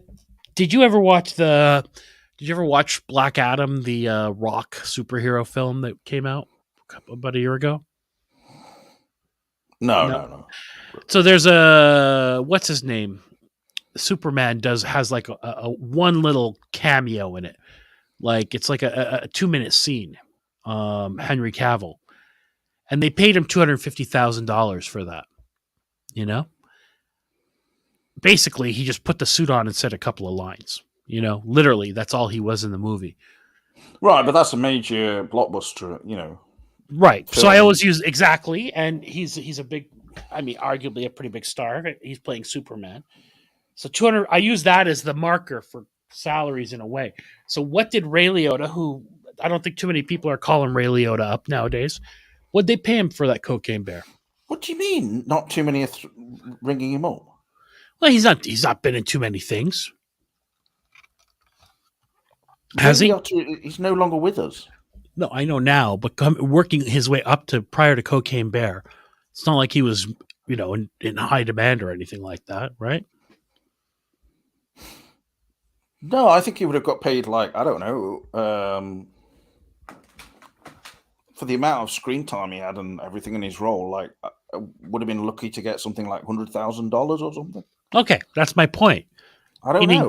I mean, maybe more for all I know, because he's still a name, or was once. But I don't know if you get to a certain point where you're just out of the game in Hollywood, and they're kind of, you just basically have to be fortunate that you're doing anything. I imagine that's more how it is, really. Correct. They don't give him a role in Cocaine Bear on the basis of him, you know, being in Goodfellas or something. So not at all. But he was doing things, for instance, like the, you know, Many Saints of Newark, or what it's called. So this I don't know how accurate this is, but this article says that Kerry Russell got $2 million for it. O'Shea Jackson, Ice Cube's son, got $850,000. Ray Liotta got $700,000. All right, if you believe these things, it's possible. I don't know. Are you still looking at Deadline or something? Or? No, this is some other Showbiz Galore. I don't know how accurate or reliable this site is. Probably not at all. I don't know how they would even know that. How would they know, like, the salaries people get on films? But if that's true, then it certainly gives you an insight into someone who's just got, like, you know, a bottomless pocket to go out and just live on the wild side if they want. I think Gary North might be right. Ray got $500 and a free lunch. I think you're probably a little more than that, but we are talking about someone who only died last year, and we're just sort of like taking the piss out of him. No, we're just trying to talk about that film. I just like, so that's considered low budget, $30 million, and the movie's made $52 million. That's not low budget. That $30 million is not low budget. That's moderate. No, the 12. What did I say that the Megan was? 12 million. Well, I don't know if a lot of that went to. Well, how come Megan looked so much more well made and interesting visually compared to Cocaine Bear, which looks like just sort of some offshoot of a Disney film with added gore? And the end scenes, which are set on this sort of waterfall, it all just looks like a set. Does it? Yeah, really bad. Set and CGI. The bear's done CGI all the time. It doesn't look like there's any real bears in it, and I just wonder how much money was spent on that. But these claims of the cost of the film and then the salaries as well, it all seems like stuff that is inflated and not true to me.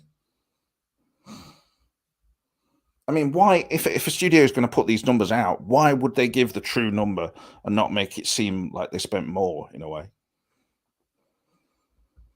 Because it sounds more impressive, I guess. But if that's the case, then it's half of that budget, like the 30 million. It's 15 million of that going on promo. These are all very good questions. Because I've heard that like half of the actual budget for the film, where it has to break even and everything, is part of that, you know. Well, they usually just say the budget and then the promo, etc., is on top of that. So, so the film would have to make they would have to make more than 60 million at the box office straight away to just break even. So interesting, because what do they say it has to make at the box office to break even? 1.5 or something like that. Double. Because there's the budget, and then they spend the same amount again on promo and everything. Yeah, I think it has to actually make more than double plus half, because don't they split half? Which is incredible. It's hard to believe that. Like, where is all this money going? It's just ridiculous. The whole thing is just a crazy industry, really. But they're like releasing all these trailers and things. Like, how much money was spent on making that trailer for the Pope's Exorcist? It's crazy. I think, you know, something like only On Cinema at the Cinema could discuss stuff of this magnitude. I've just seen bits of them again. I think they did one like a pre-Oscar thing recently with Tim Heidecker, you know, and they're going to do their big Oscar show, obviously. There's one where there's a clip of it or something on YouTube where Tim's starting to get really emotional about something. I can't remember. He's come out of hospital or something.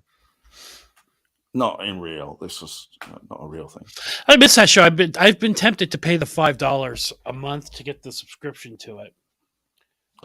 Well, a lot of it just gets released and put up on YouTube anyway. So has On Cinema has it been? I haven't seen it being released. Has it? It might be clips. Whole season's gone by. But they probably want people to subscribe and stuff. Otherwise, how are they going to do it? And Tim Heidecker looks like he's lost a significant amount of weight. Like, it almost looks like too much, I have to say. And I'm not usually one of those people to say that. But he must have tried some real new diet combined with a certain amount of exercise, but cocaine.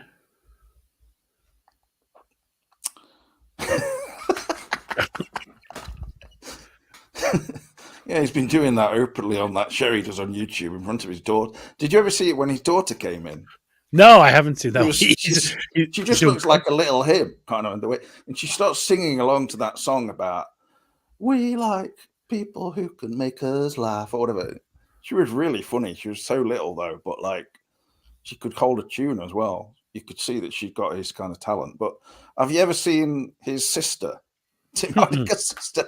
There's a video of them both singing when they were younger. She just looks like a female version of him. Oh, really? Okay.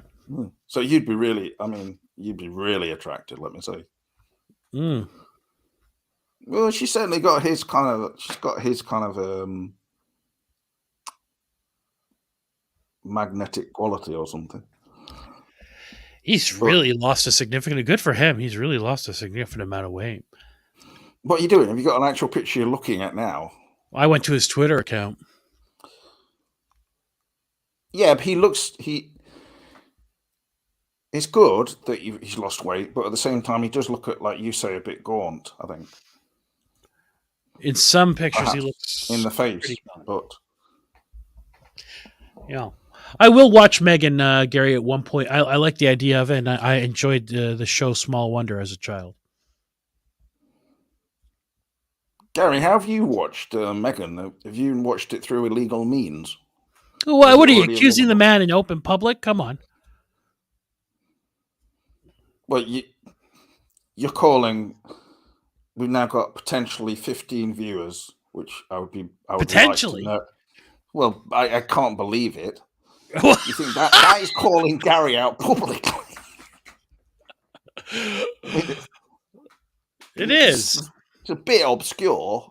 No one knows who Gary is. He's got his full name in the chat. People could look him up. Oi, let's get that guy north over in South London. So you really think that with the problems that our police forces have, that they're going to take time? He's a pirate, I heard. He watched Megan. Oh, mate, have you been watching that film, Megan? It's a bit like Little Wonder, isn't it? Yeah, I saw you typing in the chat. You saw you typing in the chat that Twin Peaks coffee time. That's a case closed. Yeah, we've been monitoring you after a tip-off from Derby Security Services. All right. Yeah. Yeah. Okay, now we don't want you people getting free films anymore. Get yourself down to HMV and buy them all right? Even though you only watch them like once. Just put them on a bloody rack in your house, all right? Okay, now. Okay, look, there he is now. That was a good shot. All right, this is actually good. Look, he looks, that's fine. Good for him. I'm not saying anything, but if you, hang on, this is not a good shot. Let's go. Okay. Look at, he's very slim. And then if you look at fine him, there. nothing wrong with him, but you look at, I mean, he's I can't lost really see a good. properly. They're too small on the screen. So. I'm going to show you an older picture of him. He was holding it up. Hang on 1 second. Well, in the past, like if you go back 10 years or more, like he was a bit chubby. Indeed. Which both Tim and Eric both were, which right was part of their whole comedy thing, really. To be fair. Right. That's true. A very basic form of comedy, but yeah, well, whatever. Good on him. He's really being slightly uncomfortable with your shape or body shape and those kind of things. It's just he didn't seem uncomfortable with it at all. They really leaned into it. Jokes they did. No, have you seen that one where he's like standing in the office? It's supposed to be like an office, and he's stood by a water cooler. He's looking, and he says, "That's how I meet my goals." Mm. Even where he had the bald head, and he was hitting on his. No, he's got like just pants on and probably glasses or something. It's just. Ashton's coming back in, and she says, "Phantom Cooper, you still here?" Well, they're peers, the two of them. They're in the same age range. So they could maybe... Phantom Cooper, we're not going to be on in an hour. I know we did like a 5-hour show or more last week, but that was because it was too... Who's that there in the middle between the... This picture here? Oh, it's Greta Thunberg. Right, sorry. Here's he doesn't like it. Because the headline... I don't know why it's taking so long to load. Twitter is sometimes a cunt about these things. Let's go, Elon Musk. Fix it up. Bill Maher roasts Greta Thunberg. And then he goes... Yeah, but that even sounds wrong. As a headline, that sounds wrong.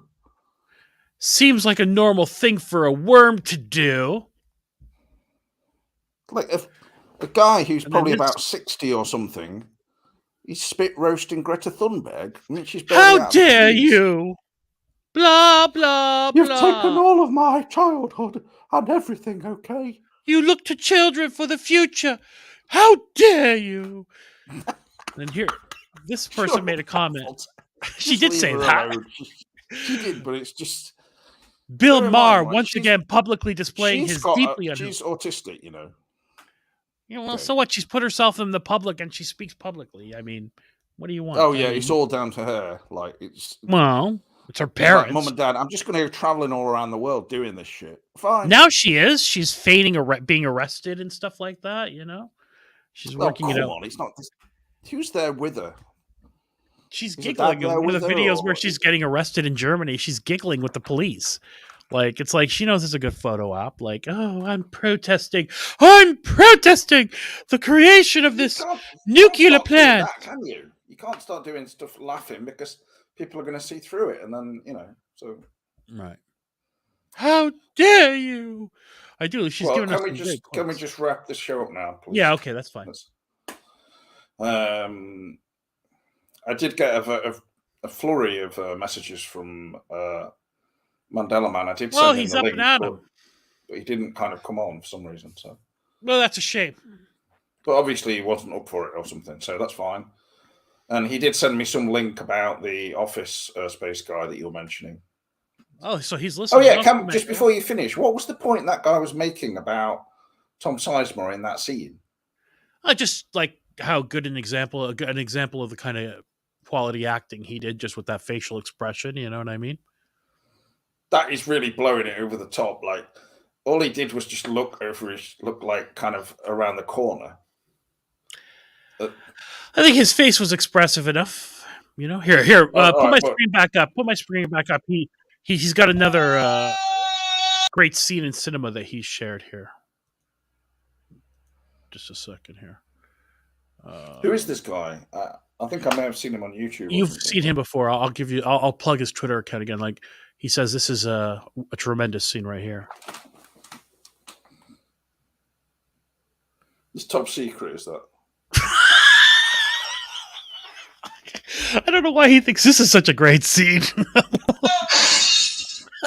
It's funny. I'll give him that. But this is my kind of humor. Yeah. The thing is, I was still watching this in an hour's time. This is he said this is the greatest stunt in motion picture history. It's this fella, Will McCrabb. What film is that? Is that not Top Secret? Like you said, you called it. It must be, because that film is classic. Oh, here he is. Top Secret is a masterpiece of filmmaking. There is a file there. It's even better. Someone's filmed it off TV. You'll be taken outside of town to a potato farm. No, it's got the big eye behind the During the morning. big lens. Daylight. Oh, thank you. Can we leave tonight? No. It's too dangerous to travel at night. You. Oh, thank you. What is this? I don't remember this. Get you to the Oh, it's filmed in reverse. You are Hillary. Yeah, but they've dubbed on the voices.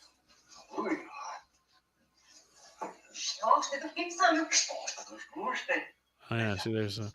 All right, interesting. Okay, he really liked that they filmed it in reverse. The actress performed this scene in reverse to play a gag in reverse. Top Secret was the Tenet of the 1980s. What did they do? Did they film stuff in reverse in Tenet?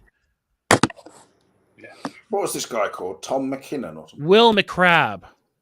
Will McCrabb. I just made up a whole different name. Okay. I don't know who he is or what he is, but I mean, he came up on my radar from a few of these clicks. Maybe Cameron posted something of his. Maybe that's where I saw it.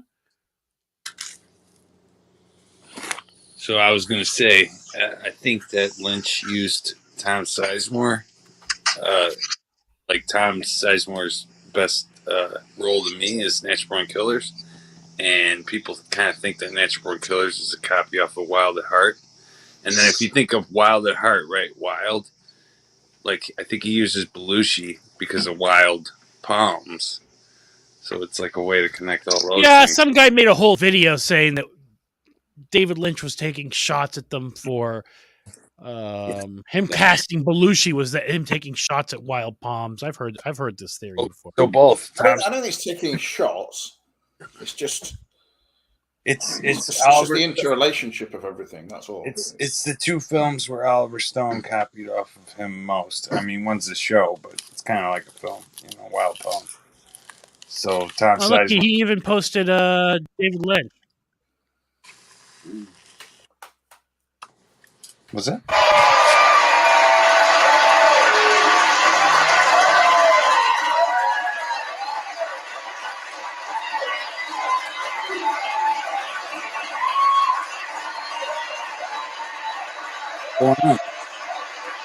This is where Tom Sizemore's crying.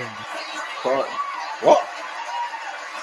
Ladies That was Tom Sizemore crying after David Lynch announced principal You're photography. making fun of Tom Sizemore crying. Are you serious? No. Wait, well, I am. Why is he crying?